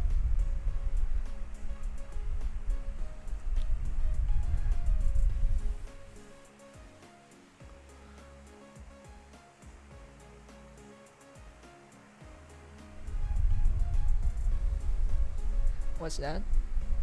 We're talking about the shawarma.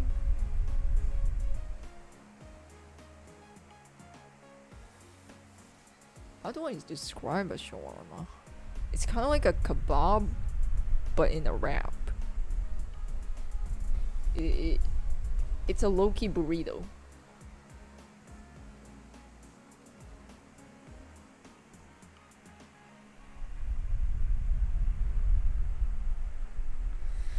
This one's not helping. The color is kind of off, not gonna lie. I might change it, but let me just lay it out first. And something around here is missing. For me.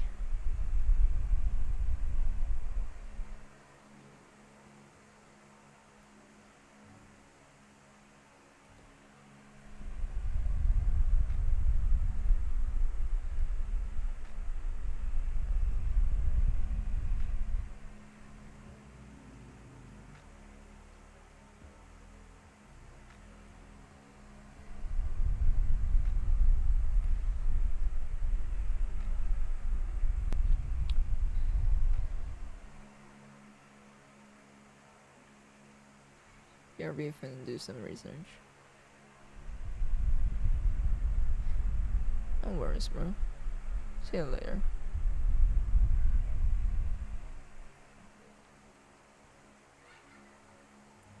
This color looks off for me. Too red. Maybe this. But it looks too green now.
I think I'm misspelling it because all I'm getting is an evil teddy bear. Shawarma. Shawarma.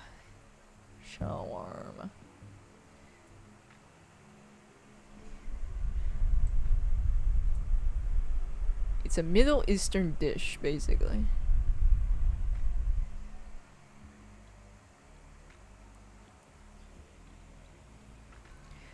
I have no idea that this was a Middle Eastern. It's kind of like a kebab, but in like a wrap, basically. That's how it goes. but my mom wasn't able to get one. No. What was your thoughts on the latest Primal episode with the Englishman? Honestly, fucking rad. I mean, don't get me wrong, it was so out of place, kinda. But at the same time, kind of fitting.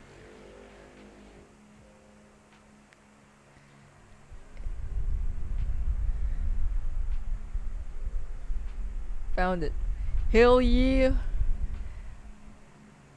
Looks really good. It tastes really good.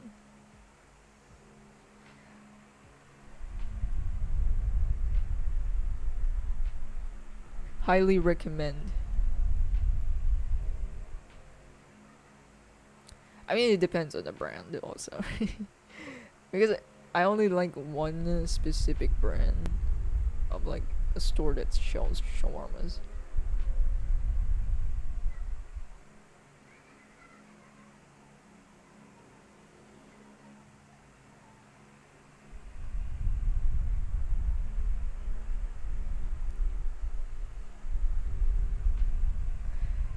And it basically has like meat inside with some cucumbers, vegetables, and all that. Yeah, that episode seems out of place, but it does bring in an interesting implications on the setting of Primal. Yeah, it kind of makes me think that basically, if they're showing something like this, they're basically trying to set up something, right? When it comes to like stories. But yeah, I think they're trying to set something up. And actually, I don't mind because that episode was fucking lit. I mean, a lot of times, I mean, most and the majority of times, I was like screaming at the Englishman to like, "You have fucking guns, use it." But maybe the guns are not so advanced just yet. And the dude they're fighting is like built like a truck. I want to try it, but I don't know if I have a store that sells it now. Oh yeah, that's a shit. That sucks. Because it's not so common, I think. Because other people would just, I don't know, eat a burrito or something. Because that's much more common. But it's basically, it's either beef or chicken, mixed with cucumbers, some chilies, or some carrots or something. Basically vegetables. And then it has some sort of sauce. And I'm not sure how to explain that sauce. But I do like the beef one because that's really good.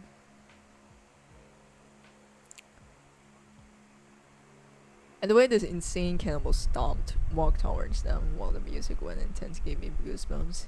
Yeah, that's the shit I like about Primal. It's just action packed.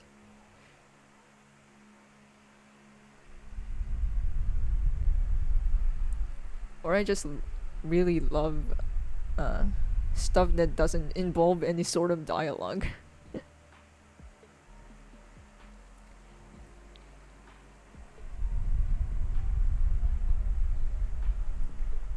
I'll just make it myself. The secret sauce. Wait, what show is this? It's called Primal, by Gennady Tartakovsky. Have no idea how to spell his name, but he's basically the creator of Samurai Jack, if I'm not mistaken. Because I'm terrible with names. But yeah. I think I also just like action-packed scenes that basically compose more of choreography. Seeing all this flashiness of the action kinda wears me out, I guess. Kinda like a power scale going upwards and upwards. What even is the limit at this point?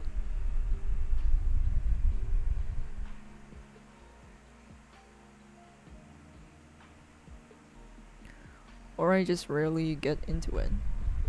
If I want to get into it, I have to like do some sort of effort to it.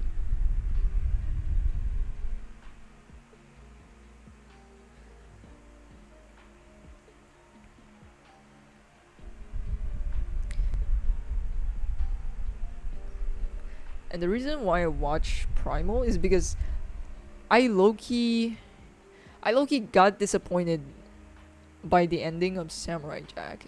And I think other people would agree that it kind of felt rushed.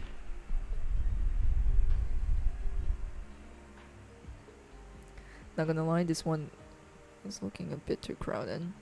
So I might do some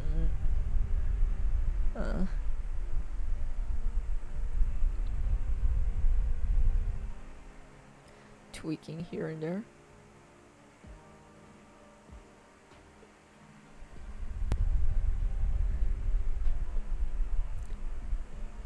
And since I wasn't all too satisfied with Samurai Jack, I watched his new stuff, which is basically Primal.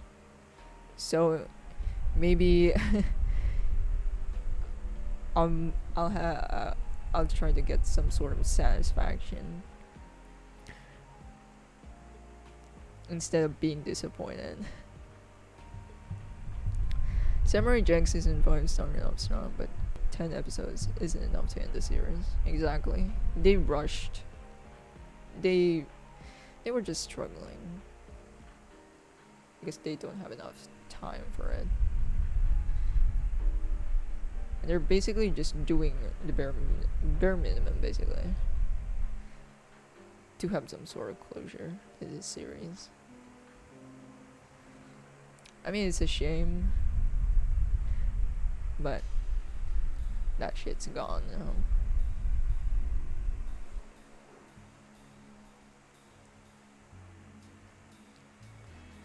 It's too crowded. I might do something to make this less crowded.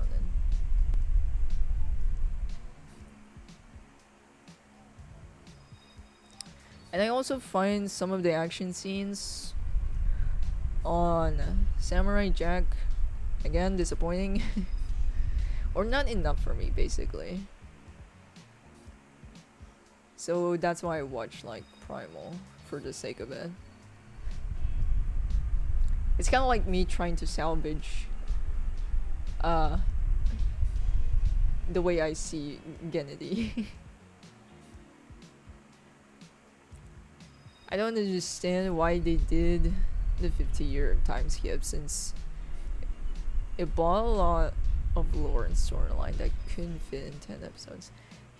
Again, we don't know the full story behind those closed doors. And as you may know, industry executives tends to be asshole-ish. And their decisions tends to not last or tends to change over time. Once again.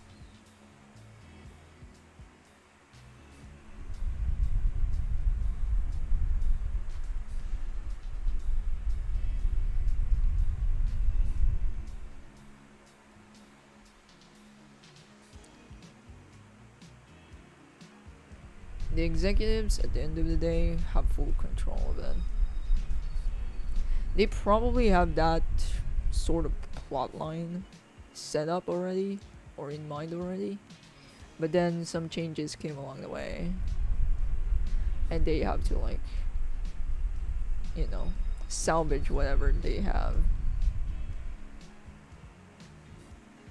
But then again, we don't really know the exact scenes of what goes behind back doors.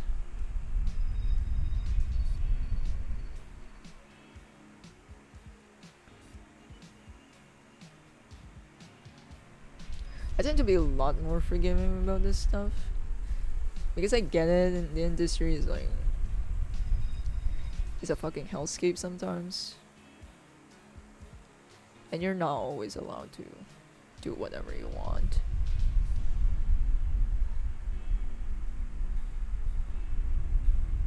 And even if you are allowed to do whatever you want, you kind of don't want that, because at the end of the day, you don't want to be filled with people who are like only saying yes to you.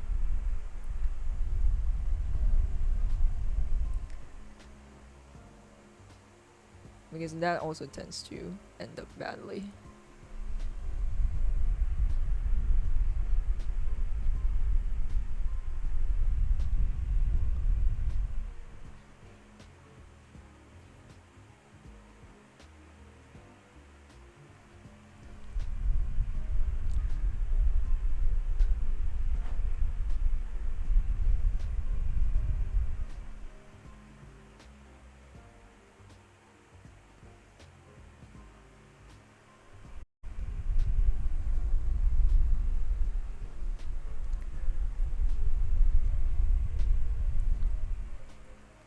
Didn't you say the SU was badly managed by the crew and not the higher ups?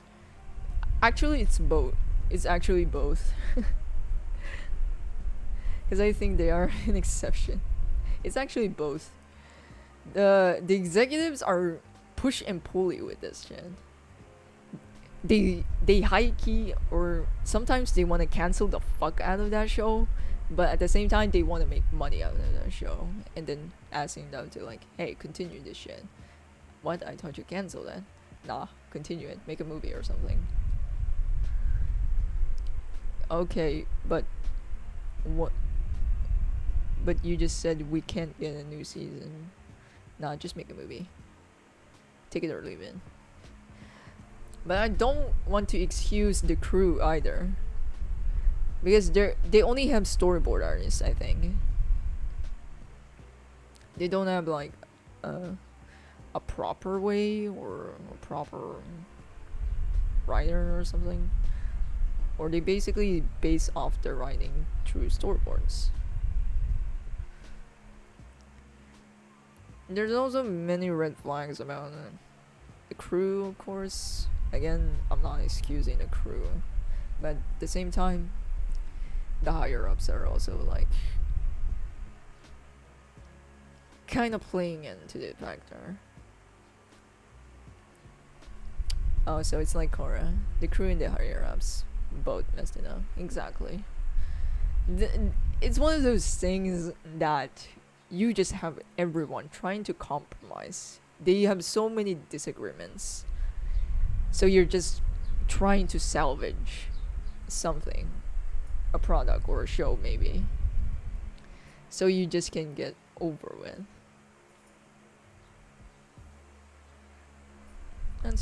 That's usually what happens.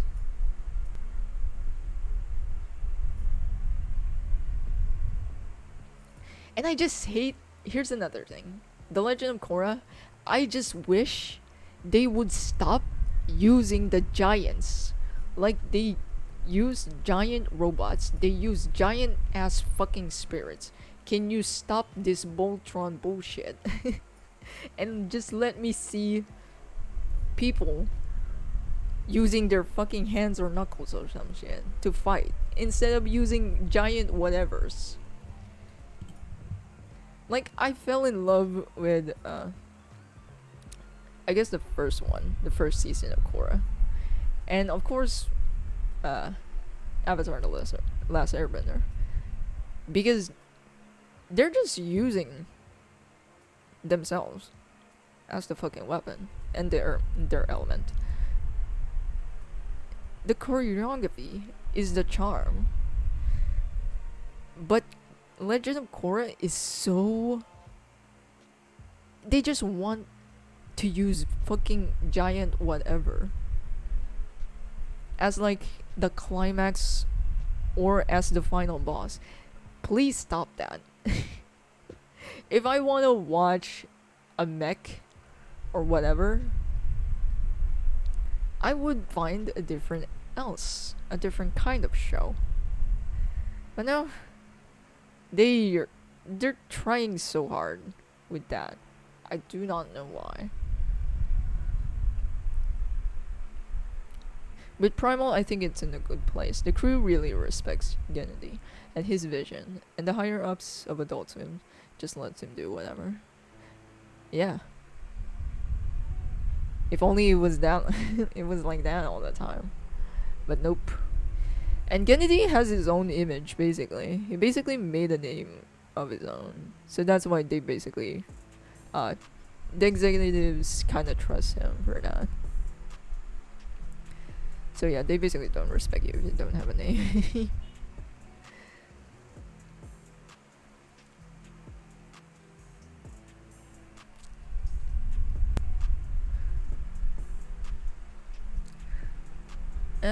My auto save is kicking in, I think, because I cannot move. But yeah, it's more about surrounding yourself with, you know, actual people that, you know, that you're happy and nice to work with. Because if not, then you're just surrounded by like, why would you surround yourself with the stuff that you're not pleased with? But I get it. Yeah, Kara is just doing the DBC mistake of escalating the power creep to one up the Fire Nation invasion. Yeah, I just wish they would stop. Just stop with the mechs. Just stop with this giant whatever bullshit there is. Just give me characters that are fighting.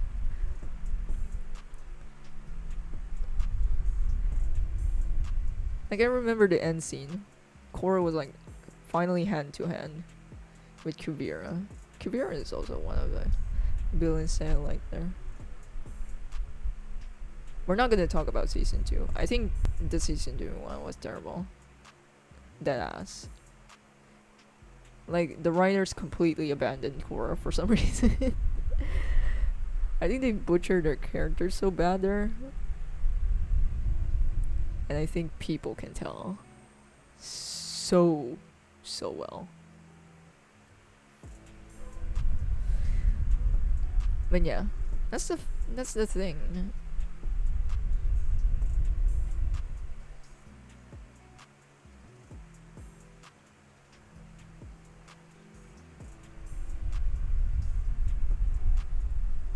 I might erase some stuff here because it's looking kind of messy.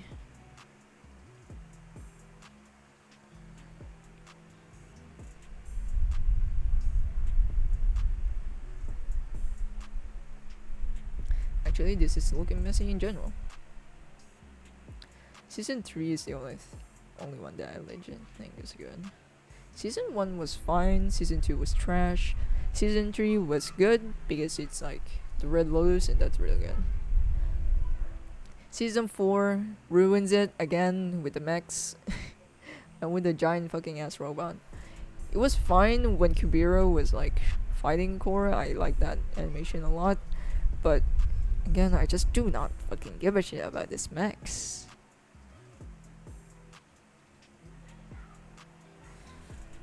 But I think they find it logical to do it because yada yada yada, Melbenders and here and there.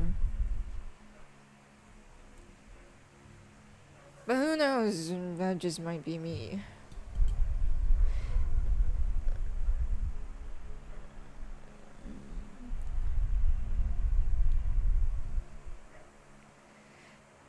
Season 4 had a lot of problems and the damn giant mech that came out of nowhere.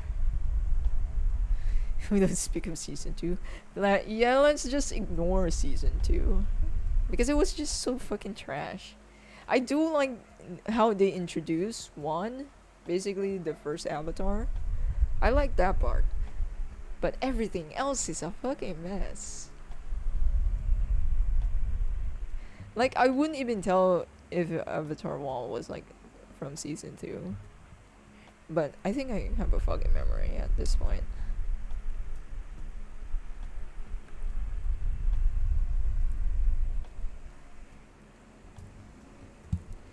But yeah, it's one of those wasted potential, basically. We just wish they could have done better.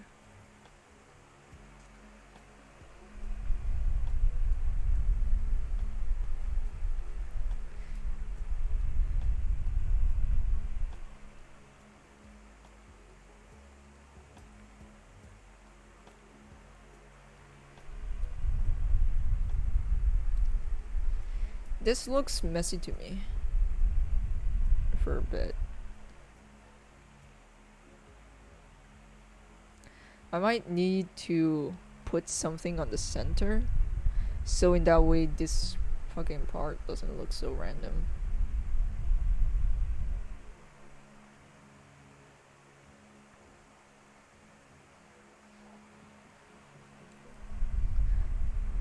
The reason why I like the first one is because, again, the villains. I only like this shit for the villains.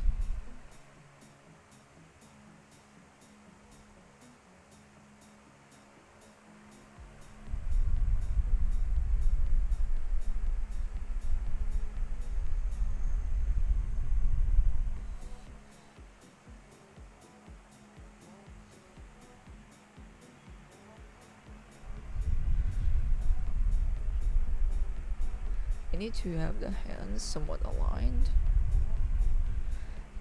Yeah, I think you guys can tell I don't plan this shit.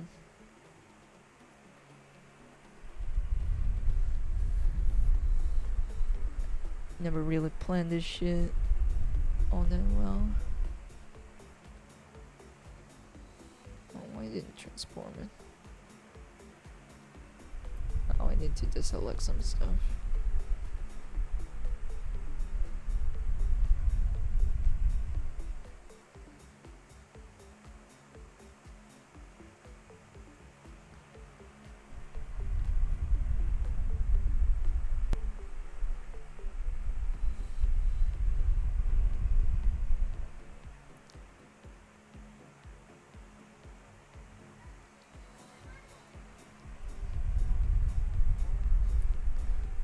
Or I don't know at this point.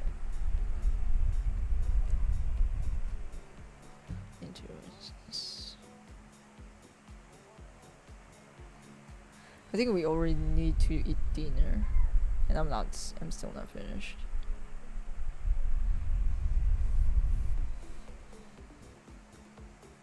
I mean, this could have been finished a few hours ago. It's just I'm just cramming shit.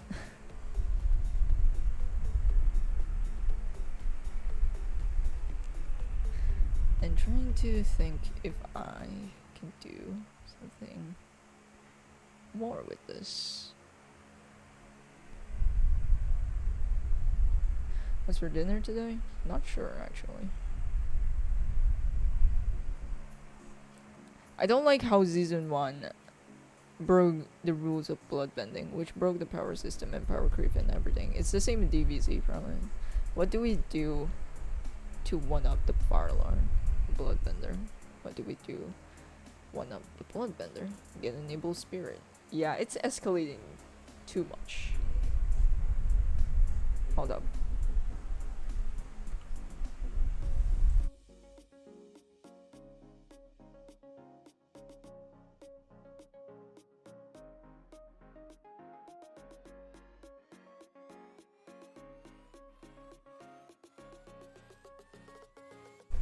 Aimbic. I think we're just gonna have some noodles. Let me just finish this and wrap up.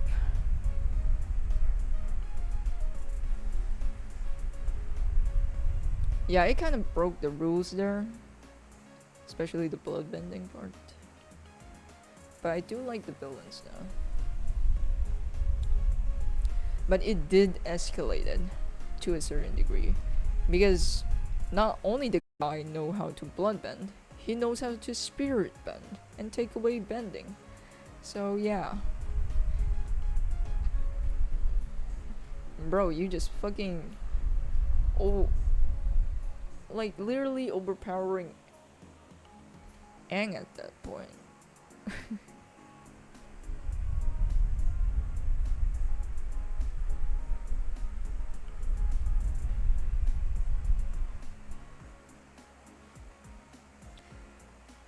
But yeah, they did escalate it a bit too much, basically, instead of taking it slow. But they're probably having a problem to like get creative or what else to do with those powers, basically.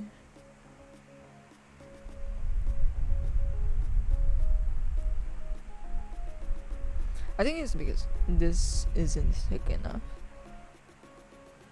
That's why. But I think it's way too much.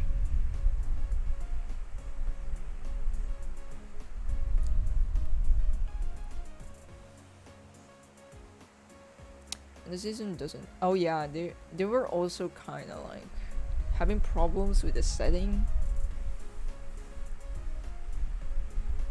overall.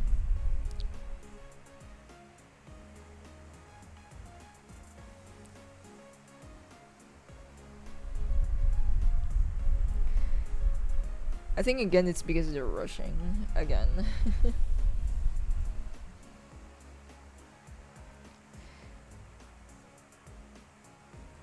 Because usually seasons aren't so guaranteed as they're promised to be. Like for example, here's one season, do it,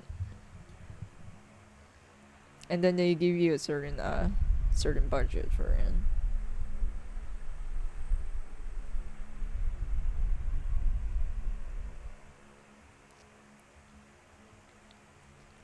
But again, who knows? Might just be a me thing. I should stop with this because it's either going too much or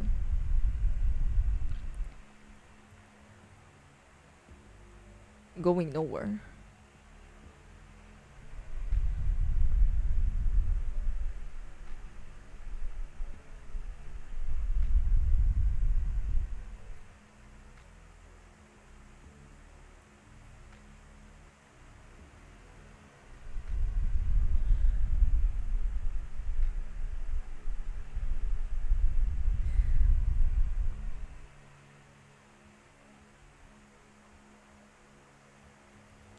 But then again, I should praise Legend of Korra for their villains.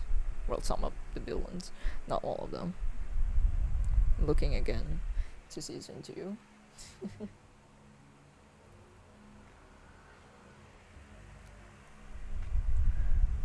Like, the villains here on Legend of Korra is much more better compared to, like, Avatar. I mean, if you're gonna count Zuko as a villain, I guess. But actually, it's also most of the villains also on Avatar is pretty good. It's just Ozai. Ozai is the one that's like probably boring.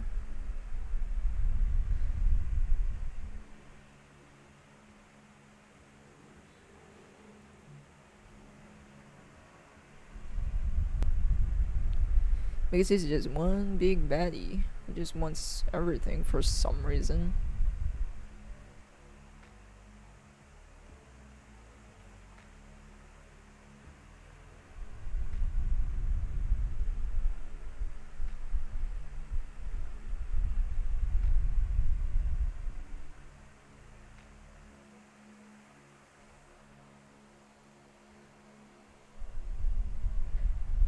I wish they just made it so there was tensions and disagreements between non-benders and benders. The idea that benders were systematically oppressing non-benders didn't make sense in my opinion.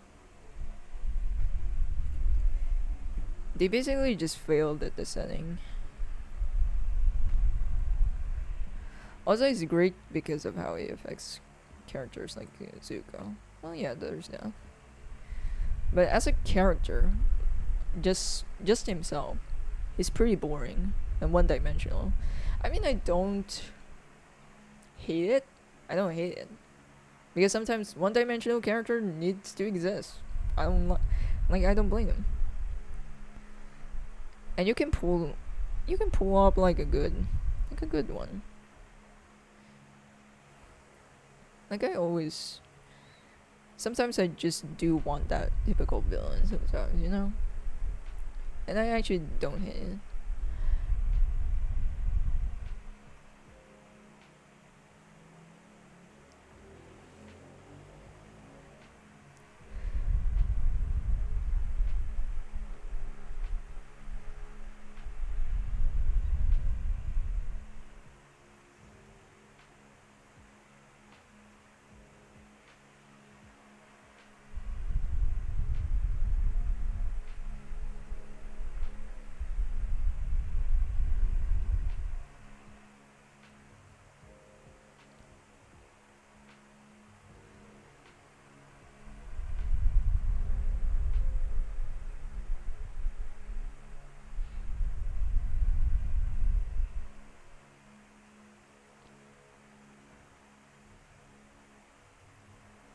Oh yeah, now that I think about it, now that we mentioned Avatar, is the live action still on production? Remember they're trying to make a live action from that, and I have zero hopes for it.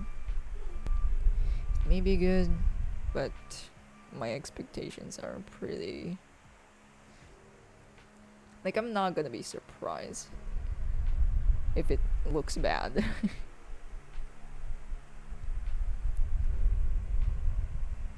I think to fix Amon, don't make him a bloodbender. Just make him a non-bender who was given the power of spirit bending. That would actually make sense.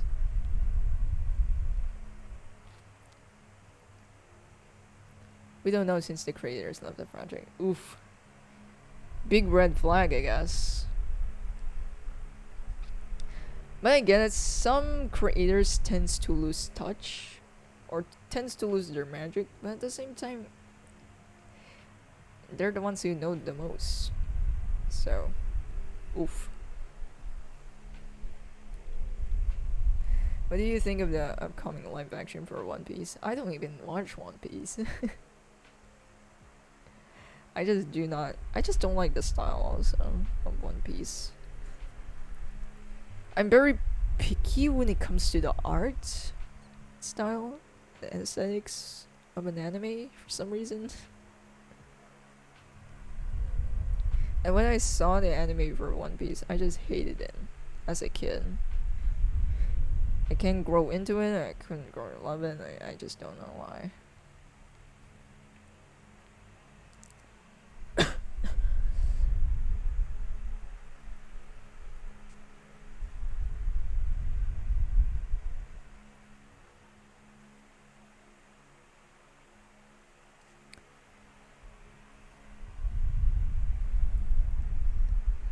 Live action is still coming out. They finished filming the first season. I like the cast though. Yeah, they were trying to fix at least some of the things that the other movie wasn't able to. Oh god.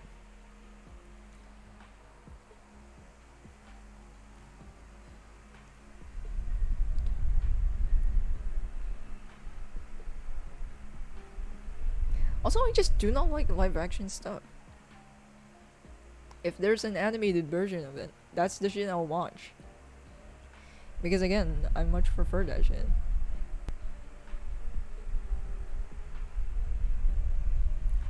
They're also making a live. Yeah, Yu Yu Hakusho. I saw that one. Well, not the show, but some posters of it. But the One Piece live action apparently was given scripts by Oda. I'm still hesitant about that one. Again, even the creators, for example, a mangaka doesn't always, turned out to be a great director. Those are different, very different jobs, basically.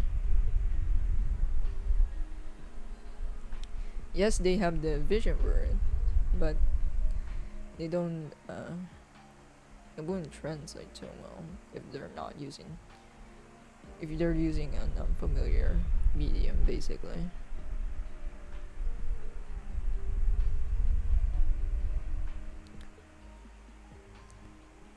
I feel like live action only works with Marvel and Disney. Anime just doesn't work somehow. I mean, there's some, and there's like quite a handful. Not quite a handful, actually, of live actions of those.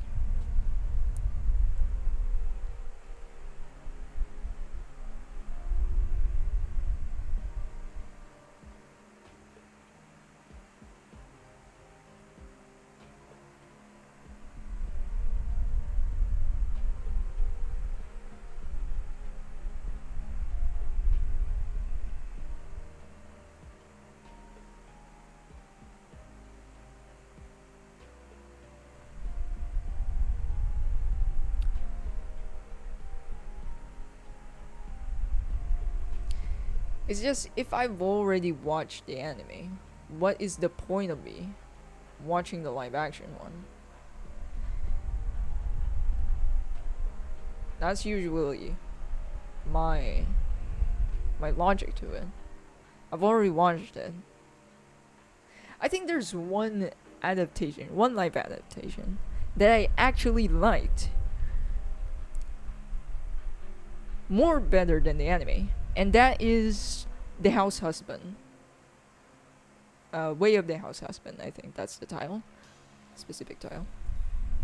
And I liked the live action much more better, way better than the anime. I just fucking hated the anime. I hated how it looked.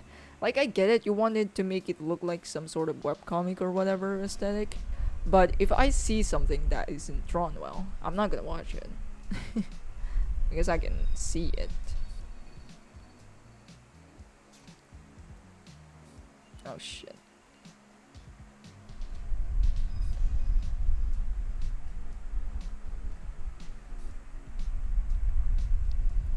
But yeah, that's one example of it. Example of a live action adaptation that is actually enjoyable. More than the anime. I guess the anime sucked.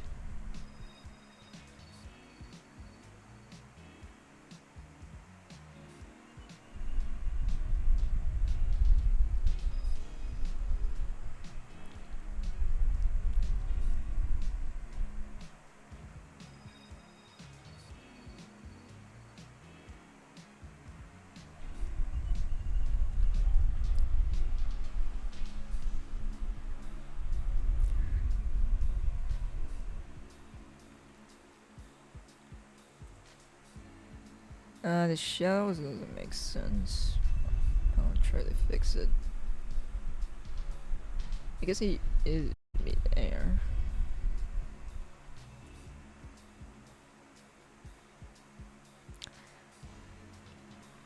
Yo, just drop by. This illustration looks hella banger.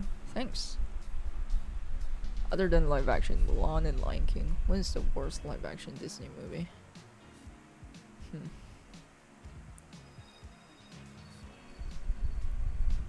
I mean, anything else, honestly. I mean, there's some live action that I actually do not mind watching. If I'm completely detached from the original one. I think Maleficent is the one I did not expect myself to enjoy, but I did. I mean, it was a fine movie. It's not a movie I would be like, yes, this is a masterpiece. Nah, it's more like one of those movies that I would just watch because I can.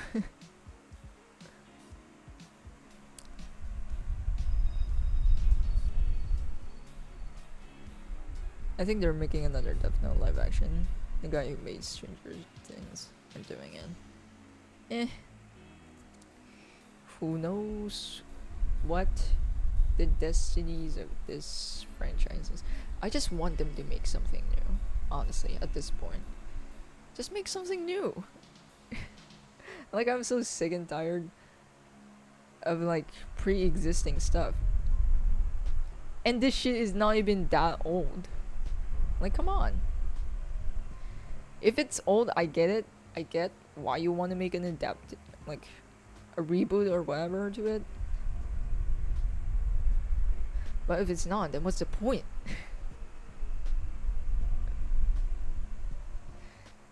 I had no interest in anime, but I heard the live action movies were so good, so I just watched those.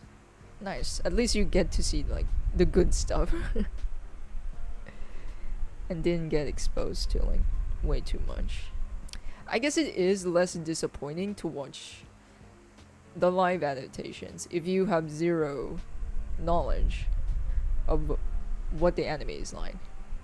It would be just like a meh-ish movie for you.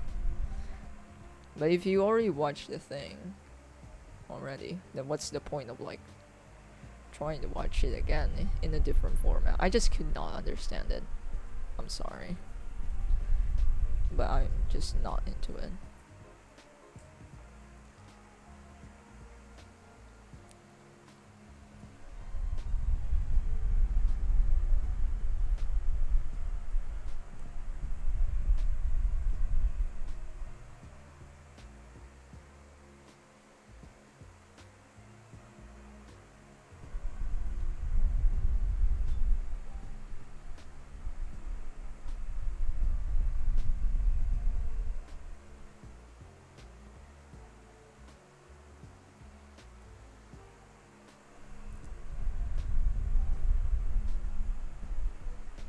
Man, I also love that manga, The Way of the House Husband.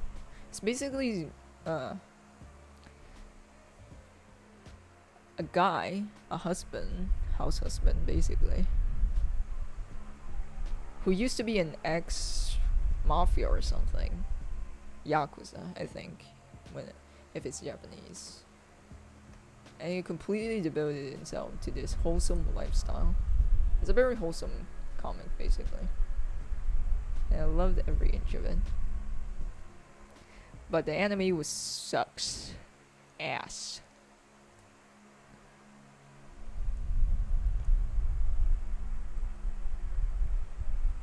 It's probably fine to other people, but it's not.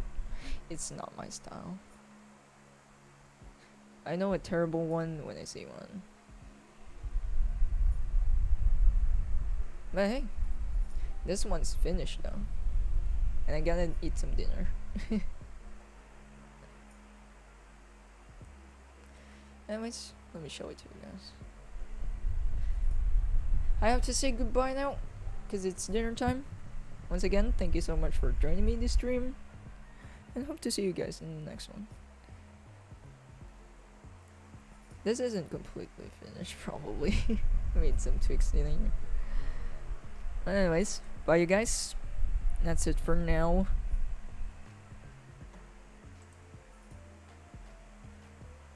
Oh, my goodbye screen is kind of skewed. Oh well. Anyways, bye bye. See you later, homies.